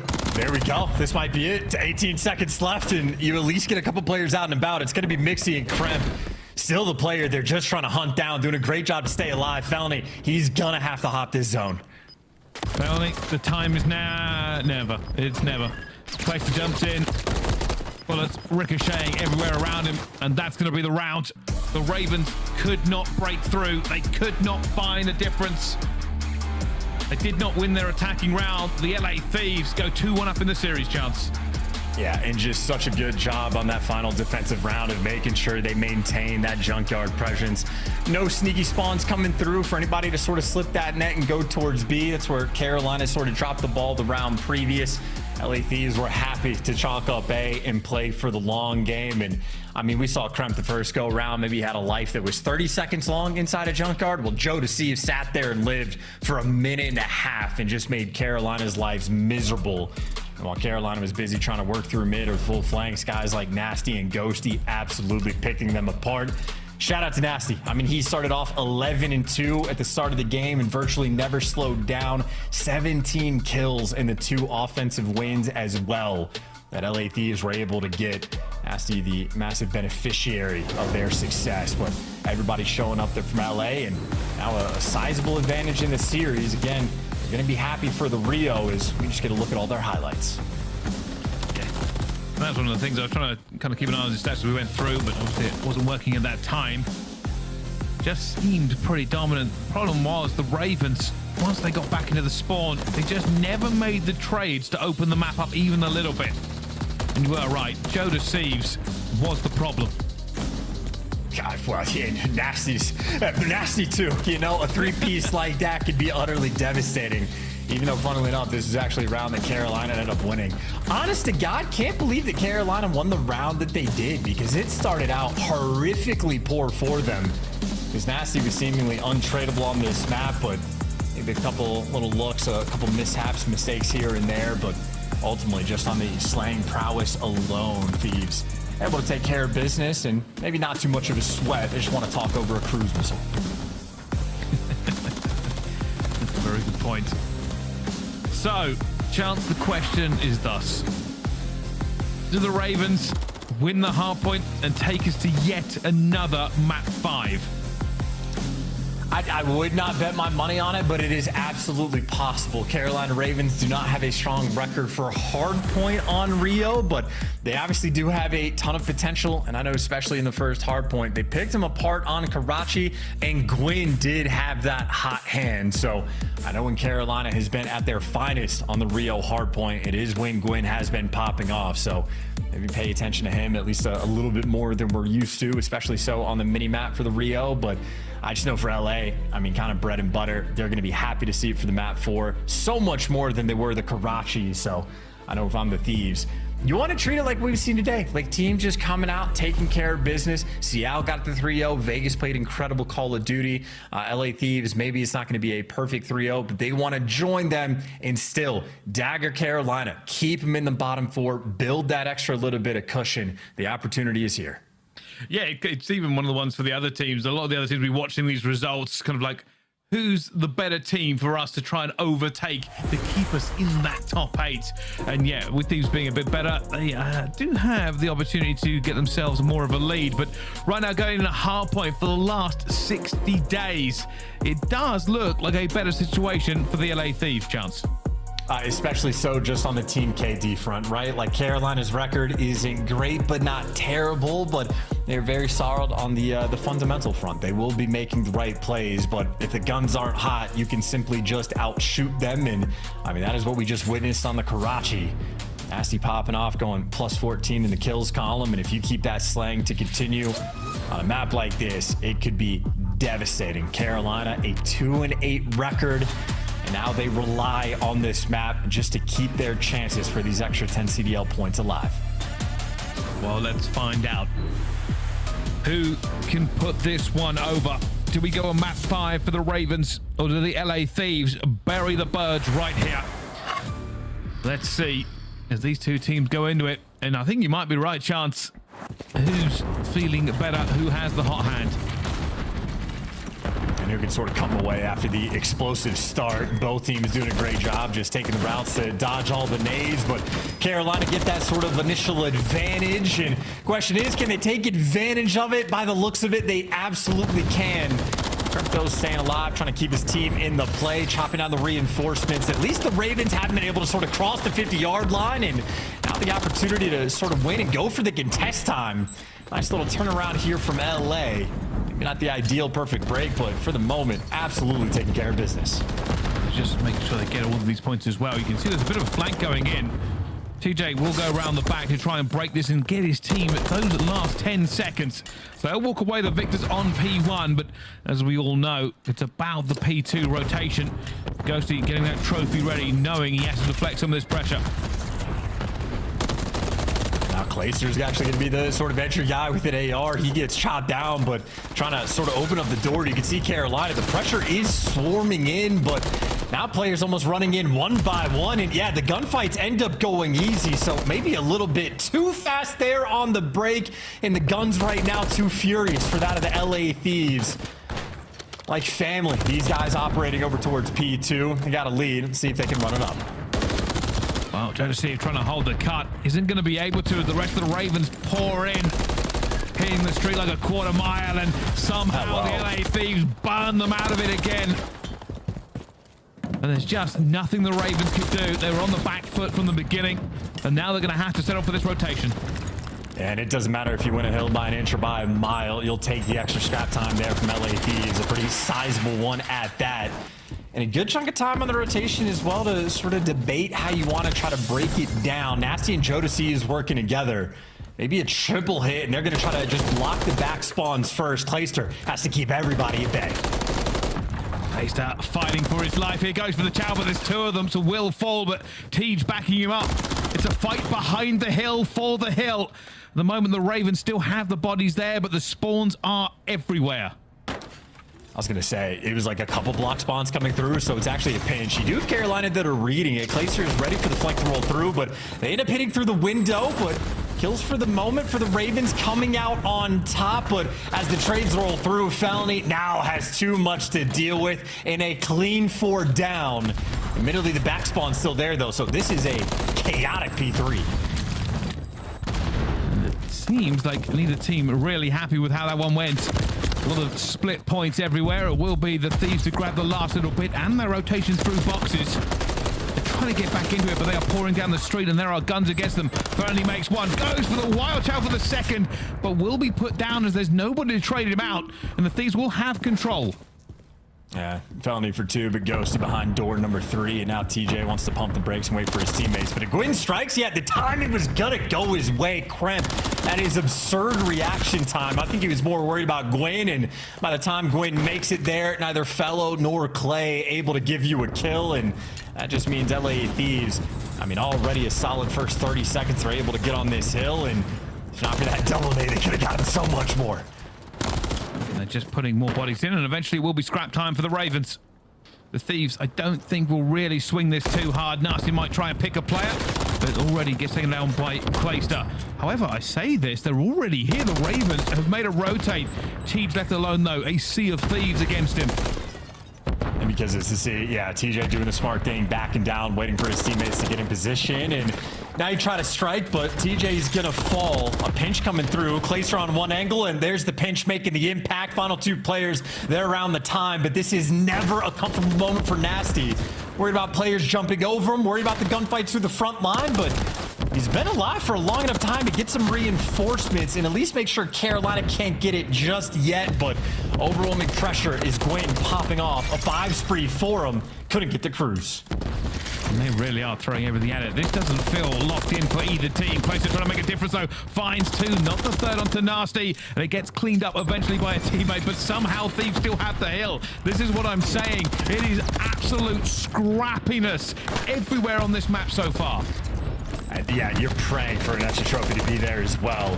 We haven't talked about it as much, but the trophy changes means the nades can be more impactful unless you just stack those trophies down. So you do what you can, but on that hill, neither team able to get a good chunk of time. A 10-point game going into this new set of rotations. It will be Carolina here first, but On a long-term plan, you got guys like Ghosty setting up the flank and the right side spawns. LA Thieves are going to have them. An important break in the game. And look at this swarm, by the way. Everybody getting active at the same time, but Carolina have read it. And I think they're going to chop it completely down. They have done exactly that. In the lead now, Carolina. 38 seconds on P1. Pressure from the Thieves. They're hitting bridge. They're going to hit escalators at the same time. Win goes down first. There's the first domino. TJ, though, managing to keep bridge alive for them. Ghosty will find his second. Not going to get it. Oh, my goodness. The trade is crazy. Felony jumps in. It goes down to a 1v1 in the hill, and Clayster's caught having a nap. But it will be the Ravens that will get this. And now it's off to P2. Yeah, Felony won a massive gunfight against Joe Thieves as well. These players are trying to hunt him down for the back spawns. What an insane P1 there by Carolina as well. And maybe now a decent amount of pressure over towards P2. Gwyn in position to strike. Nasty wins the extra gunfight. But you see Carolina could have kept him at bay, but Ghosty always there to give you something extra. Well, as the pressure increases and the game gets faster, let's find out how the Ravens are doing it. With the Carolina Ravens, listen in. On God Eddie, on God Eddie. Joe on God Eddie. I need to throw one down. Give me a second. He's on ramp, on ramp. Top mid, one shot, bro. One shot, He's pushing side door. I'm pushing side door, one ramp. Pushing up right side, Tyler. I hear you. Here we go, banana. Dead. Nice, 3, left kid. I'm taking around, go right. Done. I'm on a rear. Cross flank. Yeah, I know, I'm looking at it. I don't see him. Back flank. Joe is weak. Go pushing out bridge. Yo, Dan is back bike. Yeah, I'm looking in bikes. I'm looking in bikes. Watch him on close right. Yeah, I don't see him. Go. Okay. Dan's still bikes. Yeah, Dan dead. Nice. I don't see any boxes. He's Let's hit deep. He's trying to, they're nading the shit. Deep back. Joe is pushed out our bridge. Should be close left. 3, 2, 1, go. He's on the tree. Dead. Close, dead. Nice. I'm coming, Zig. Joe's gonna be right side, Zig. You gotta repinch boxes. One's back left. I have boxes. I don't know where he went off hill. Gonna be boxes, bro. I have boxes repinch. And one deep left, bro. I'm one shot. I can't help you in there. I'm just holding Zig. I'm holding Zig. I'm holding one Zig. Deep left, dead. One more in the back. Left dead. Left Hummer, nice. I didn't kill Hummer. Yeah, Hummer. Shit. Nice. Good job, Teach. I'm helping you out to the right. Soda. Okay. Nice. I'm bumping top mid. I'm bumping top mid. I got time. Already Soda. Soda, one shot. Back up. I'm dead. Nice. I got time. I got it. I'm left with you. Top mid. Top mid. Weak. Another one top mid. Weak. Nice. One middle. I see you crap last 2. I got 2. I will. They're gonna hit this. They're gonna hit that, bro. They're gonna hit that. You should play that. Help me. I have you, kid. I have you. They flew down Zig. One shot on you. Nice. Nobody knew. County left. I hear you guys. Go new up spawn. I spawn behind them. Back to weak. 2 and old. We put play. Go and crimp it all. Both weak at all. They're hitting boxes. One hit boxes, one back eskies. Y'all know? Yeah, one's a new on me. Nasty, absolute. Hit me with me, Teach. Yeah. Go around, guys. I'm going on deep right here. Hey, Bryce, I tell you, I wish I was feeling like Teach. The comms were fantastic. Little 3, 2, 1, go. Nice block in the spawns, and here comes the cruise to break open this garage hill. How many players is he gonna get? Nice stun to slow down Nasty. Sets you up for the kill. TJ out here. He's gonna call game. Yeah, exactly what he is doing. Gwyn getting in here, soaking up this time. The Thieves are going to hit this from one direction. It's a headbutt made of malice and steel. Can they pour over this as well? The guns are up from the Ravens. They're trying to just cut them down, and cut them down they are. Only Ghosty left alive, and while he will find two is not good enough. And now we go over for the rotation again. TJ is here one more time. Oh my God. Down. There is no quarter given. Yeah, how about this dynamic duo, man? TJ is the ever-present threat, 28 kills, and Gwyn is right there behind him, waiting for these two players to find their form together in a 100-point gap right now in the hard point, and another unfortunate team kill there from LA. Clayster off angles, but he's gonna fall in that moment, but maybe just for Gwyn to go get an extra few kills. Well, there we go. Gwyn will get it. One more, and he will get the cruise. It is very late in the game. I'm not sure he's going to need it. Gets his health back. Fernan will cut down 2 as well. 10 seconds for these teams to get it. And, well, LA Thieves are nowhere near. Dread it. Run from it. Hide from it. Game 5 arrives. The Ravens are going there again for the 4th time. But will destiny repeat itself? Only time will tell us.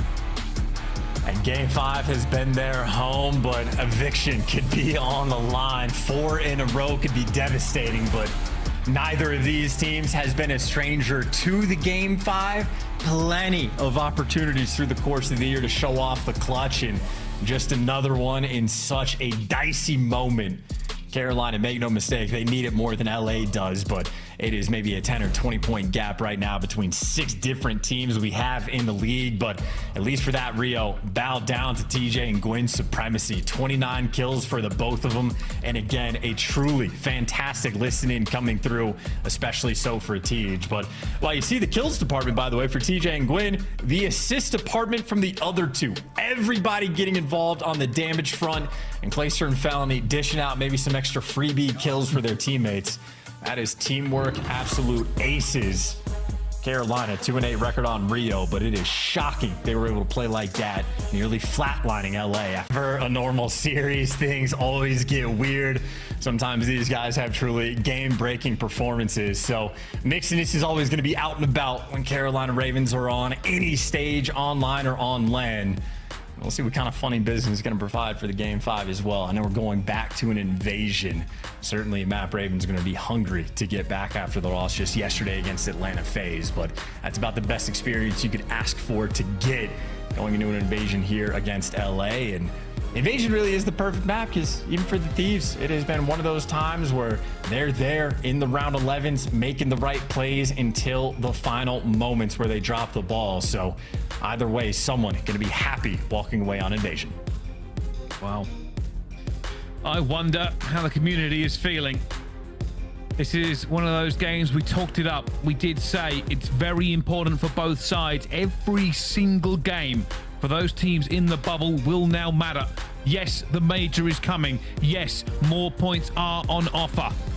But you don't want to have to get top 4 to make it. You don't want to have to win the tournament to make it. Hey, if you can do it, you don't even want to have to win a game. You want it secured. You want to get to the biggest event of the year as Champs bears down upon us with its impressive weight. And that is what is making these players sweat. That is what has got the coaches nervous. The managers aren't sleeping at night.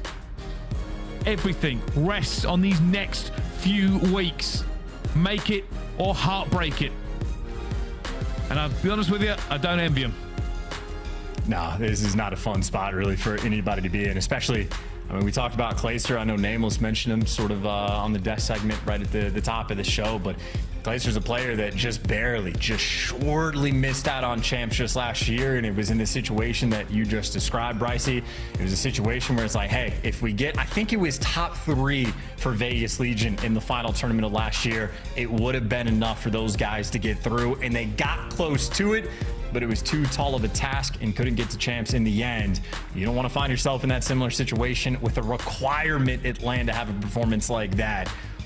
You definitely just want to get the extra sort of bonus points we have in the online stages, because again, Vegas have been kicking it up, Seattle have been kicking up, Heretics now are getting some Vombos, Blaster's Face, Gwyn, that is simply his default state. LA Thieves feels like they're feeling a little bit more of the heat, a little bit more of that pressure.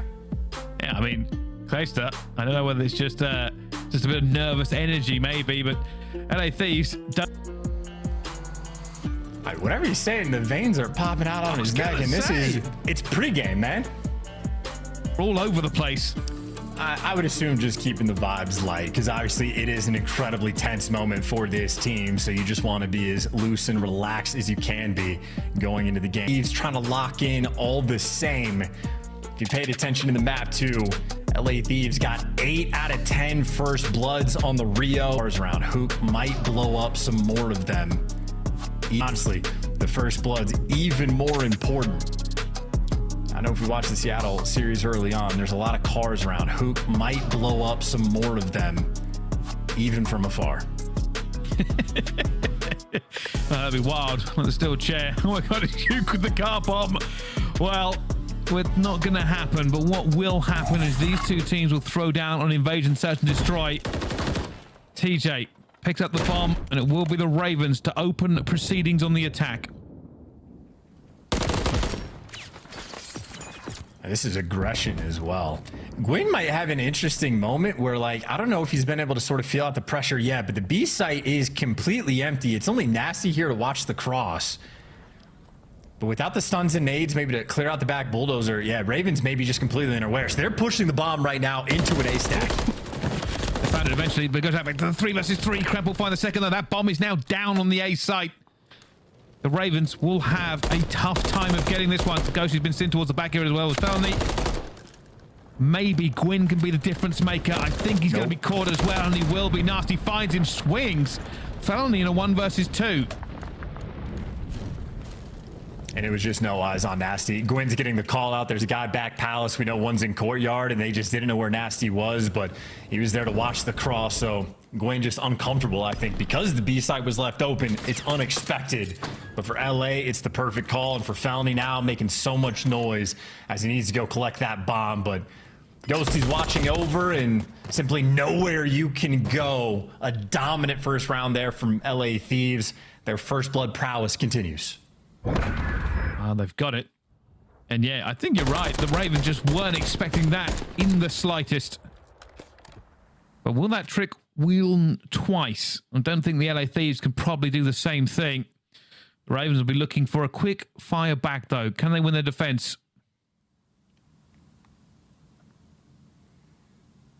And sort of with the tenseness of the moment as well, talk about how important the defensive rounds are.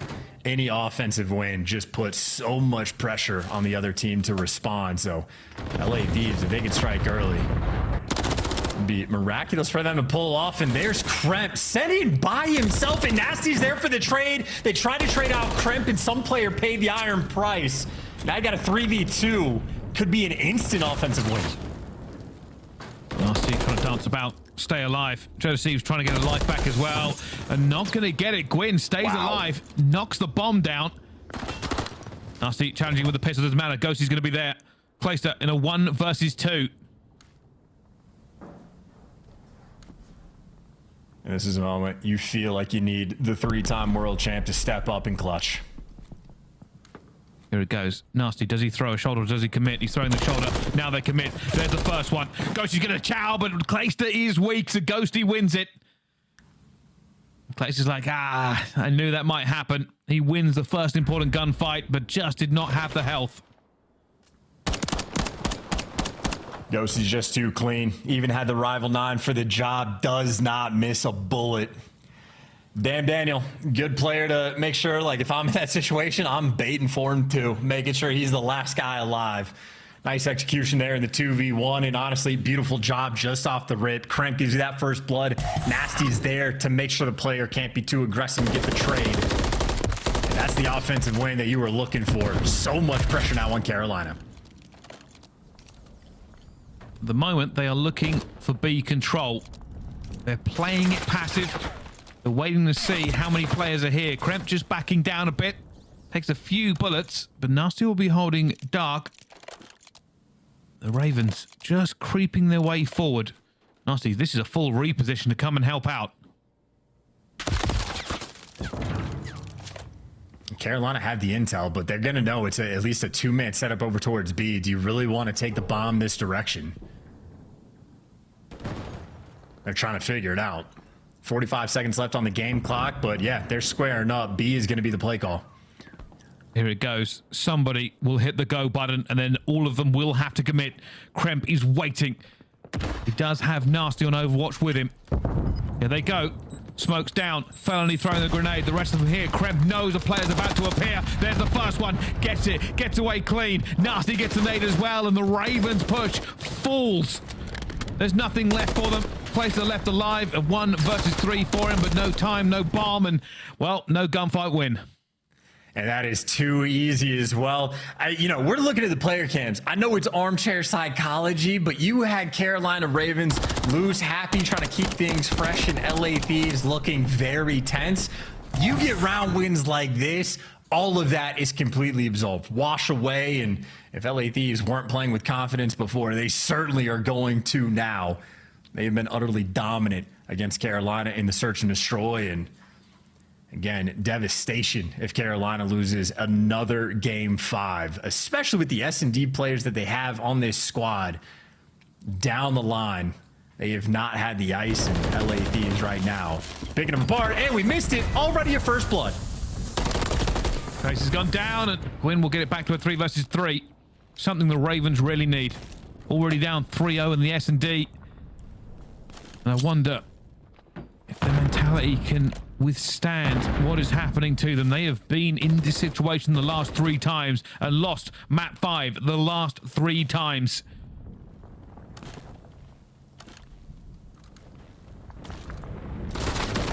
This is such a delicate moment too. TJ gives you just a little bit extra technical trade rolling through, but there you go. Gwyn found the timing, nice and aggressive, and Joe Thieves gonna effectively have to 1v3 and get these final 2 players, TJ and Gwyn, a dynamic duo. Almost certainly not gonna let this slip through the cracks. Joe Thieves does have the bomb, but he is trapped. He's going to make a play. Joe Thieves is going to fly. Here he goes. There's an actual flight from him. Jumps around, tries to hit the back way. It's a huge... Joe Thieves has made his way out of this one. Second guessing himself. Which direction does he go? Not a lot of time. He's being chased. I don't even think he can make the bomb here for this one. He can't. He's looking for the kill. And TJ, just by not being found, has won the round after everything Joe did. Yeah, that's insane. TJ doing a nice job of staying alive. Joe Thieves like reads him too. Knows that TJ is going to go and try to hunt him down to sort of clear the map space, but Joe Thieves knew that his last known location was over towards Broken, so he's worried about that side push. TJ ends up just wrapping it through mid. So Joe Thieves, that is one hell of a try, but TJ, that is what he's there for. As far as S&D experience goes in Call of Duty, very few players have as many reps as TJ. There's a first blood for Thieves. Gwyn instantly dropping. What they do need now is the TJ of legend. They need the S&D prowess to pour through him. More importantly, they need a miracle. Maybe that miracle can just be ripping someone off a head glitch. It's going to take something like that to find one. Nasty maybe will give it away to Clayster. Or maybe you just distract him, sending Kremp for the kill, set up 2 clean. Nasty and Kremp working together. 4v2, and now TJ. Trophy there to block the nade. Almost nothing you can do. And they're just going to get more reinforcements and more reinforcements. Felony might be able to do something here, but he's playing really quite passive. TJ is shooting every single direction, but it isn't going to be enough. Felony, 25 seconds of 1 versus 4. Will find one, but no more. And the Thieves go up 4-1 in this search and destroy. Yeah, they're just swarming all over him too. Just jumping on the first blood instantly. Gwyn squaring up from Laundry, but just walks straight into a double chow, and Thieves ripping him. And again, 4-1 lead. They're already playing with confidence. They're going to be happy for the play calls. And you see Kremp getting active in that department, making a decision of what they want to do on the attack. By the looks of it, it's going to be something active. Thieves looking to get snappy.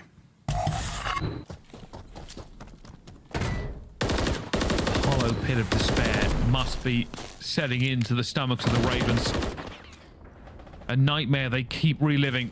But fortunately, the first blood. Kremp will go down, and maybe a change of tactics. They've been very aggressive on the defense here, the Ravens. Yeah, and finally able to find something, right? You saw the stat that just popped up. That is now 13-3 in the 2 S&Ds we've had in the first blood department. Still, though, a 3v4 clutch is doable. The B site is effectively open. Clayster's just now wrapped back to sort of block it off, but we're stun checking, clearing things out. Thieves, if they can somehow make it here and get the bomb down, there's the potential. And Felony overcommits, but hey, him and Clayster win the gunfight, so there you go. 4 versus 2. Carolina looking good for the round. Gwyn almost cleans it up. Knows where the last player's going to be, and that will just swarm on him. And the Ravens unclench for just a few seconds. They get around on the board. But you can see with the way that these players are now playing, tense is not the word.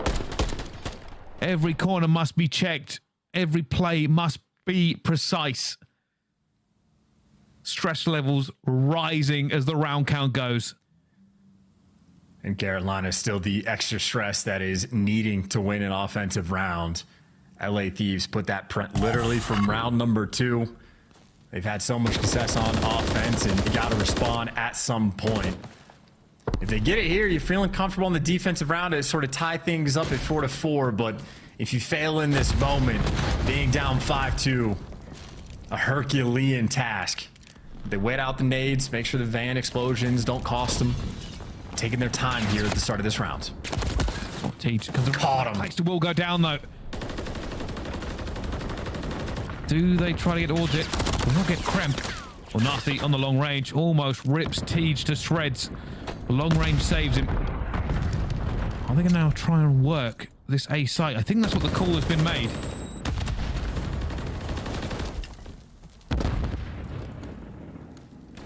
There goes Gwen. Yeah, I was about to say, Gwen getting active, hunting Joe to see he's down, and now Ghosty has to panic. He's tagged up, spinning in circles, so many directions to look at the trophy, extinguished, and so is he. Carolina needed an offensive round win, and they are going to get it.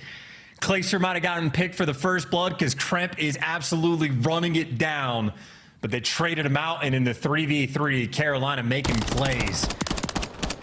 TJ and Quinn, again, getting active, finding the timing to catch Joe Thieves. That was 3 different Carolina players that were dialed into Joe's position, solely focused on taking him down, and then you reposition after the fact and deal with the next man in line, and Ghosty, again, just overwhelmed. So communication and coordination on point for Carolina.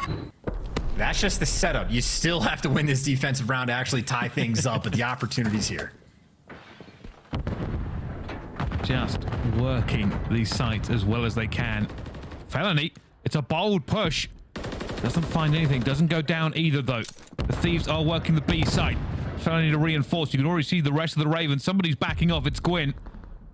I think TJ's doing it as well. They're giving up a little bit of A control to maybe potentially have to swing towards B, but the Thieves are burning time. Yeah, Thieves are incredibly concerned about a flank rolling through. They have 3 different players that are watching those sort of deep crosses, but nobody on Carolina has taken that bait. So it'll be a full square up until Clayster gives up the B site with nades still rolling out. Players are going to cross. If Thieves can get this bomb down, the site is completely there for him. Now they have to do something, and he almost drills him. Not quite able to. He's trying to get Joe Thieves' feet as well. Bomb was not going down, so the Ravens have an opportunity. There will be players outside. Nasty towards the back against Gwyn. It's huge for the pinch potential. Who makes this 1v1? It will be Nasty, and that opens up another flank here against the Ravens. It is now a very difficult retake because they have to commit bodies. And they know they got to be pinched. I mean, TJ's not even going to be a part of the play. Nasty just repositioned. He's gone through the route. And now LA Thieves, they found the completely open bomb site. Nasty wins 1 gunfight on the flank, and he murders your chances of tying this up at 4-4. Game and match point now from LA Thieves, and Nasty bamboozling them. Can't handle that heat.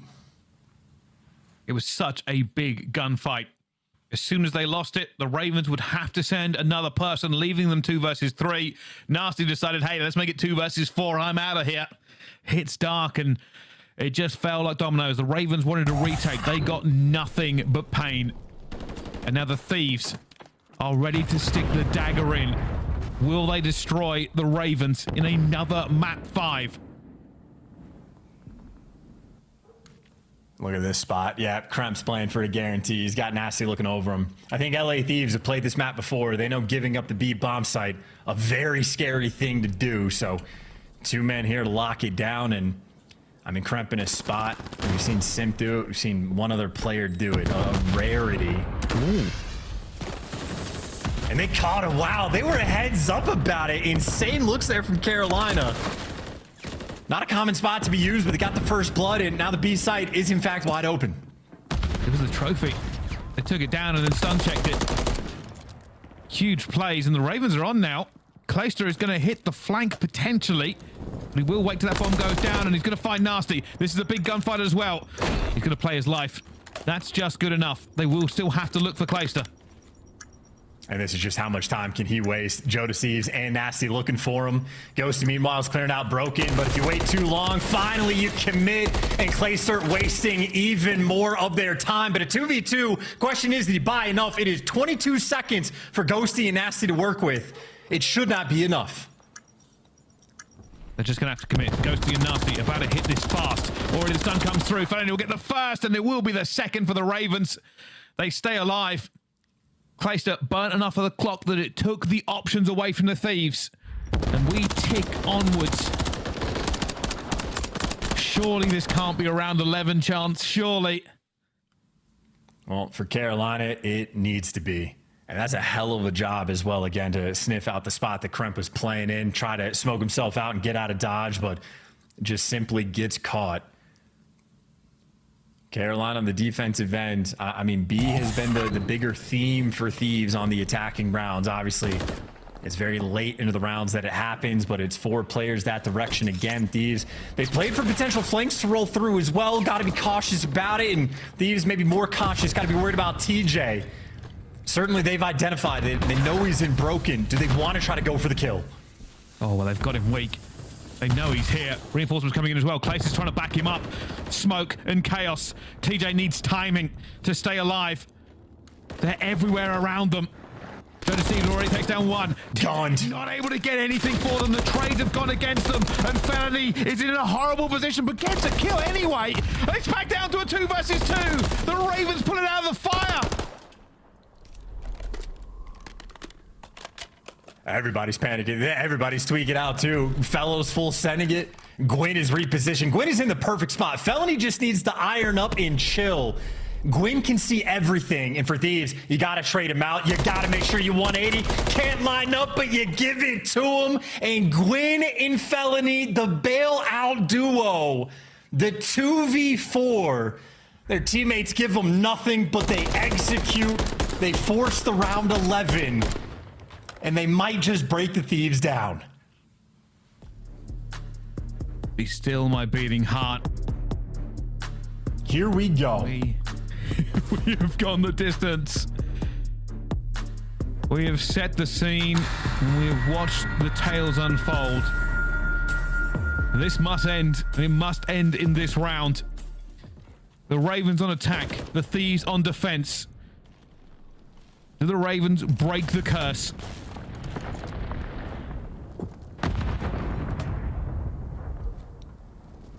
Gwyn just full sending it too. Find that space and broken. Look at where Clacer's out of the minimap, by the way. He's playing the deep shower sort of angle, worried about some flanks. Nasty. Oof.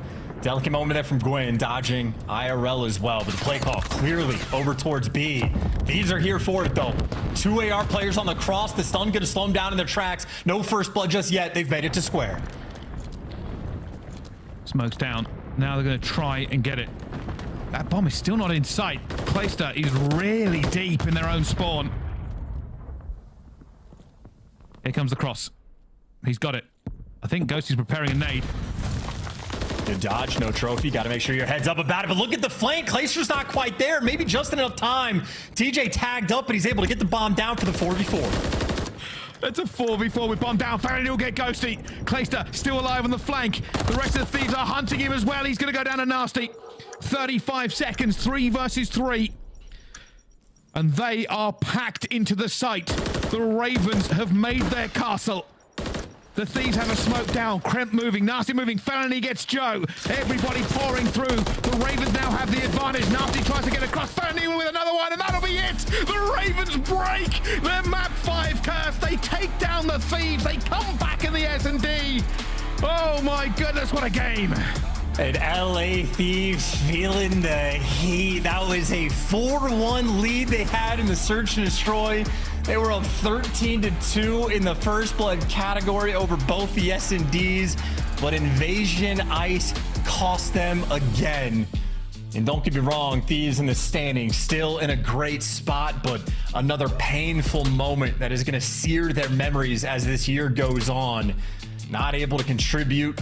Ghosty struggling there. Had a nice clutch against Clacer early on, but otherwise was just not able to get too active. Meanwhile, Carolina Ravens, I mean, just ridiculous plays, especially for Fellow and Gwyn.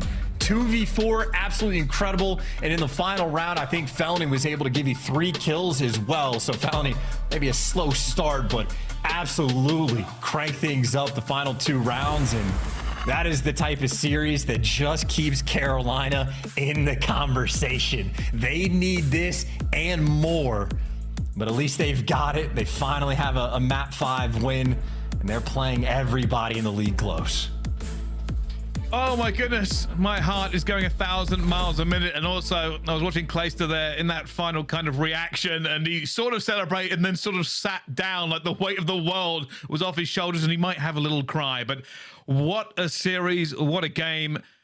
Let's throw it over to the desk to break it down. Thank you so much, gentlemen. And Brycey, please stick around, because when you're here, we're getting the best games this week. A Game 5, Round 11, that's basically going to decide the future for the Royal Ravens.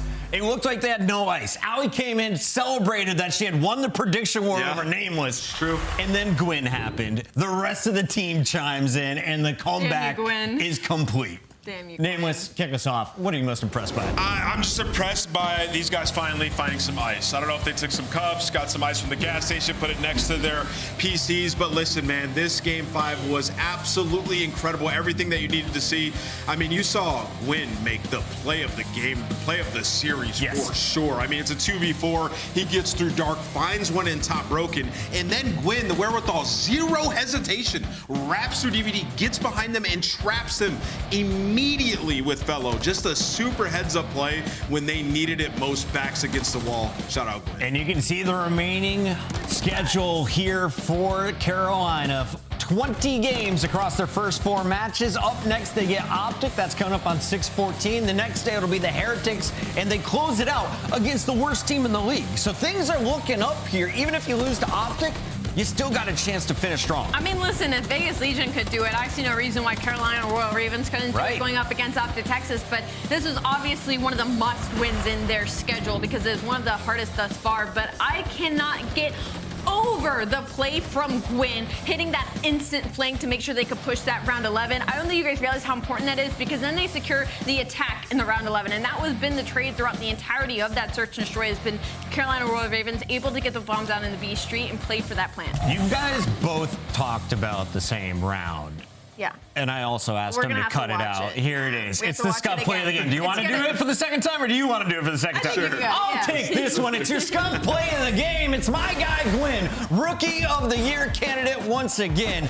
And here he is. He gets the pinch through dark, instantly hits the flank, waits for them to both walk out in front before firing a single shot. He played that one perfectly and puts them right back in the series. And there were so many little things in that round. You saw earlier, like they go up, it's Gwyn to clear out instantly, kills the trophy, throws the smoke down. Like that kid is a playmaker. Like they ask him to go out and do something and he will do it. Gwyn turned up this series. Instinctual moments paying off here for Carolina Royal Ravens. They are very much still in the champs hunt, and here to celebrate live in our Monster Winner Spotlight, we've got the old man, Clay. Clay, sir, can you first of all talk me through this series, man? You guys opened things up with a badass hard point. You're looking great in Game 4, but then there are also shaky moments. How are your nerves today? Nerves felt pretty good. I think we all understood that it's kind of a do-or-die situation. We had to win this match if we want to keep our champs hopes alive.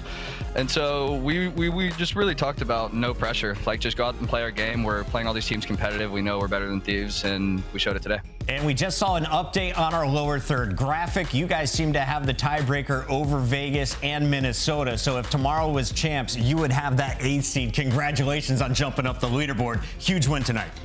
Much better situation than you were in last year, Clay, am I right? But to follow this up, Clay, like 4 Game 5s, okay? And so we're all like, I have to go to Game 5, like they're not gonna be able to close it out. What was kind of the issue that you guys identified heading into this match, having to have gone to so many? I think something Brian, our coach, brought up was that every time we lose a map, we lose a lot of our energy, and that's why we're really good at map 2s, but really bad at map 5s. And we've every single map 5 we lost over the last 3-4 games has been a different map that we've potentially won earlier in a series before. So we really just tried to focus on making sure we play with a lot of confidence, a lot of energy. You know, if we lost a 4th Game 5 in a row, I mean, 100 Thieves are those like Game 5 Reapers. I think they were 11-2 in Game 5 leading into this. We were obviously on a Game 5 slide. So to defeat them, especially being down 3-5, Fellow and Gwyn's 2v4 was insane. I mean, that could be our champs right there. So really proud of them, really proud of how everybody played. And I'm just glad we got the monkey off our back with a nice little ice up. Finally, my Carolina prediction is true. Clay, thank you for getting the dub. I went to so many game 5s and like, dang it. But congrats on the win. I wanted to ask you about the round 11 specifically because you're the guy that's in the back, sort of like watching the pinch as the it's unfolding near bomb.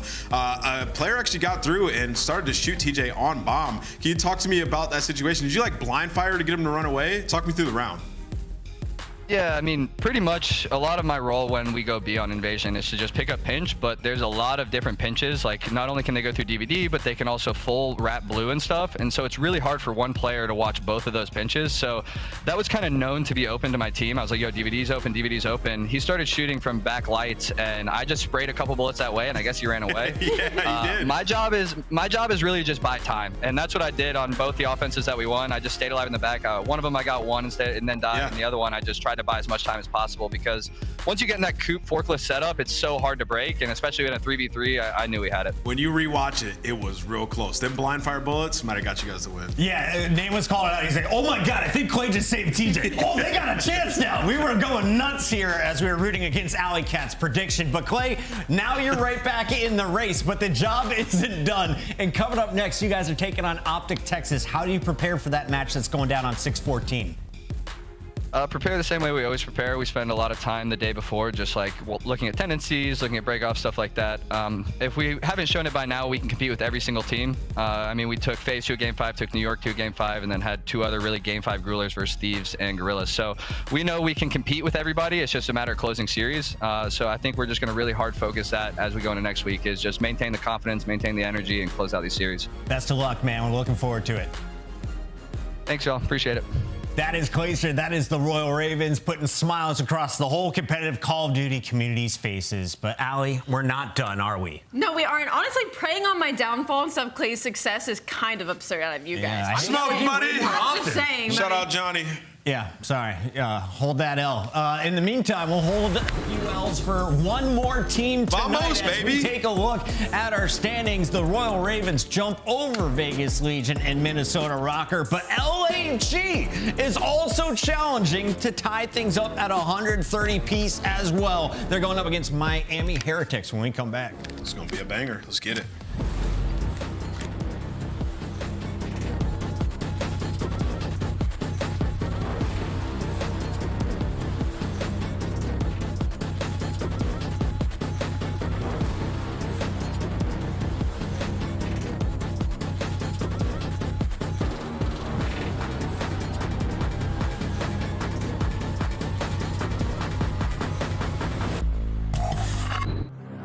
Upgrade your game with the Scuff, the official controller of the Call of Duty League. Start the season strong with the Call of Duty League Pack. Grab yourself the CDL Operator, Weapon Blueprint, and so much more. Check out the Call of Duty store in-game now.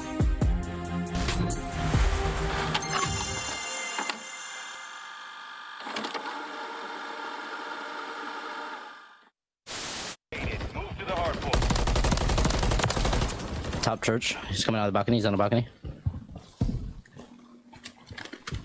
Spawning coop, bro. Spawning coop.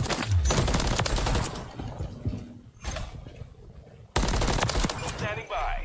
Play for street. I already got mine. Oh. I literally was on a 5 before I got the first go.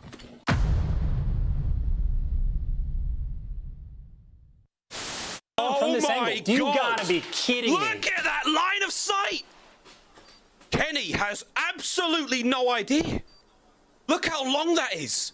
Look at the size of that thing. Oh, Kenny's got to get off the bomb now. He's petrified. Wait, is he going to stick it? Time's ticking. Kenny's holding the line. If he gets the kill, that's one thing, but oh, my insight pulling out. They have time, though. They have time. Who's lurking, though? Who is lurking? Oh, it's about. Hello? That's a, hello? Oh, wow. He just gave him a little kiss on the cheek. What was that? I have no idea. Joe Shotzi's on 5 in a row, and Empire will win the round.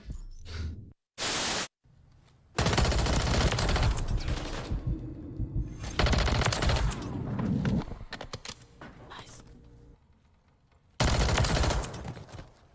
I got last one on A. It's on.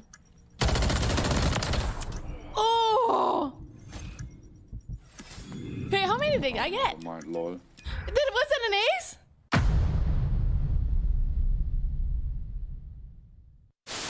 from Fase. It's a nade out of Arcites. Accuracy through the church alley. Finding a few more. Celium's on the other side. Pred gets the kill, and it's not over yet. It's all 4 down. It's 10 seconds. We've got 2 segments gone, and good God Almighty, we might be going all the way. Fase flying in, and Seattle.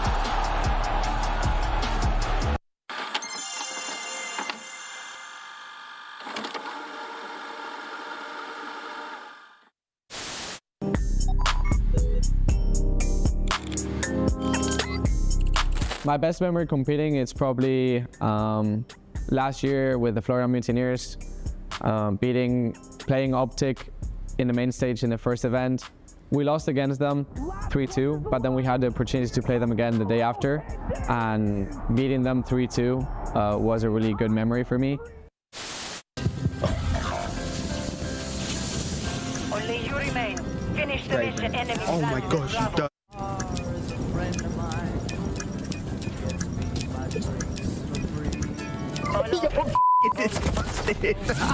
You gotta watch the Bomb Boys. You've gotta watch it. Yeah, you're actually disgusting.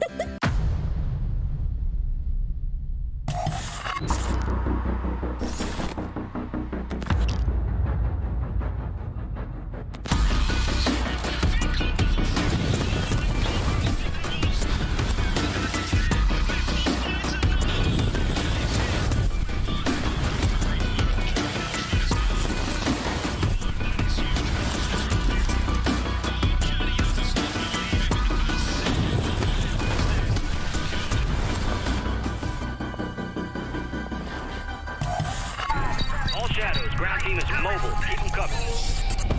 Eyes watching for the opposition. How they crushing any competition. Long range, yeah, I got the vision. When I'm in the trenches, anyone can get me. I'm with the team when they need me. Or out on a dolo mission. Nigga rocky riding on this road to riches. If I catch you slipping, then it's over finished. War, ready, crew, coming through heavy. Aim steady, lights out, it's the gorillas. Not any winner, one out of many. Out is the gorillas.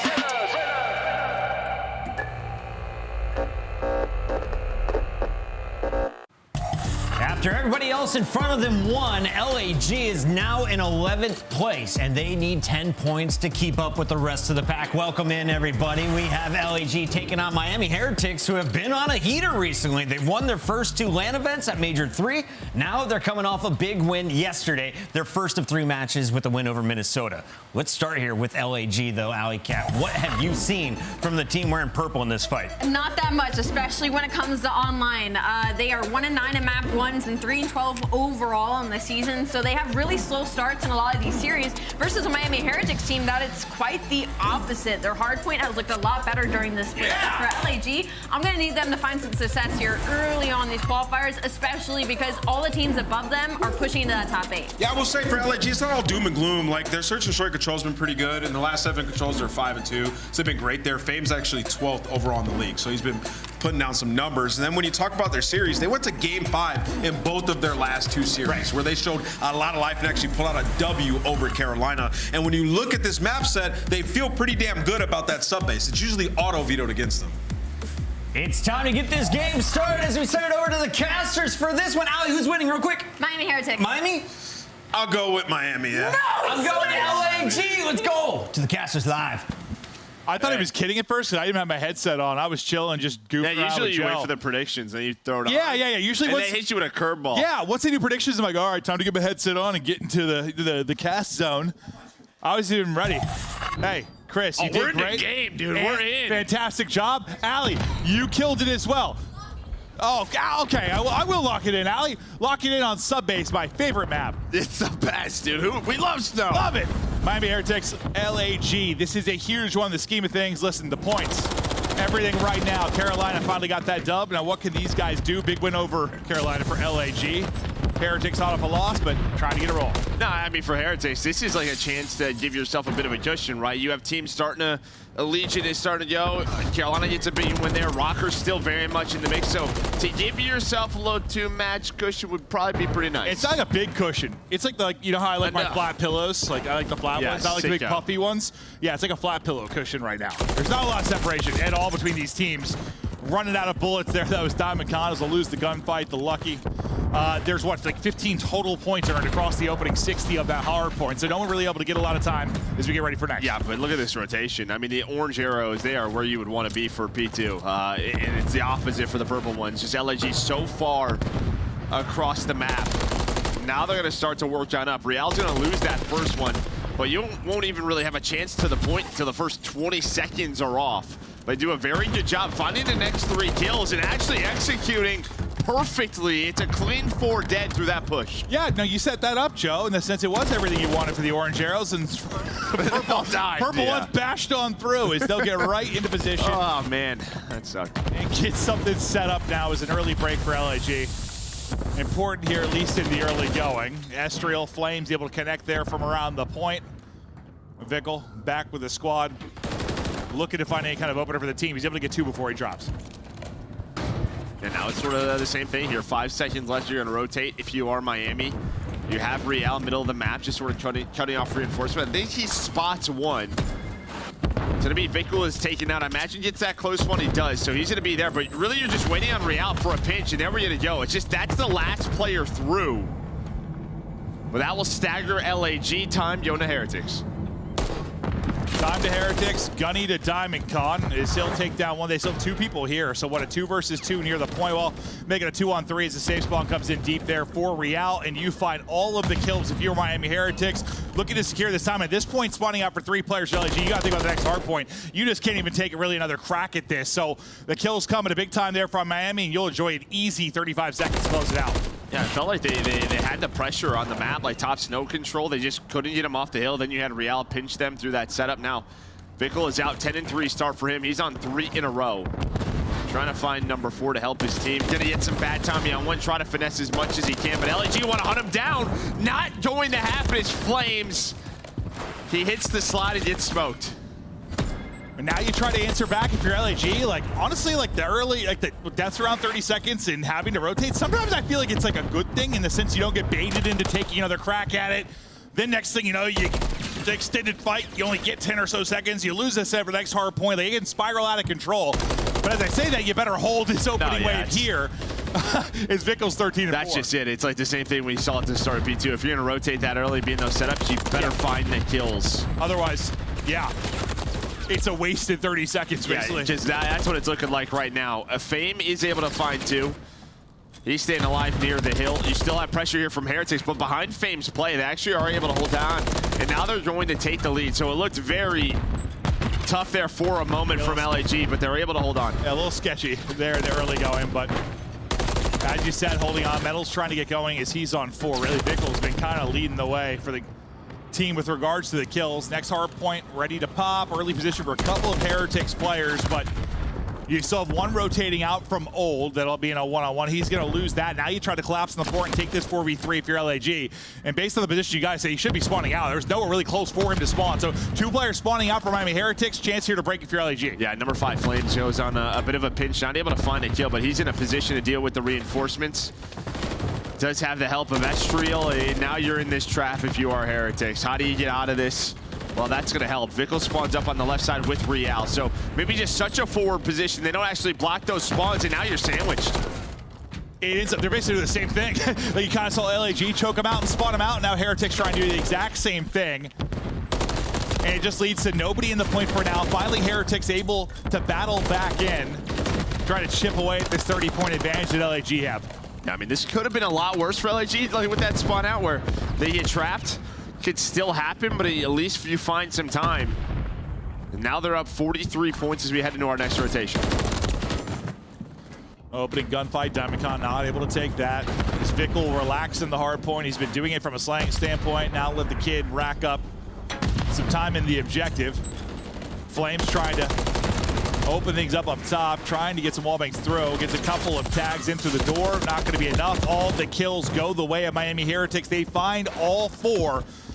And with the spawn near Old for Gorillas, yeah, you got a 15-second trek to this hard point. This should be a full 60. And that just sort of starts with that spawn out, where they sort of start spawning on the right side of the map and have to get out of this. So what do Miami do? They rotate to P1, they get some power positions, but LAG are fighting through for now. They get a couple of players near this front window. Try to deal with Metal's top snow. He's able to find 3 in a row, just playing his life. They soak up a lot of time. We have a tie game. The big comeback that they had, was it Subbase? The No, it was comeback? 6-star. 6-star, that's what it was. Right. For some reason, I was like picturing Subbase in my head for some reason. But they've been able to go on some crazy runs as an hardpoint in general. Just never seemed to be a steady force, but they have their moments. We've had a lot of lead changes in this one so far. Another one lead change through is Metals on 5 straight. Chance to earn a streak. We'll swap right over to his POV. See if we can find that final kill as he's in a 1v1. And you can see he's playing it real passive, trying to make sure he has the advantage.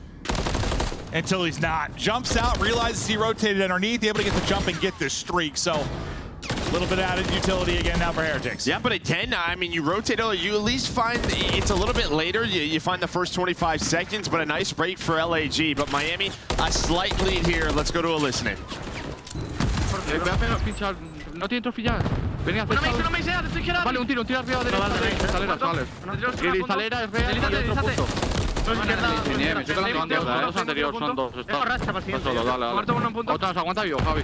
Está tocadísimo arriba, bro. Vale, es un tiro arriba. Dale, estoy pinchándole. Está un tiro arriba. ¿Te has salido ¿Aguantas el de izquierda vivo? Sí, tengo la izquierda. Uno front tunnel, tumba front tunnel, se va para atrás. No, P1G, vale, P1G para uno. Otro P1G está P1 cortado. Están a Mobox, de P1. Está en server. Un tiro server, va para arriba server. Izquierda, ahora tienes que tirar. Está abajo de luces, bro. Se va para arriba server. No, se va para atrás, deja. Uno P5 abajo. Punto muerto. A2, 1. Un tiro, bro. Sí, está uno. A2 y uno en server, en almacén que queda. ¿Atrás o atrás, y no hace nada. Buscarle, estoy jugando por aquí. Está arriba, claro, puede estar arriba, bro. Tiene que estar almacén abajo, no arriba yo. Arriba, está detrás de la puerta, arriba. Están weak. Vale, Flames en almacén y salen todos P2, chavales. Muerte de arriba. Y intentar con la salud por la derecha, algo. Abajo, vas a echar uno. Cuidado, ese tiro. Es solo uno, ¿vale? Dale, Dale, bueno. Dale, me izquierda, estoy contigo. Arriba, Office. Me cuelo, espera. Sí, está muy mal ese incluso. Vamos a pillar, estoy muerto. Es solo uno, ¿vale? Aguanta. Un tiro, fuck. Bueno, cristalera. ¿Dónde está? Arriba del server. Sí, se ha tirado, creo. Arriba del server y... Está en la esquina de fuera, a lo mejor, Era real en la derecha. La bocha es que no le veo. Abajo no le veo. Vale, vea. Vamos rápido de cara. Echi de nieve, ¿vale? Sigo, Javi, te tiro. Echi de nieve y T2 y Echi de nieve. Es uno punto, vale, T2 y Echi de nieve. Están T2, están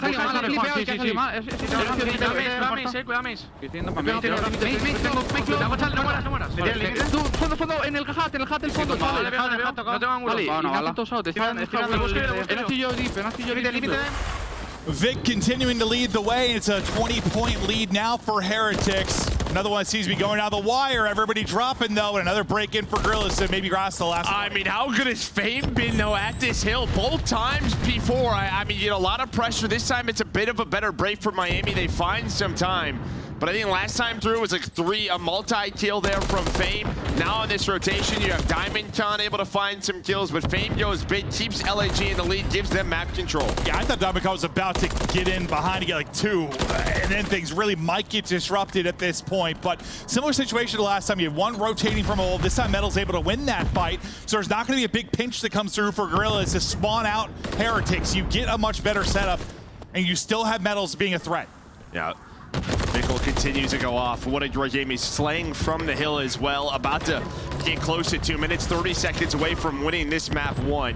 27-14 out of him, but they're just locking this down. LAG have not been able to contest, not been able to get them off of that finally through middle of the map. Fame's able to find one, but it feels like if Fame's not finding a kill or two, they are not breaking. They've had a couple of big breaks. You're going to need several down the stretch if you're going to win this game. Closer and closer to victory. Go Heretics, but some big time in the stretch for Gorillas. Next hard point is getting close. You win against by the other side. It's DiamondCon that gets the kill. And you start to get set up for next. You have a 3-on-2 really on the other side of it as we prepare for the next hard point. How good can Gorillas be here? What is that timing? I mean, one goes up and then the other one prones. They're trying to find flames, but this is not over yet. You have the side that you want. If you are LAG, you have this setup. Heretics have to get out of this trap. They can win it here on P1. Worst case scenario, you at least drag it to that second hill where you have the spawns. LAG still holding, looking maybe for another lead change and maybe the final run down the stretch where the big kills come through. Vickle able to get 2. He's approaching a 30 bomb. Real in the mix as well and back into the hard point. Go Heretics. Vickle, there's number 30, able to make the play and they're still inside. 5 points needed and they are fighting kill after kill. It is all of Amos and the map 1 victory is through there for Vickle and company. And they are all smiles as Metal's fired up. Yeah, I mean, just great game out of him. Obviously, on a sub base, all 4 running those ARs. He used to run the AR, perfectly comfortable doing that, but does it in the objective, does it in the slaying category. My man was doing it all, but they were able to hold on and find that breakthrough P1. Joe, I'm not sure this whole me getting an Apple Watch was the smartest choice. Okay. Because now, every time I'm casting, it's saying a loud environment. Sound levels hit 90 decibels. Around 30 minutes, this level can cause temporary hearing loss. Well, you're wearing a headset, so that's okay. Okay, because it's just, I'm really loud. Yeah, well, it'll figure it out. So am I going to kill my own hearing? Well, I feel at this point in your life, you probably already would have. I guess that's true, but I'm getting warnings that I'm loud. Even my watch is chatting shit to me, bro. Unbelievable. I mean, it was a back and forth game, though, throughout this sub base. A couple of swings, and I mean, there were just some big breaks, but Fame with some big plays over towards those P4s. But I think really just that P5 on the second rotation through Miami. And Vickle able to just lock that down, and then they find that break that they needed there at that P1. I thought it was just medals. I mean, that's on the fact that he was able to win that fight mid-map. They couldn't set up that perfect pinch you out of Fever Gorillas where they spawned him out last time. I know it was a little back and forth after that moment the first time through, but the fact that Metals 1-1, I think Real followed it up, they never were able to like fan out and pinch like they were trying to set up. And it's just an easier point, obviously, there to be P5 to kind of lock people in if you're just holding from one side of it. That's pretty much true of every hard point, but you know, you know what I mean. Yeah, they had mid-map control. It's just until LAG could get that, could not get them off the hill. They were just hanging out behind the tank. LAG, their hard point has been struggling, but you heard the devs talk about it. Their control's been getting better and better. Can they find form and search to destroy? But it was a very close game, as you can see here on the game flow. Yeah, another one looking like a DNA strand. Just lead change after lead change, spiraling back and forth. It started with that P1 where no one really able to get any time, and from there the teams got grooving. But in the clutch, it is Heretics to get the victory. All these teams battling desperately to get the champs. What a year these teams have had. Just kind of all over the place. I mean, everyone has been outside the top 4. Yeah, no, I guess that's true. Like, still just wild to me. LAG with those 2 top 6s. Finally, Heretics able to get on the board with the most recent top 6. It seems like Heretics finding their best form at the right time. I guess they started the year pretty strong. This was like first qualifier matches, but since then, I mean, this is probably the best they've been. Yeah, I mean, that's kind of what we were talking about, right? I mean, we talked about Surge getting better, LA Thieves. Like, obviously, they just lose to Carolina. Carolina can still figure it out. Miami is another one. It feels like they're finally, they have the roster that they want. Everyone's comfortable in positions. In that sort of middle of the pack.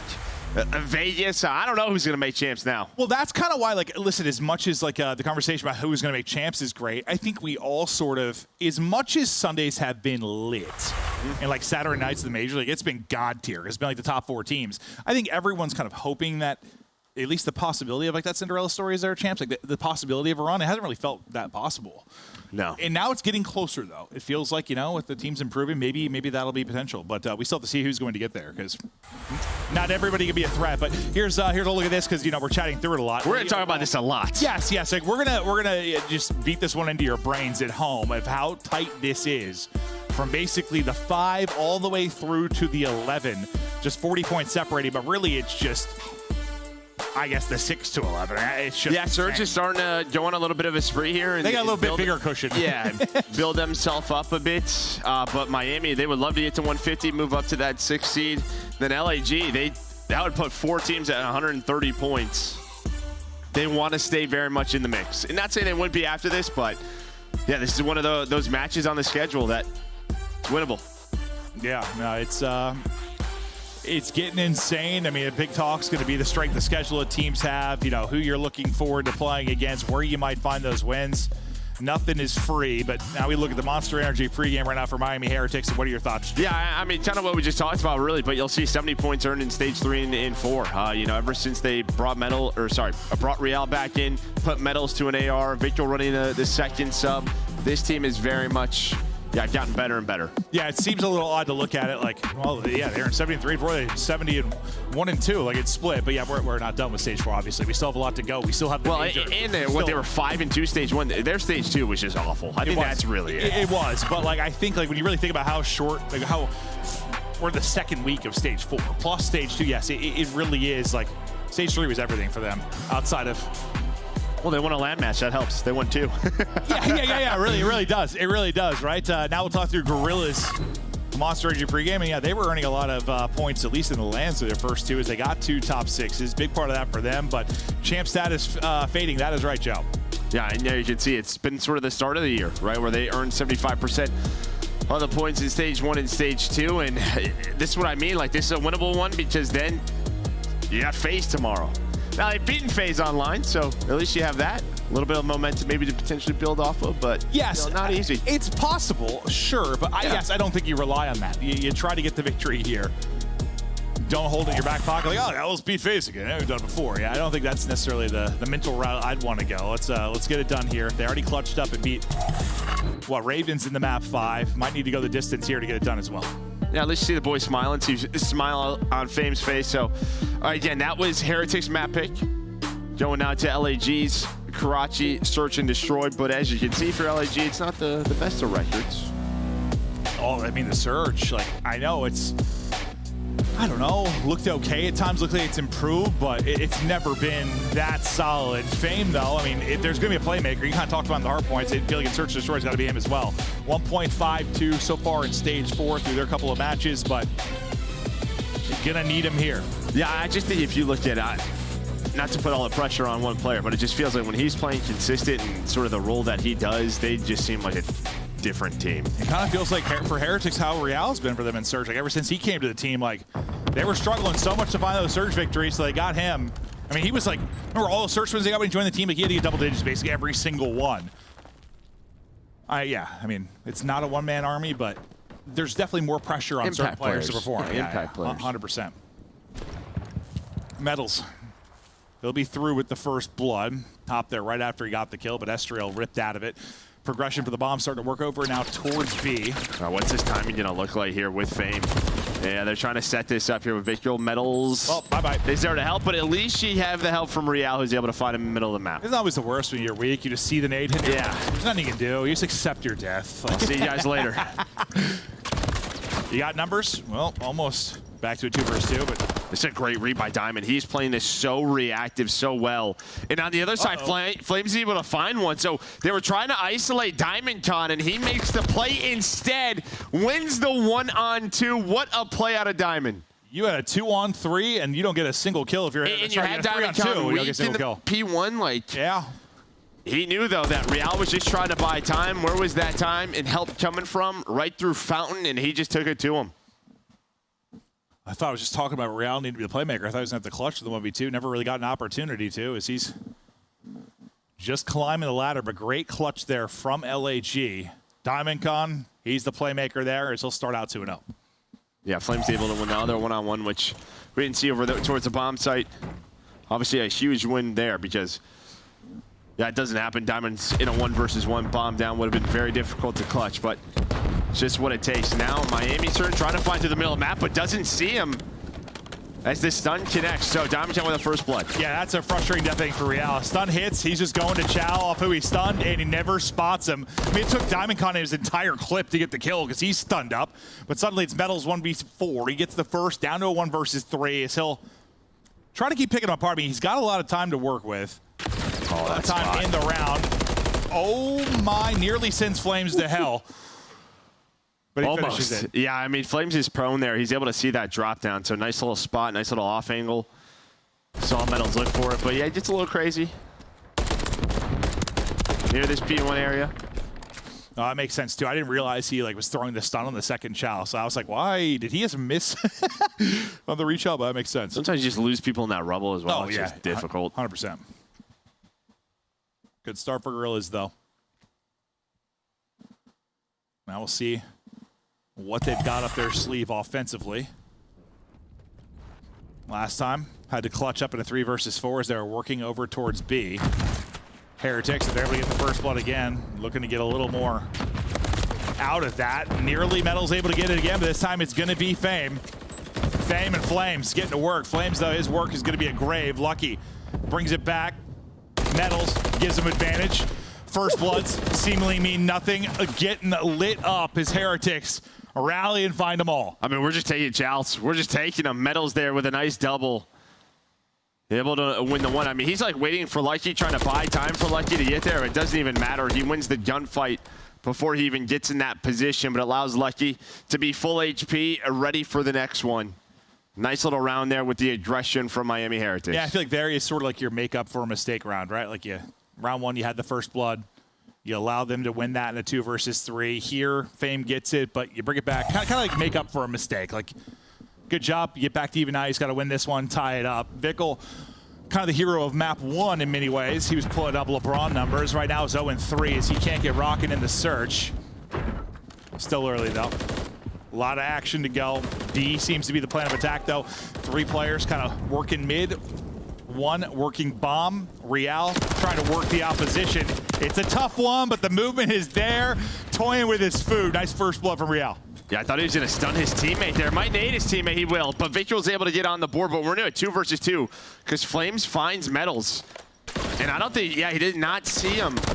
Trying to just play his life is Real around that pillar again, and now we have Lucky left in a 1 versus 2. Lordy, I mean, that wasn't just Codcast. Like, he saw he was on his screen, yeah? Yeah. That looks so, the whole sequence looks so awkward with timings for him. But now it's like I said, you just made up for it. Now do you throw away the 4 versus 3 potentially, or does Lucky clutch up? He's had some insane clutches as of late. I just don't know where he went. They have to check top 3. The timing might work out, and it will. He just has to kill the player on the bomb. Lucky able to reposition. Surprise! Fame does get the kill, but that scared me. They lost him. They hit the stun, and it looked like they were trying to jump at him from top bridge, but he's able to just reposition. Yeah, I feel like he's just a guy that more and more this year I've just wanted to trust in the clutch. He's just icy. I think he's had a bunch of them. I think the one that stands out the most is probably against LAT. He had that 1v2 where he just kind of guns both. It was like Ghosty and Crimp, I think. Chow Adam fries them both on 6-star. He's just had some nasty moments, and I think he's riding the wave of that confidence. Yeah, I mean, he's been so consistent for them throughout all this sort of roster changes, position. He's been the constant? Yeah, the rock for them. Oh, you never watch Lost. That's right. Say the constant. That's a great episode. Anyway, 2-2. I think I was a little too young for that. Or I was playing COD. Probably. But in the 2-2, again, trying to work B will be LAG.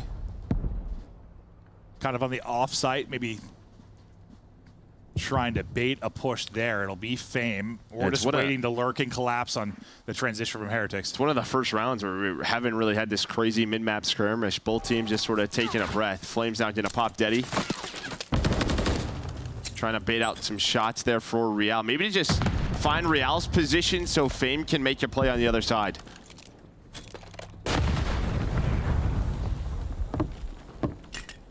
Flames, well, the jump peak turns into no longer able to jump because he's dead. 2 players left for LAG. It's Estriel, it's Diamond Con through the smoke. Vickle able to get another. It is clean for Heretics. They find all 4. No opening for LAG. Yeah, I mean, you're trying to sort of bait out some shots, get them to think that this is a B hit, allow a one-on-one with Fame and Real, maybe allow Fame to make the play.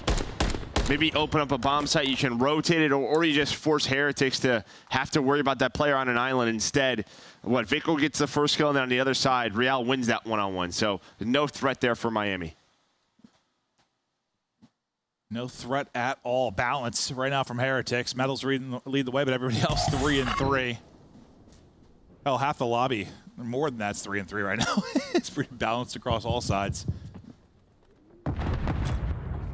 We'll see what we got here. Just looking for info. Maybe a double chow mid was Lucky and Metals, I believe. And now they opt to reposition, look for the opening and the site to execute on. Bomb carrier for now. Vickle a little separate from his teammates. Real's talking a lot, so I don't know what he's seeing, but he's seeing something here about how he either wants to go towards execute A. Yeah, 100% it seems to be. Maybe just some info that they have. But it really just feels like he wants to make a play. Oh yeah, the second he started chatting, or like a second after you saw the bomb to start moving towards A, he liked something he saw. Okay, you heard it. Heard him climb the ladder, able to find the first one, just sneaks on through. It could be so sneaky. Oh, able to hit the hip fire. Had a stun in his hand, but the gun was still hot. Real in-game leader and in-game superstars. He's making the calls and finding the kills, up to 5 and 3 and on 3 in a row. Third player tagged up and backed up in Estriel. Now Fame and Estriel have to try and break this in a 2 versus 3, and it can be tough when trying to retake A, especially man down. Well, they're like very worried about someone, maybe top AC. They have a lot to clear. Able to spot metals. Maybe that gives them some info. This is just a cafe setup. They should know it now. That's 2 guns. 20 seconds, they have to go. One goes, one drops. Second, able to get a kill in Fame. Hits about 90 HP. He's weak. They're toying with him. Gets a second, but 1v2, he's got it. 1v3, just a little bit too much. I think if he won the first gunfight clean and didn't lose 60 health or something, maybe he wins that. Yeah, has a few more bullets. He runs out of ammo. Like, I was worried he was gonna slide into a pre-fire. Vickle right there, finding that last one. It kind of ended up colliding him. But this is just all the Real round. I mean, we don't see what he sees at the start, but right here, it's a little scary with the stun, but has the rival, hits the hip fire. I mean, he gets like some great timing as they throw a chest bump there. Works out beautiful for Real, but no, it was good. That was a good shout, because a lot of times, you know, eyes are just on the minimap for us or talking to you, not usually looking at the players' faces, but yeah, you saw him get animated, and you were absolutely right. Saw something he liked. Man, he was shouting a lot. I was like, all right. Yeah. Might as well give him that one. He gets 3 tags in. I think Lucky ultimately gets the kill, so kind of put away the first blood for either team. They both kind of came through at the same exact time. Real hunting as he gets eyes on one, and that's a frustrating one. It's rival for Fame. That timing for Real, but Metals brings you right back. He was just trying to stay patient, right? Just find the best time to shoot, then ends up getting caught. But now Fame left in another 1 versus 2. Stun gonna connect. Double chow with the nade is on point in Miami. They're going down early, are rolling now. Oh, that was really good use of the utility there. Like, they spotted him, and then you're just in hell. Stun hits, nades coming. Lucky chowing on the other side. Like, he just had nowhere to go. Beautiful stuff there, and Heretics getting close to a 2-0 edge in this one. Just need one more round, and their search, just since Real has joined, it has improved so much. Yeah, really just since the Major, they're just game. Everyone's stepping up. I mean, Metals is... At first, when he made that role switch, you could just tell he looked uncomfortable. But his numbers now, as that second AR, have been so strong. Real there at the opener. You talk about this being Gorilla's pick, because it was, what was there, like, it was 6-star, or what was the other bread and butter for Heretics? I'm thinking at the Major they were dominating on for search. My mind's blanking right now, but it was 6-star. It's something that was... It seems like they keep finding search maps that they're just going to town on. Diamond Con gets dropped 3 versus 3. Sorry, 3 versus 2. Flames, Estriel trying to win it, able to do it. The rival advantage ends up being enough. Down to a 2 versus 2 we go. Recouping bomb will be Miami Heretics. Lucky able to put that in the back pocket. Now you try to win this 2v2 and close it out. You got to win 4 straight if you're LAG. Get some info on the cross there if you're Lucky. Yeah, and they're playing very split here, so Lucky's got to be careful. You're just trying to buy time for Real to make another play. You normally don't sort of see island plays when it's a 2 versus 2, but Real's doing his thing, sticking with it, hits that route again, able to find one. Flames, though, still with time, and, well, that's going to make it a little bit easier, but now Real right back to the middle of the map, but the slide on through from Flames is on point. Oh, God, a little bit of 4-bullet cheese into just some weird timing there as Real soars through him. And for Flame, oh, my God, that right past him. He just got Cameron out of his shoes. Whew, round to LAG, need 3 more. We'll see from Real. I mean, this has to look sick. Yeah, just right. Oh, that looks weirder than I actually thought it was going to. Oh, that was horrible. Oh, yeah. Yeah, no. You see his face, he's like, oh. Well, it's just the way they played that one out. I almost feel like Lucky there, after he gets that first kill, you almost just, I know there's 15 seconds left, but it's almost like you got to be even more patient to plant that bomb. I thought with Real clearing out towards, I thought he was going to wrap it back. I thought he was going to play off the info. Well, there was enough time. There was like 25 seconds. No, 16. When Real was first like clearing up top, it was over 20 seconds. Yeah, I thought once he got info around red, they were just going to wrap it out. I guess it would have been risky though with time, but I thought they had time to do it. But right as I thought that, like he slid out the bomb. I was like, okay, never mind. Nearly win it, but Not quite able to close it out. Still just need that one elusive round. Metals, hearing something. Not spotting anything though. As Estriel is able to push. Again though, I feel like every time there's been like a first blood for LAG, there's an instant kill from Heretics so often. Nice job, just maybe not ego challenging anything there for your Vickle, just trying to reposition now the 2 versus 3. Yeah, problem is your teammates across the map, so now bombs planted. LAG gonna get into their setup. Maybe relying on this timing to go their way, not going to happen now, so all down to Vickle.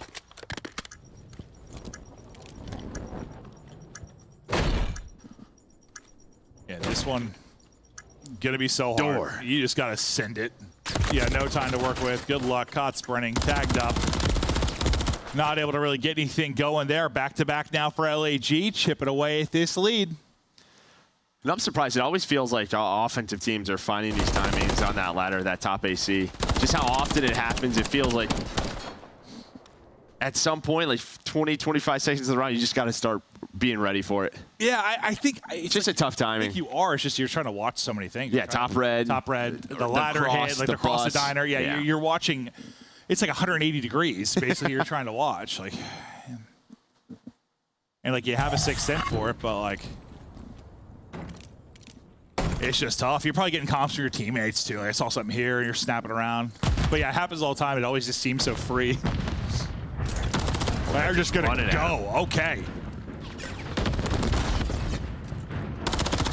They bring it back again, but then once again, another kill for LAG to give them numbers. Pretty similar to last round. At least when you talk about the numbers. Isolating one. Lucky is able to win that fight, though. I thought he was dead to rights. We talked about those pillars. Yeah, no, I swear all of like our worst gunfights are like awkward ones or someone getting just pooed on. It's at the pillars. I swear, bro. It's like they're coded weird. It's not just the pillars. There's something real on there. It's like they're the fences, like, you know, the chain link fences. You lose aim assist. It just seems like usually you don't if it's just a block of stone like that. Like, not as bad, but I don't know. Maybe just how close they are together. Yeah, something. But it's the only like spot I swear just makes our pros look pedestrian at times. Have to hit this bomb 2-on-2. Nice pick from Diamond, and what it was 2 in a row for LAG, then 5 straight rounds for Heretics. Now a 3-round swing to get us to a round 11. Here we go. Big round 11. Looking at maybe a 2-0 edge in the series. Map away from 10 points if you're Heretics. For LAG, you make things all square. You guarantee an extended series here and continue to fight against Heretics. And I love the switch up there on that defense. I mean, just go right at him, Coop side. I mean, worst case scenario, if they're not there, you have a quick flank through A. Let's see what they opt to do with their pace, because it feels like those quick rounds, they've really been winning through the middle of the map. Away we go. Offense for Heretics. They led 5-2 at one point. That a distant memory. It all comes down to the ice in the round 11. I mean, Lucky has been a playmaker. Fame has been a playmaker. Who's going to do it? Yeah, 3 players around Fountain. Just like, kind of waiting for that mid push. There's Lucky. Lucky's able to find that first blood. There's Reality Island. Done.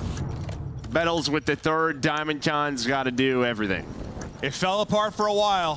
3 straight rounds for LAG, but in the round 11, they get decimated. Picked apart. Diamond Con wants to clutch the 1v4. It's not going to happen. The ice, the fist bumps, it's all there for Heretics. 2-0 edge and just size of frustration for LAG. Yeah, it just felt like in the rounds where we kind of allow Reality to work through red. Don't put really any pressure on Coop. Heretics won all those. When there was some aggression middle of the map from LAG, when they took it to him Coop side, that's when they were winning those. How many times have you and I had this conversation? Like when we were casting LAG against Carolina on like Rio, and like they want to play the same way. They want to have some chaos. They want to bring aggression and kind of like not let you get into your setup, not let you make good S&D plays.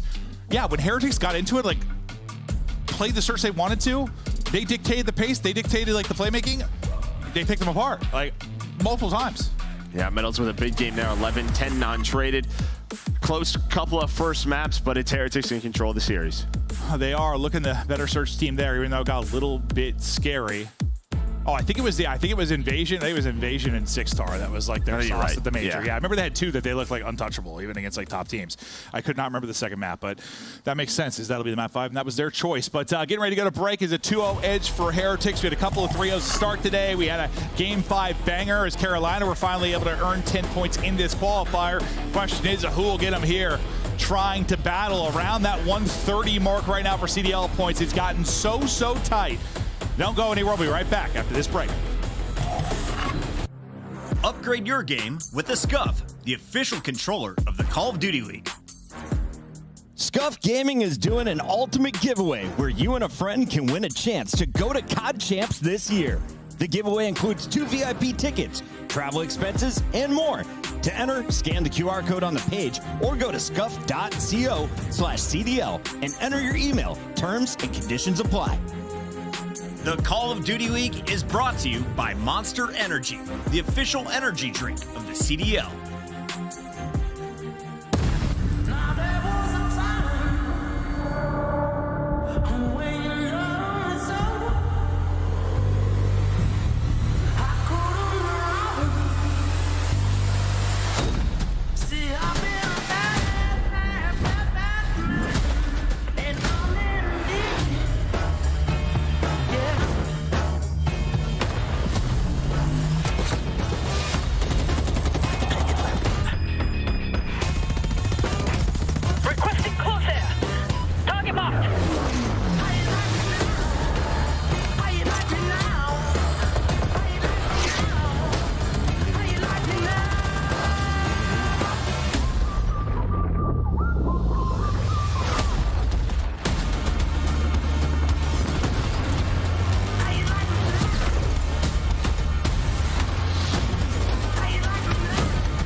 Buenas noches. We get ready for our next map. It's map 3. Currently, Heretics enjoy a 2-0 edge. Great stuff in the hard point.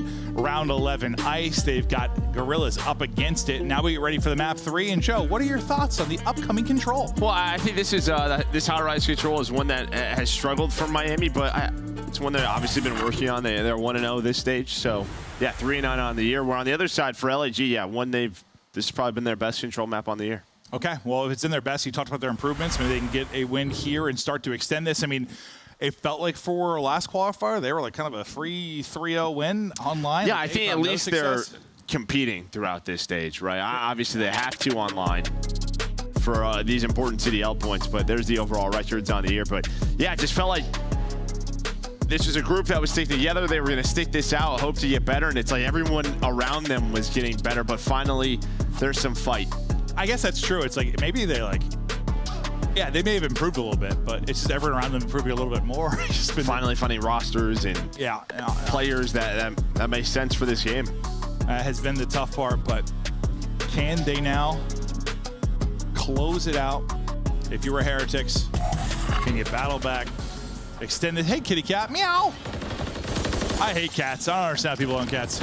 Yeah, I'm a dog guy. They're uninteresting to me. Like, I think they want to like murder you. Yeah, dogs, at any moment. Dogs are cool, want to like be your best friend. Cats just want you to go to hell and kill you. If that's true.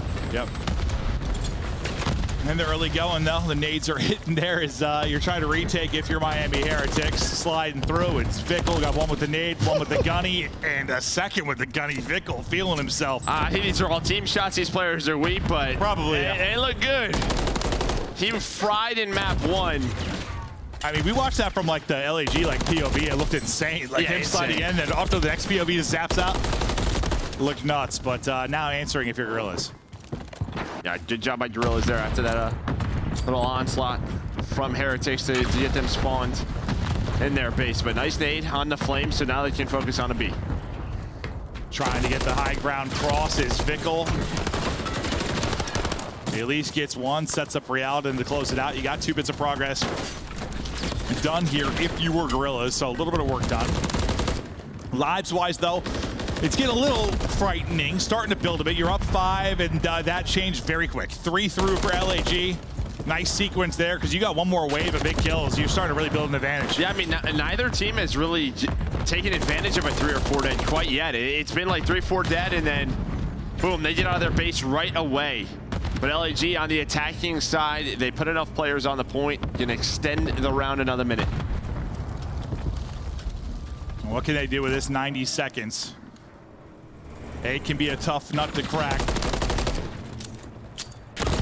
Still tougher for now is the first 3. Go the way of Heretics.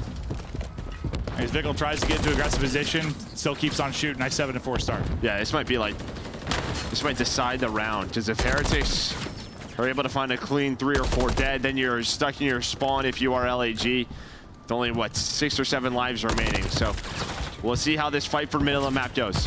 Great job by Vickle, just continue to get damage in. Cause just setting this up. Yeah, that literally just set up Lucky. He got damage in like 3 players, keeps calm and keeps backing down, is not giving up his life, and then let Lucky go in with the haymaker. Vickle threw on the feed as well, but it was 4 straight as Lucky kills the entire team. That's basically exactly what we talked about. Like that big sequence might end the round, and it certainly will, barring something insane. Yeah, there just weren't enough lives really on it to be stuck in your side of the map like that. 10 lives if you go 3, 4 dead. You know you're going to need a couple more to get out of your base. You're not really going to be able to execute on towards A. Doesn't happen. Miami, they give up B, but they're able to win the round. First one to Heretics. 2 more and a solid 3-0 and a day that we thought it'd be a lot of game 4 and game 5s. Hell, we might have 3 3-0s on the day. We'll see. Still got to put in work, but relatively clean start there. I mean, I don't know, a couple threats, but never really towards A. Like once they got B, and Vickle got to that spot, he was there until the round was over, basically. Yeah, no, kind of what you said. I mean, he was just getting info, putting shots in, staying alive, just never really went down. Not over challenge, just get a couple bullets in, making them like heal to full. Reach out, back down over and over and over again. I mean, that was literally like a 30, 40 second sequence, it felt like. And, well, they can play with the time. They had the luxury of that.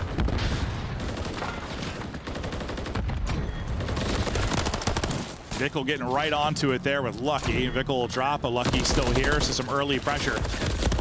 Onto LAG. Diamond Con, though, he's able to burst through, and they'll combo to shut him down. So not a huge threat offensively yet for Heretics. Just fight middle of the map right now, both teams vying for control. Mel's with some nice shots, but Estra with a bit of a better position. It's kind of just the same thing. Nobody's really gotten that clean 3 or 4 dead. Maybe a chance here for LAG with Fate pushed on up. Okay, well, we're still blowing up. A Diamond Con, he kills Real, he kills himself. courtesy of the map. But back out and in position on defense. We'll watch Estro right now as he tries to get top heli and put the clamps on. Diamondcon continues to find kills within this round as he's able to lock up a double there before finally Vickle taking him out. I mean, if you're Miami, you have to get some ticks, right? You give up the B point on your first defense.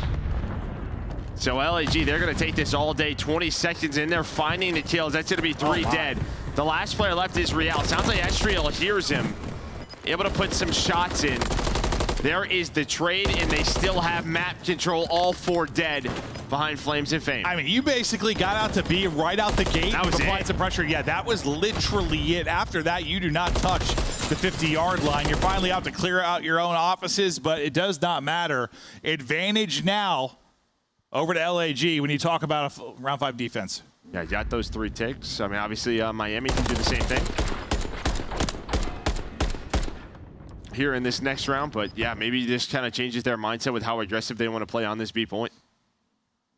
Yeah, really lovely stuff. They're from LAG. And the blender at times when they were on defense, but, or sorry, on offense. On defense, though, it is so clean. You know, I forgot that the scoreboard bugs out for a second. Yeah, I thought he had 0 and 8 in the first round. Is that what you were thinking? Because that's what I was thinking. No, I was more thinking like, you know, I said Diamondcon been kind of frying, and I looked at it and he was like 6 and 8, and I was like, am I faded? Like, did I just make up that Diamondcon was frying? And then, yeah, no, now I saw the scoreboard update for a second. I was like, okay. It's like I know it happens, but it still catches me sometimes. Especially in stuff like Control, where like, just early in the round, you can get smoked like in Control sometimes. Nades hitting. Defense good so far. Trying to hand Gorillas a taste their own medicine for a bit, but Diamondcon trying to get back to work at 16 and 14. This is where LAG found some success. Really what they would do is send one player over towards A, put some pressure on that point. The other 3 then would focus on B and just kind of stack this. Fame's been that one player on that A side. Finally, they deal with him. But 2 ticks already in, and you have to go. Gotta go if you're Miami Heretics. And it looks like they just get on it. But now you have a 5-tick advantage if you are Gorillas. Yeah, they went and just barely got there in time. Able to shut it down, and now we'll see what they can do off the back of that clutch. As you just need a sliver if you are LAG. The Heretics able to clear the progression on the points. You got to start over on this 3rd tick, but they get right back to it. Second person about to follow it up. And this is going to end real quickly. Looks like you're content to give this up now if you're Heretics, because you're not making a play on the objectives. The extra minute in, 90 seconds to go.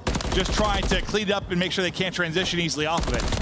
That's a little odd, just the way they're playing around B. I mean, if you're Heretics, just very passive, and it just felt like if their nades and stuns didn't hit, like nobody would just go to start the retake. Yeah, they were like, oh, well. So LAG, they just stacked it. Now they have a chance to win this attack. Flames is still alive on A. 1 tick is through. They have a 4-life advantage, a minute 20 to work with. And great position now at the back of that incredible defensive hold, trying to do some work offensively as well. Flames, I thought the tracking was okay, but the movement a little too good for Lucky. Your teammates winning it, though, on the other side. Pinches on through, I thought, but Real able to deal with that. They will shut down Flames as well, or sorry, Estriel as well, and clear A for the time being. Big moment there for Real. He's on 3 straight now. Still 60 to work with. Yeah, I mean, LAG, that was a big moment. Just all they've really been doing is stacking objectives. If they have 2 or 3 in the area, they've been getting on it. There was a chance there. Well, that's what I do with how passive Heretics have been. Hell, stack it, yeah. It's the way they played. Now they have to play even more passive. They only have 8 lives remaining, 10 on the other side. They're able to find those picks, though. Is Miami that tied up? Yeah, I mean, I guess that's the one good thing is even after they gave up B pretty easy, like lives-wise, they're basically square, so didn't give much away there. Now they have a chance to win it off the back of that, but now they'll be down as Diamondcon gets the kill. They'll be coming off a spawn. Big sequence now, trying to deal with Real, but gonna catch him sprinting. 5 straight for him and trying to earn the streak. Not able to survive, not able to snap. It's Flames that'll get the kill from top row pin. No respawns left for Gorillas. Stun was able to hit though on a Vickle. Looks like they're trying to find him. Able to. So 3 versus 3, still very much alive in this round. The clock is very much into play though. 5 seconds. They have to get on the point at some point. Lucky though, just watching the angle. Estriel trying to play. It's a 1-on-2 for Flame. Oh, he doesn't get on it in time. Ooh, not on it in time. I thought for a second when whoever the Heretics player was jumping out of the base, I thought he was going to run right across his POV, and there was going to be like a team kill. I thought that was about to get real ugly. It looked terrifying there for a second. But oh my God, Real, he had a great stretch where he's able to get 3 players here, and that kind of scary moment onto the point. We see it now from his POV. Watched a little bit as he went off. He was trying to earn the cruise, not able to do that though. I think Flames shut him down from top propane. But yeah, I mean, he stopped that A attack and allows his team to get out of the base. Then they win the fight for mid-map control. And yeah, they were down 4 or 5 lives, able to bring it back. Yeah, you clutch up, you bring it back, but based on how your last offense went, you're still feeling pretty good about Gorillas and their chances to win this map, but we get something better. Well, already progress, Joe, as they got to tick onto A. Nothing else really going to come out of that, but you put up a goose egg in your first offense. Yeah, I mean, I like seeing that a little bit more from teams. Just going for that A point every now and then, putting 2 to 3 on it right off the break, maybe catching them off guard if you have the trophies. The issue is, though, yeah, you do lose map control when you all go down. So now Estriel from up top able to find one, and as you said, Heretics' last offense was not great. No, it was bad, or just very good defense from LAG. However you want to look at it. It was no bueno. Yeah, that's one way to put it.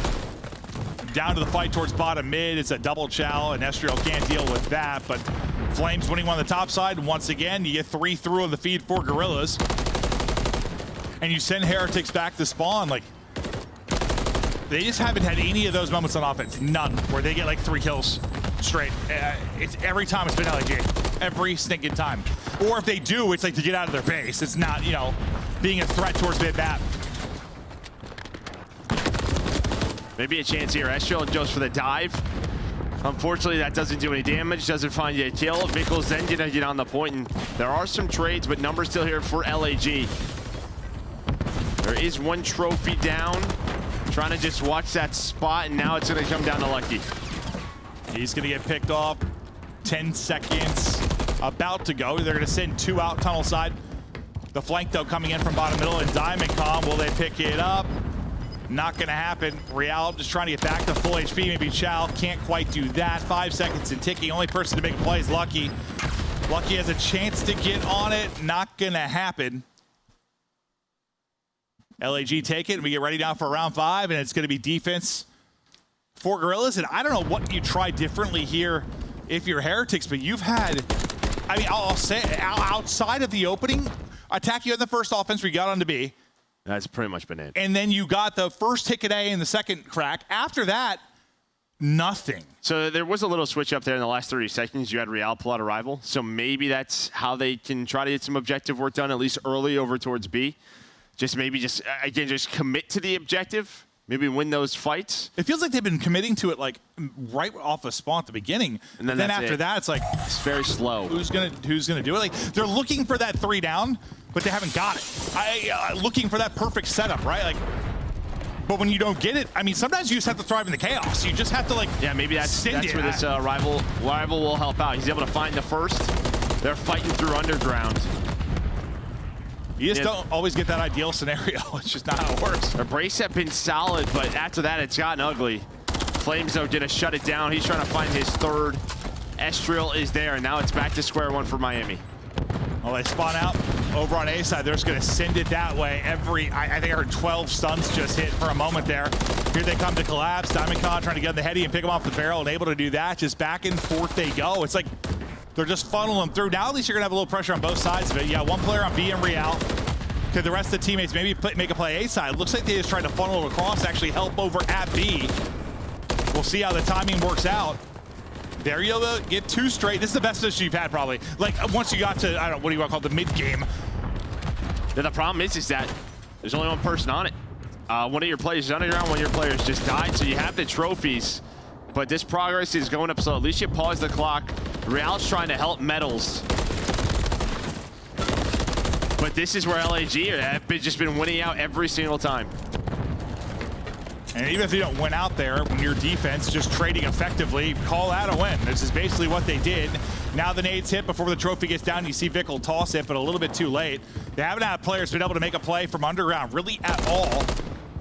Now trying to do it is Vickle. Can he get multiple players? Tough fight there. Flames able to take it. If that generator's not there, he probably has it, but yeah. able to get right behind that and then win the fight. So maybe last chance here. You see all the orange arrows finally starting to stack on up. Maybe just try to get out. Diamond going to be the first player there. He's up to 34 kills. 3 players on A, and when you don't have a trophy, that's what happens. Yep, they finally kind of send it on the point, but as you said, no trophy, and they get smoked off of it. Yeah, now the trophy is here. Maybe that part of it's just the timing of trophies and usage has just been off a little bit. Like, I mean, I get it. You don't want a 3 stacker sit too much without it, but God, their offense has found nothing. Guerrilla's defense has them on absolute clamps. 5 seconds to go, one more effort. Real traded out. I thought a double there for a second. Lucky's got to be so weak. Can you get the extra minute, and then who the hell knows? You got a little bit of a rush on A. I thought Lucky was dead again, but I thought Lucky was dead again. Lucky, what do you know? Living up to his name. The guy's lucky as he makes the play, and now the minute extension. Okay, no offense, then a burst of it behind Lucky's play. You've just finally got to an area of the map together where they weren't getting picked apart. They were able to trade. They forced LAG to push them. And as you said, Lucky able to stay alive. So there's a chance here. 5 versus 6. Diamond, though, has been so good, and he's going to slow this round down big time for Heretics. Lucky's on 36. Lucky's on 37. You still have a Lucky. Can he do it all for you? 3 versus 4. 2 versus 3. Lucky's on a tear, but it's of course a nade that takes him out. Now 1 versus 2. Metal's gonna win it. Metal's gonna win it. What in the hell is that victory there for Heretics as they take it? Woohoo! Boys gotta be fired up after that one. Unbelievable stuff. It starts with Lucky. The defense from Guerrillas is a brick wall until Lucky and Heretics bash on through it. And I think really where it just falls apart is when you finally got 3 players around the B side from Miami. I mean, Lucky just stayed alive. I got yelled at being loud again. So Miami, they give themselves a bit of cushion, up now to 150 CDL points. And now LAG, that felt like an invasion. No, it did. Like where you have no, like, well, a lot of the invasions we casted early in the year, like no offense. Round 5, why not? They had that sequence of that minute was the only threat the entire time. And Lucky, I have no idea how he survived. He had to have been 1 bullet after the first kill. I don't even know if he got back to full health by the time the second fight happened. Then he got 3rd. All right, sure. I mean, that's as close as it gets for a series for a 3-0. I mean, yeah, 20 points around 11 and around 5. That is a second away from 1v1. Yeah, that was an absolute banger there at the end of the control. Huge points there for Heretics, and yeah, I mean that's probably the vibe. I'm sure it's got to be frustrating. DiamondCon's about to go. That's a crazy heady.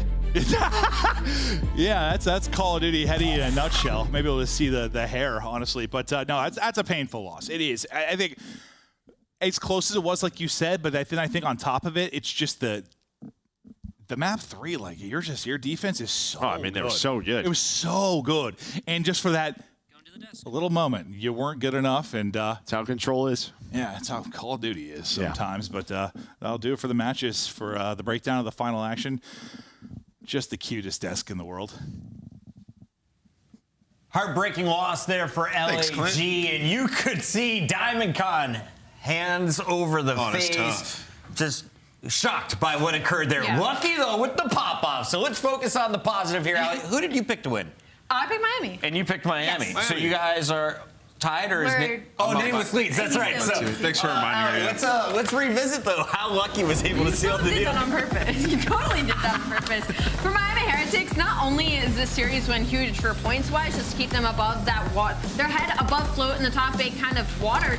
It's also, they're expanding their map pool right now, right? So they get forced into a high-rise in map number 3. They're 1 and 9 on high-rise and invasion control. So there was some map pool issues when it came to that game mode. Going up against an LAG team who is actually traditionally pretty good at high-rise simply because they're a strong tag team. And again, it's not too much about the objective. It's going to be about that slaying. So for Miami Heretics to clutch up this way, maybe they're able to add high rise to their map pool. Vamos! Yeah, absolutely. I mean, they look great throughout. This one was a defensive battle. When you need to get that offensive win, you're able to do so. Lucky gets underneath, finds a couple kills, stays alive, and gives them the opportunity to get on the point. And when they get on that point, man, they make the most of it. We saw LAG try to slide in, get that final kill. They're not able to. And then they get into like this awkward situation where it's like back and forth over here near Propane. And Heretics just hold on. They get the final guy on point, I think it's Metals, and he just gets a crazy two-piece. Yeah. An excellent game. And, you know, to piggyback on what Ali said, these guys were one of the worst bottom two control teams in the game. They now have back-to-back series where they've looked excellent on high rise, adding that to their repertoire. So they're in a great spot.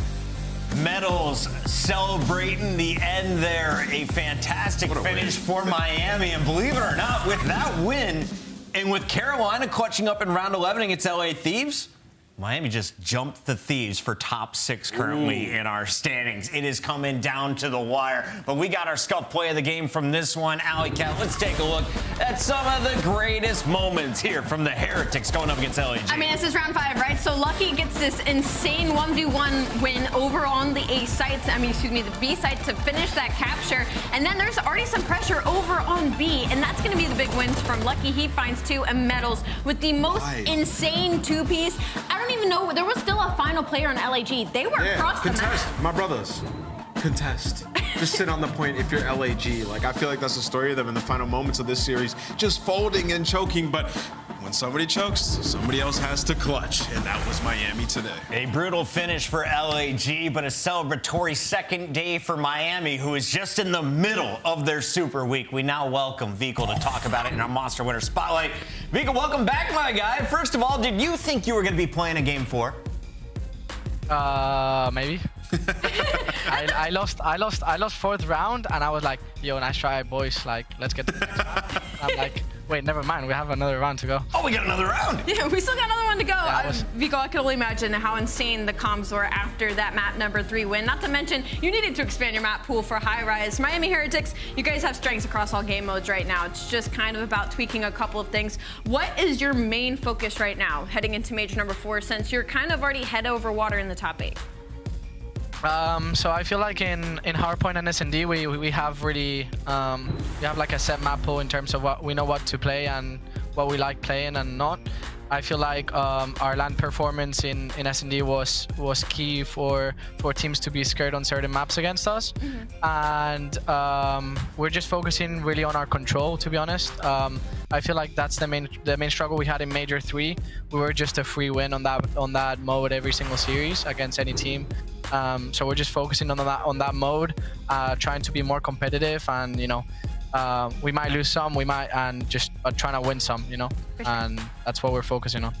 Yeah, Javi, I want to ask you, well, first, congrats on the win. You guys look great as of late. Glad to have you back. Going forward, you guys have had struggles against the top 4 teams. What's it going to take to sort of get into that T4? Obviously, there's one spot that looks like it might be up for grabs with New York regressing a bit. I feel like during the major, we were securing our S&Ds against the top 4 teams. We beat Fase and Optic on the second map. It was just the respawns. I feel like we were 1 rotation away from them in the hard points, and I mean we just got shit on the controls. So to be honest, in our heads it's just taking 1 respawn and just taking the S&Ds. We know we're the better S&D team when we play against anyone. Yeah. So it's just those respawns, and they're really good. So you need to just stay ahead of the game and just try to take 1 of those. Awesome. Can I ask you about your personal journey? What has it been like as the only mainstay from the Florida Mutineers through the rebrand to the Heretics? How does last year compare to what you're feeling right now? Oh my god, I love this team, to be honest. I feel like apart from teammates and competitive players, we're just friends. We literally do everything together. We play poker together, we watch movies together, we go to dinner together, we go to Chipotle together before practice. We literally do everything together. We're a unit, and I feel like, I'm just hanging out with my friends every day. I'm playing COD for a living. It just cannot get better, to be honest. Chipotle, if you're in the chat, I know a team you should sponsor. They go by the name of the Heretics, and they are on fire. Vico, we're looking forward to your 3rd match against Toronto tomorrow. Thank you. That is Miami Heretics closing out the day with another 3-0, and a fantastic day it was. Alley Cat, what was your highlight? That was my highlight. That was such a wholesome interview. I love that. But I guess if we do have to go all the way back to the start of the day, it was Seattle Surge continuing their dominance and taking down the Boston Breach in a hot 3-0 fashion. Yeah, Boston. I mean, golly, they had tied the record, 13 straight series losses. Seemingly, I mean, this is probably the last. We're not going to see them at champs, right? So we got to just see them get a dub. That's what everybody's rooting for at this point. So dub watch. Looking at Boston finally get Dub watch. If Boston wins Major 4, they're right back in it, fam. But Seattle Surge proving that they are a true threat. They are the current 5th seed of our 12 teams, and they have been looking better and better with every single match. Was it Hook, the best performance of the day? We had so many stars on the day, Nameless. I would say, well, on the day? On the day, I would go Gwen. I think Hook, though, did have a hell of a performance. It was against Boston, man. I can't say that it was. Fair things. I was going to give it to Attach because Big Dylan dropped 30 kills in game number 1. He clutched up for them in Search as well in that game 3 as he was able to finish the job. The Subliners fall once again, a shocking defeat to a team that came in with the 11th seed at the start of last week. It's shocking, I guess, maybe depending who you ask, since they're coming off a dub versus a top 4 team in Optic Texas. But for New York Subliners, like, you're really feeling that map number 1. And like you said, Attach certainly was the player on the day, if not only in this series, because he is a reason they were able to catch that map number 1 and give them a momentum moving forward into the map number 2 to go up 2-0 in the series. So for Vegas Legion, maybe they're back on watch to be one of the more top teams inside of the bubble, but I don't want to get ahead of it too quickly. Yeah, I was going to say, I kind of wrote off Vegas from the champs race just because how bad they got when they released Purge, but they've clearly been in the lab. They look damn good today. Shout out to Gio. He had a phenomenal performance, 21 untraded kills in game 3, but it's definitely proof that Johnny is working there in Vegas. 2 great performances against our top 4 squads. When it comes to the best match of the day, without a doubt, it was Carolina taking on LA Thieves. And while the hard points weren't close, we saw a gut-wrenching S&D that have everyone on the edge of their seat in the game 5. A game 5, round 11. You couldn't have asked for anything better other than the fact that LA Thieves was up 4-1 in this game number 5 and was unable to close it out. It was the clutch plays from Gwen that was able to give them that huge momentum to move forward to push to round 11. And then it's just Glacier and the Vet knowing how to play in these high-pressure situations. They finally break the curse, 4 game 5s in a row. Moving forward, their schedule doesn't necessarily get easier, but maybe the champs run still looks to be at the end of the tunnel. Shout out to T-Fellow as well. Felony was clutching up in both those last rounds as well. But Nameless, what was your takeaway from that series? Allie, how do you pronounce Gwen? Gwen? What? Gwen? Gwen? What is it? Am I saying it wrong? Gwen? She's saying Gwen. With an E? Like a penguin? Gwen? A penguin, Allie? I'm being She said really Gwen took over. As we take a look at the overall standings, chat, you tell us how you pronounce Gwen as we take a look. Gwen and the Carolina Royal Ravens moving up into 8th place, where they are right there with Vegas Legion and Minnesota Rocker. Gorillas fall short of their goal and will be 10 points back behind the rest of the group. But anything could still happen as we have plenty of games to go. 2 more weeks of qualifiers and 1 more day of action here in week 2. Alec, what's going to be the best game? Ooh, the best one has to be the Monster Energy matchup in Miami Heretics versus Toronto Ultra, because I might be able to get a coffee in the time that it takes that first. Nameless, how many DoorDashes we got? Wait, actually, I just thought about Atlanta LAG, like, yeah, if LAG went off, I'll dye my hair. LAG is going to win 3 in a row. Nameless is going to be rocking purple like Allie did at Major 2. Thank you all for tuning in. Have an awesome Saturday. We'll see you tomorrow, 2:45 Eastern for Headquarters. Yeah.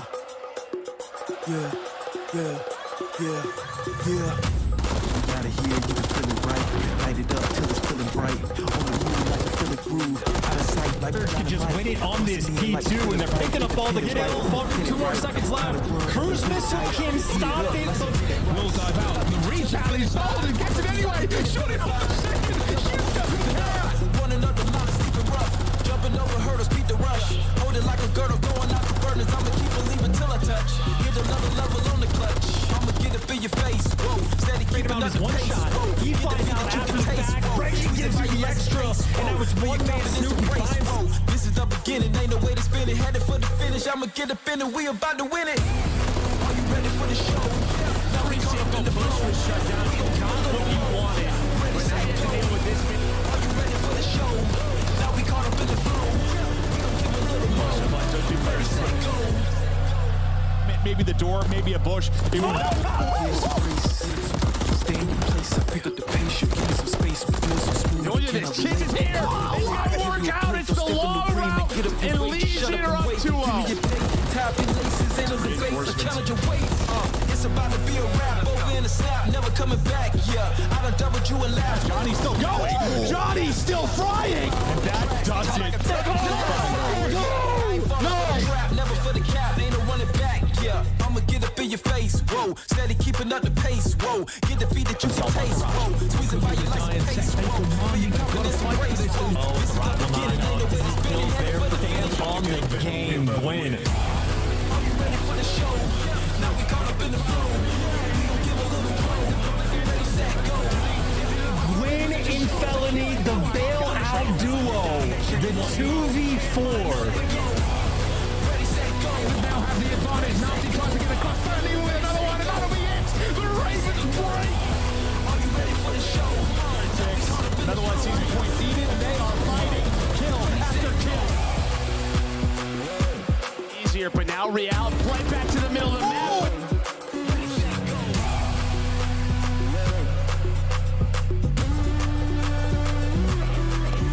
3 versus 4. 2 versus 3. Lucky's on a tear, but it's of course a nade that takes him out. Now 1 versus 2. Battle's gonna win. Battle's is gonna win. What in the hell is that victory there for Heretics? Stay alive. I have my close push. One more. It's nice. Let's go, man. Let's go. Go nice. Yo, let's go, man. Let's go. Let's go, dog. That's go, baby. 4 out of you guys. Come on now.